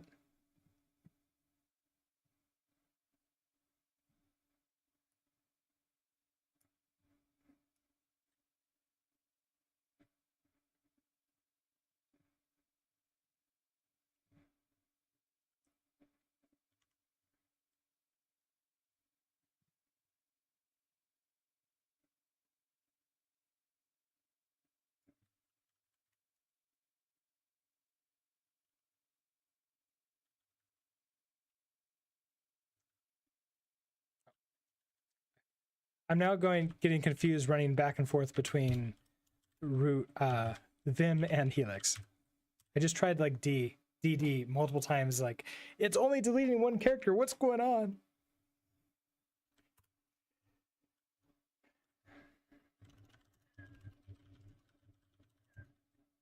Now, is this actually installing it or is it, yeah, this sets up the daemon. Okay. So now we can install Docker as our user.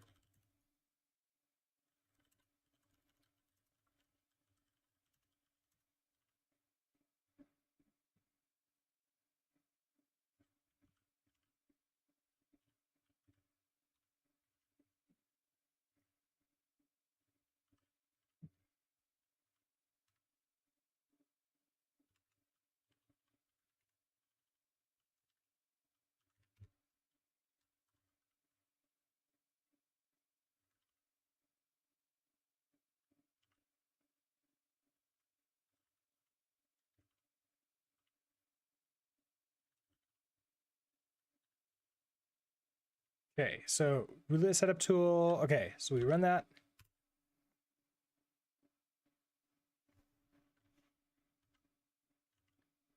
Oh, install.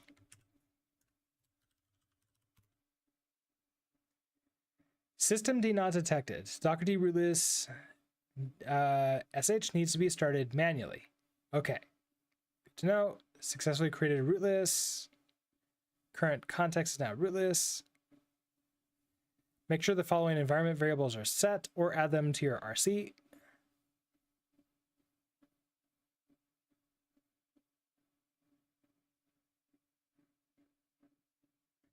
Okay, now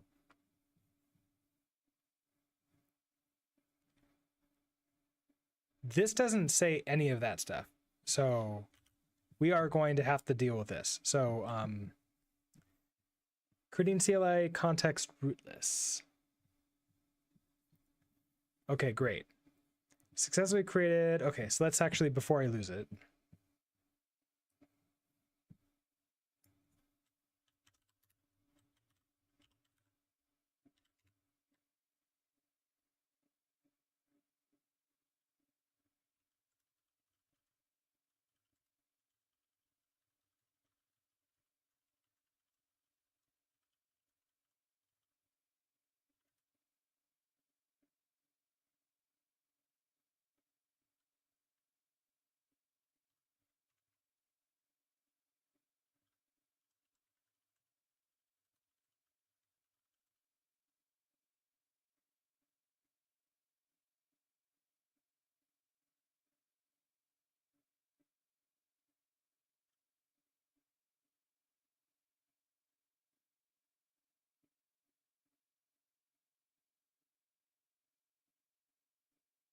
Systemd not found.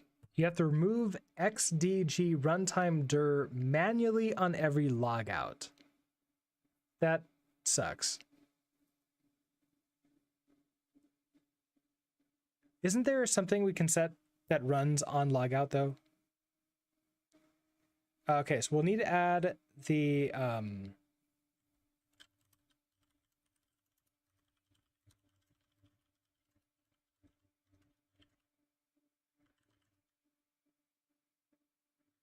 and what am I using over here?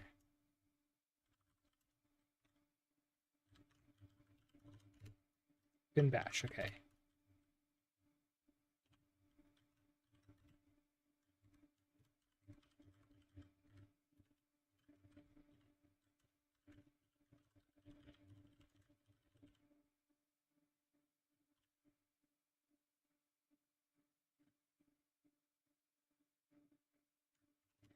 Now do I have a bin bash RC?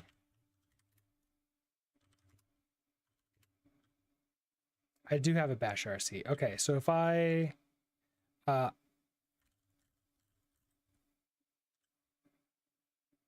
actually curious of whether or not I'm using that. So let's try this.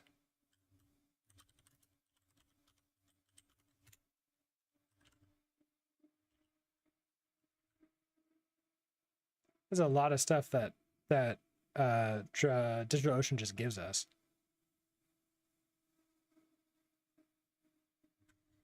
Okay, so I want let's try echo hello, and so if I source bash RC, we should get that hello. So now if I exit out of this, I go back to root and we su back into here, we see that hello. So good. So that the bash RC is being sourced properly. So it's like nothing weird. So we know that's going to work.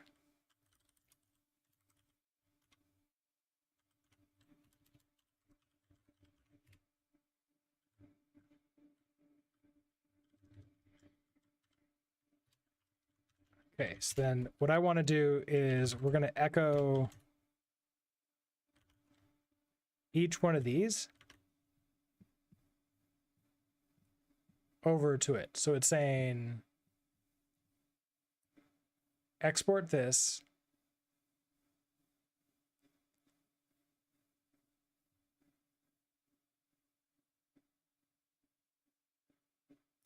Now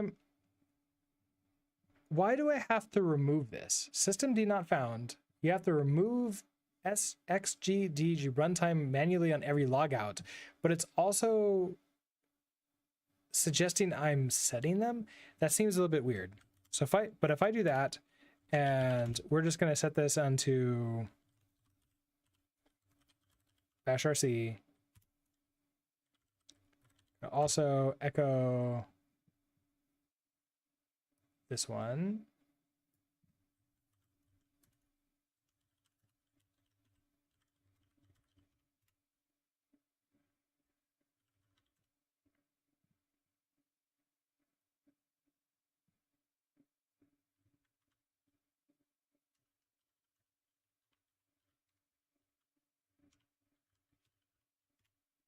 Okay, so we append those to the bottom of the file, and if I resource, we're gonna resource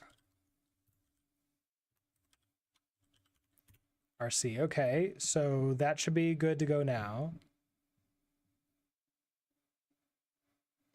And we'll have to keep this in mind to see whether or not we actually do need to do that, because I'm not 100% convinced.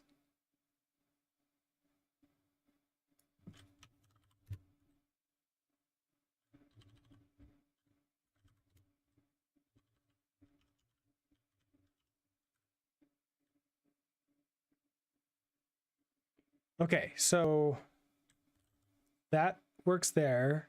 And then what's next in our instructions?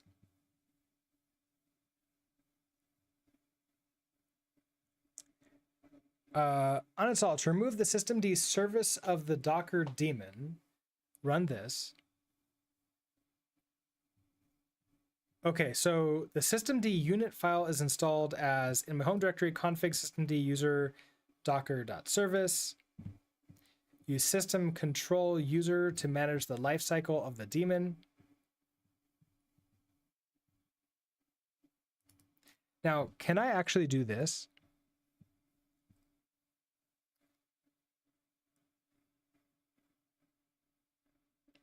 To launch the daemon on system startup, enable the systemd service and lingering.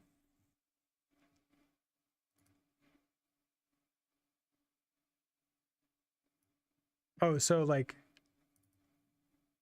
here, we'll start with this one. So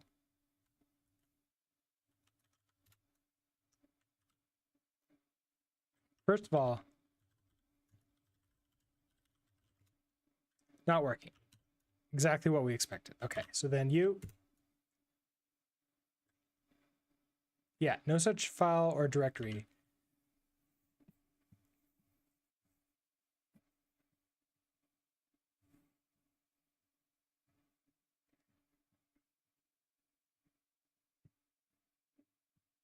It's not really like telling me what I'm supposed to do with this, which is fun.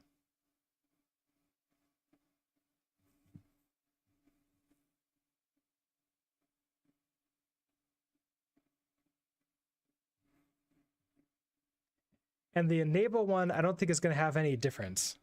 I think it's going to be the same error. Yeah. Okay, so there is the .docker. So without systemd, you need to docker d rootlist.sh instead of docker d. The following environment variables must be set. Home directory, the runtime directory. Oh, this directory should be removed on every host shutdown. The directory can be on temp fs, however, should not be under temp. Looking interesting. That kind of sucks.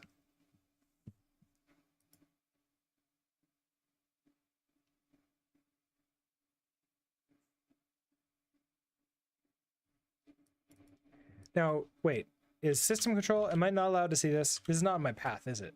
It is in my path. Oops.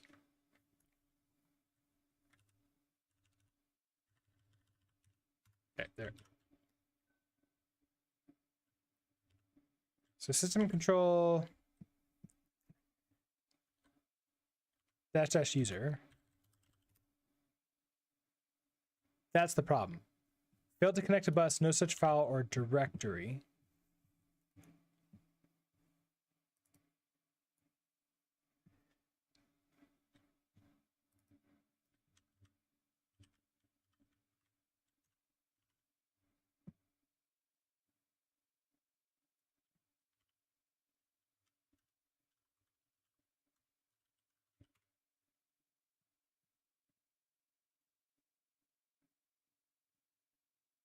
There must be a lib systemd user process for the user you're running this for.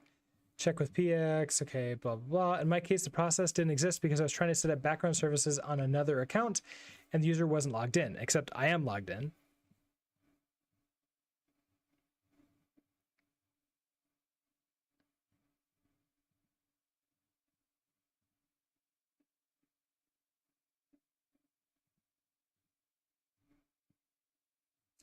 So I guess we'll start one at a time and take a look through here.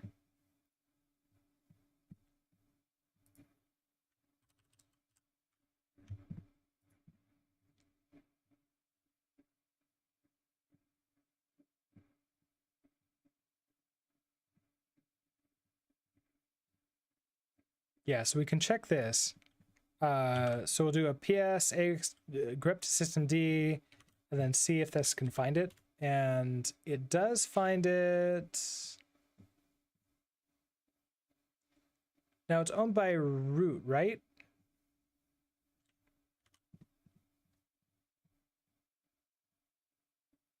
Nexus Null Dev, hello. How are you doing today? Beep boop.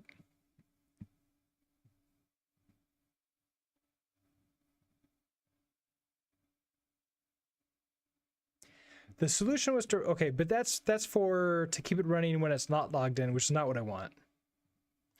XDG runtime dir must be set. In my case, it wasn't, so add a command. Okay, so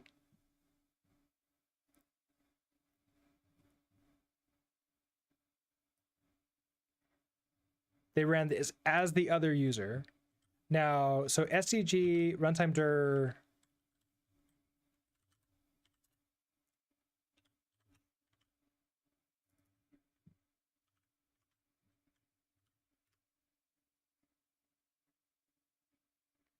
Okay, so that is set for me.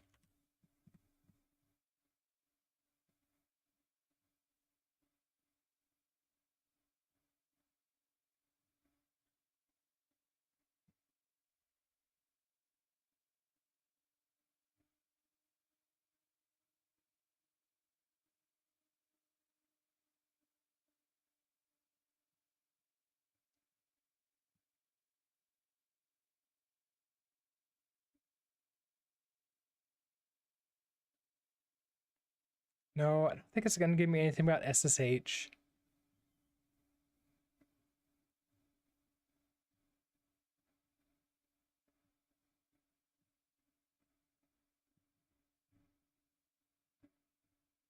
Oh, okay. So it might be I have to reboot now, or at the very least log out and log back in. Let's try logging.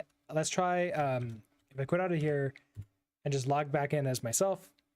Now I wonder if that problem will work, and it doesn't. And so the next thing to try would be a reboot, maybe.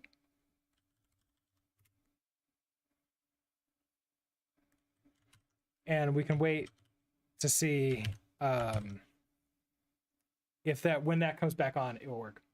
What are we doing? We are I'm creating an article for a course on Docker, and then this specific article is on securing Docker, or rather specifically securing Docker on Linux systems, because Docker on Windows and Mac are decently secured already automatically by them running sort of like in a custom VM that's installed by Docker Desktop. But if you just install Docker Engine straight, you get a lot of speed, yes, but also you get a lot more security vulnerabilities at the same time.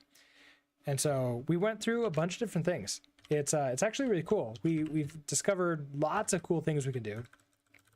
How to remove capabilities from Docker at runtime in the container. How to remap the Docker user, so the root user in Docker is not root, but it's actually like your own user, or like a user that kind of just doesn't have any capabilities. And now we're working on installing Docker as a non-root user.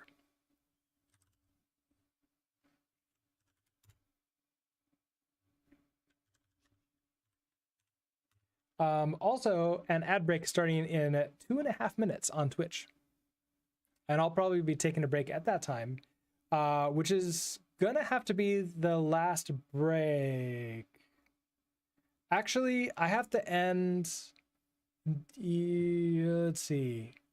I have to end at 2:45 at the very latest. So yeah, this will have to be the last break. Wouldn't Podman be a better alternative then? I mean, it might be, but some people really want to use Docker, and this is specifically a Docker course. So I would not like put in, okay, and now use Podman in the course for Docker. So yeah. That being said, like I think I haven't tried Podman out myself. I know that it's like it's come a long way, right?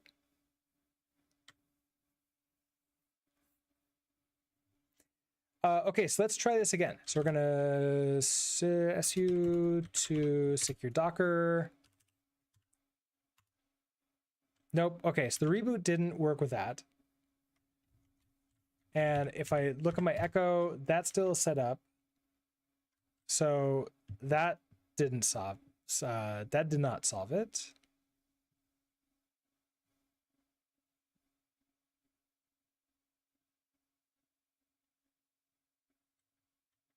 So maybe not there.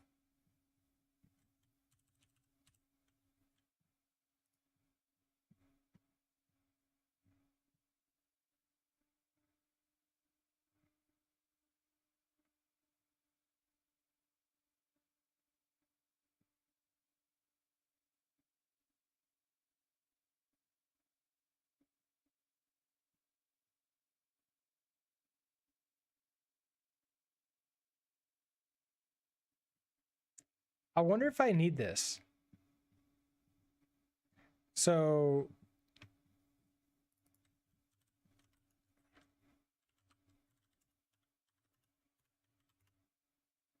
yeah, that doesn't exist in there.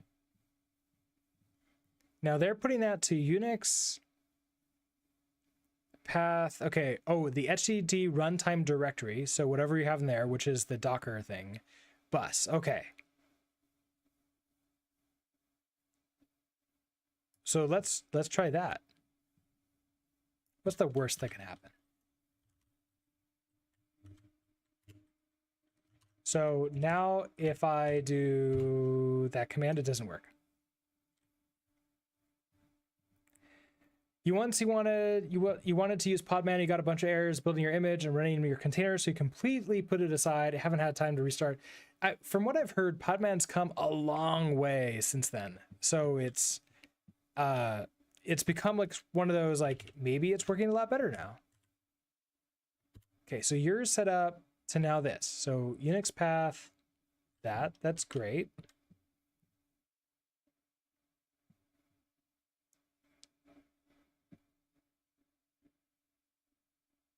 So I want this to be Linux and not Unix because we're on a Linux system. Is this from like somebody on a Mac? No, this is on Ubuntu. Oh, ad break just started. Totally missed it. Well, I guess I had warned you that it was coming. I'm going to take a super fast break and then I will be right back to continue working on this.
All right. You see no ads? Ah, no problem. I don't really care that much about it, but pre-rolls are now off for everybody else, so that's great. Let's see. Okay.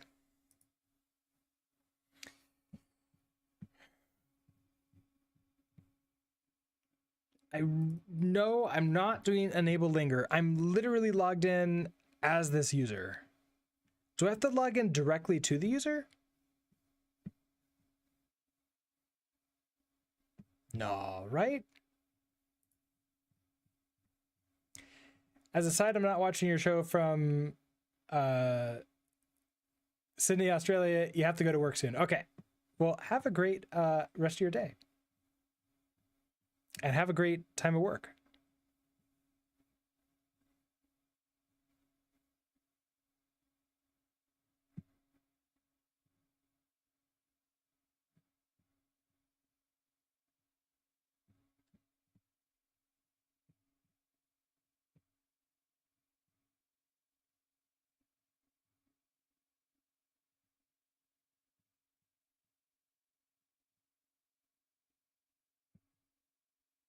Okay, so hold on. There was also the help documents too. And maybe one of those can help us out. Where was this? Not that one. This one.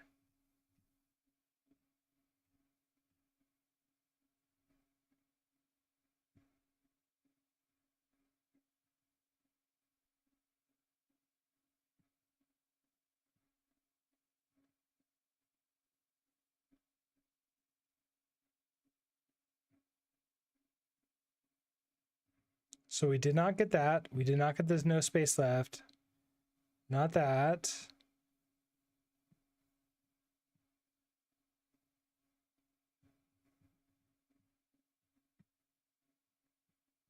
This one. On a systemd host, log into the host using PAM systemd. The value is automatically set to run user UID and cleaned up on every logout. Okay.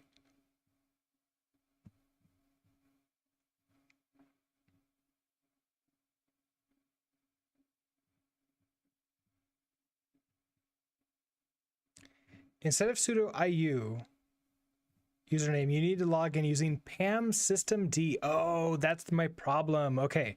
Log in through the graphics console.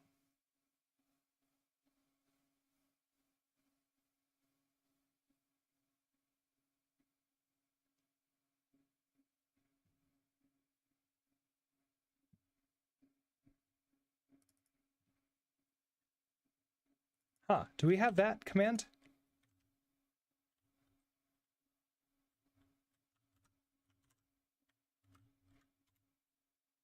No. Ooh, but that's from systemd container.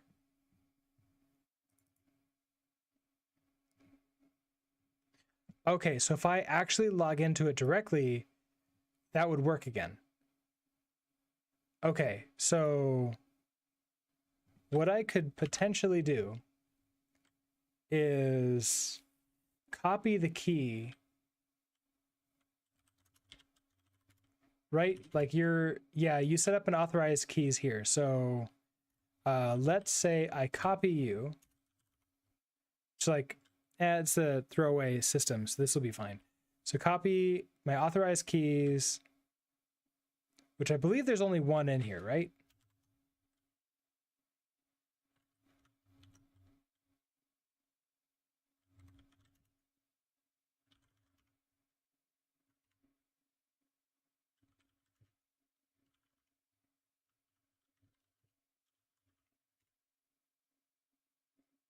Yeah, okay, so I only have that one, and it's the public key. It's my public key. Okay, so I want to now, I want to cover you up. We're going to copy the authorized keys from here to home secure docker.ssh into there.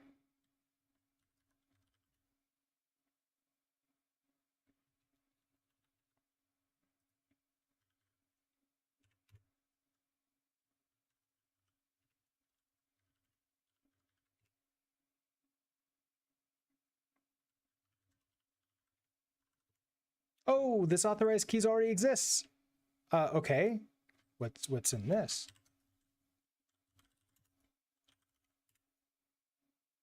Oh, okay. You exist in here too. Wait a second. Am I just root? Am I just being silly? I am being silly. I forgot that I hadn't switched over to the user yet. Okay, so I want to su to secure Docker. There we go. No.ssh in here. So we're going to make dir.ssh. I want to make sure that this is I want 700, right? Or 600.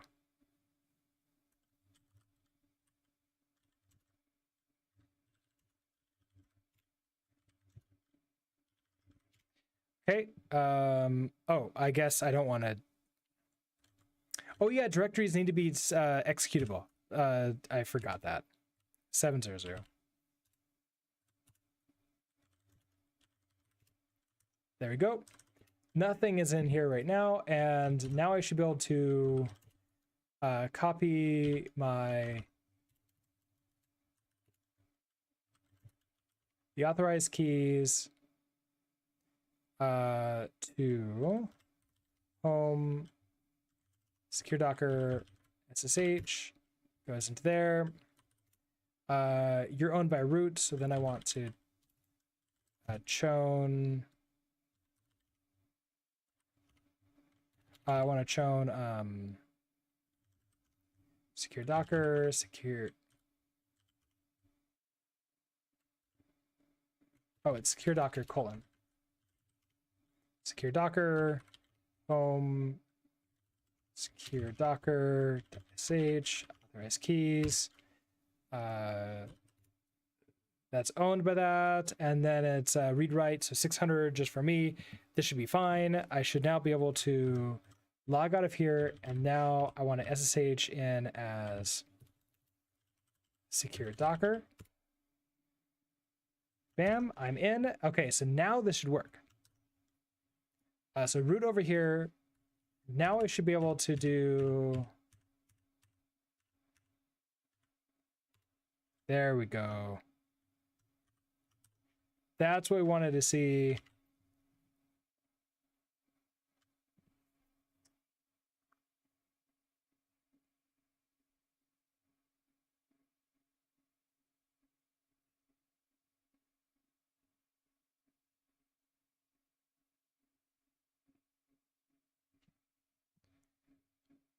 So now I can start this with that one.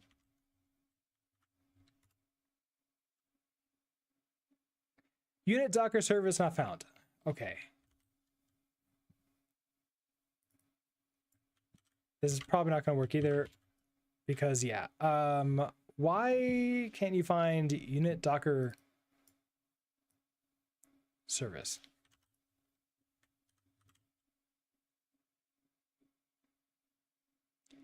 Oh, the system D unit file is installed as there. Okay.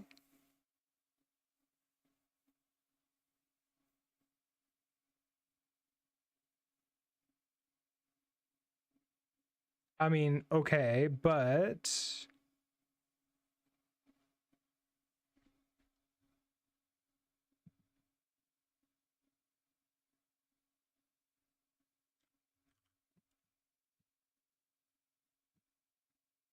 is this in the troubleshooting? That's not what I wanted. No, it is not in troubleshooting.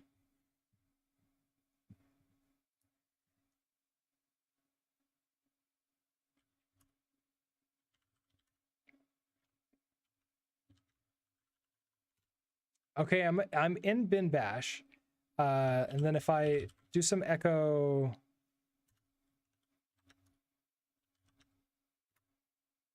Okay, that's set. So the changes that we made to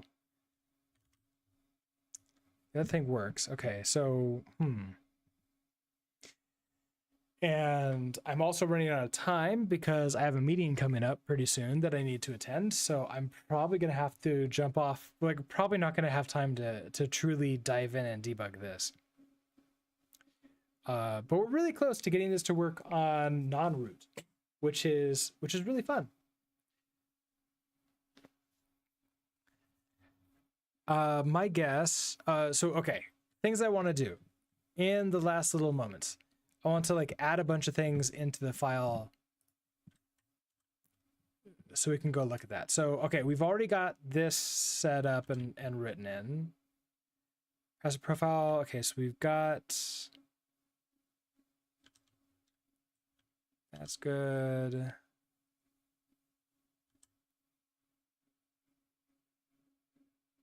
Actually, you know what? We could just find this all again. This will be fine.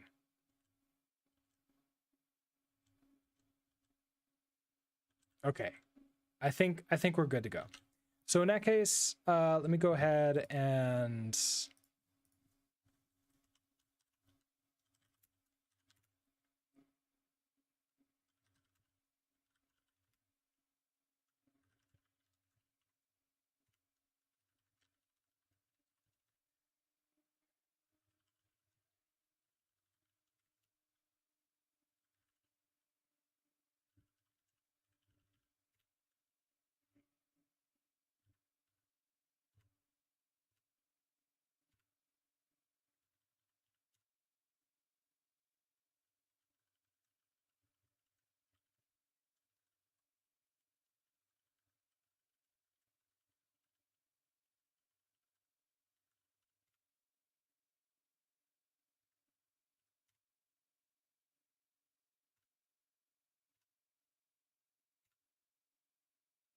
all right, and that is pushed up to Brooks Builds.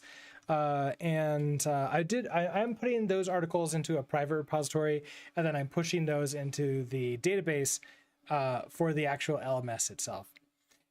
Okay, so the plan. Since we're done with the Git project, we are Mondays are freed up. So the plan is to continue working on improving the LMS and the course until we're ready to deploy that on Mondays and Tuesdays. So the next time we're working on this will be Monday. And we start at 9:30 a.m. or around then. So if you're only interested in this type of stuff, then I'll see you then.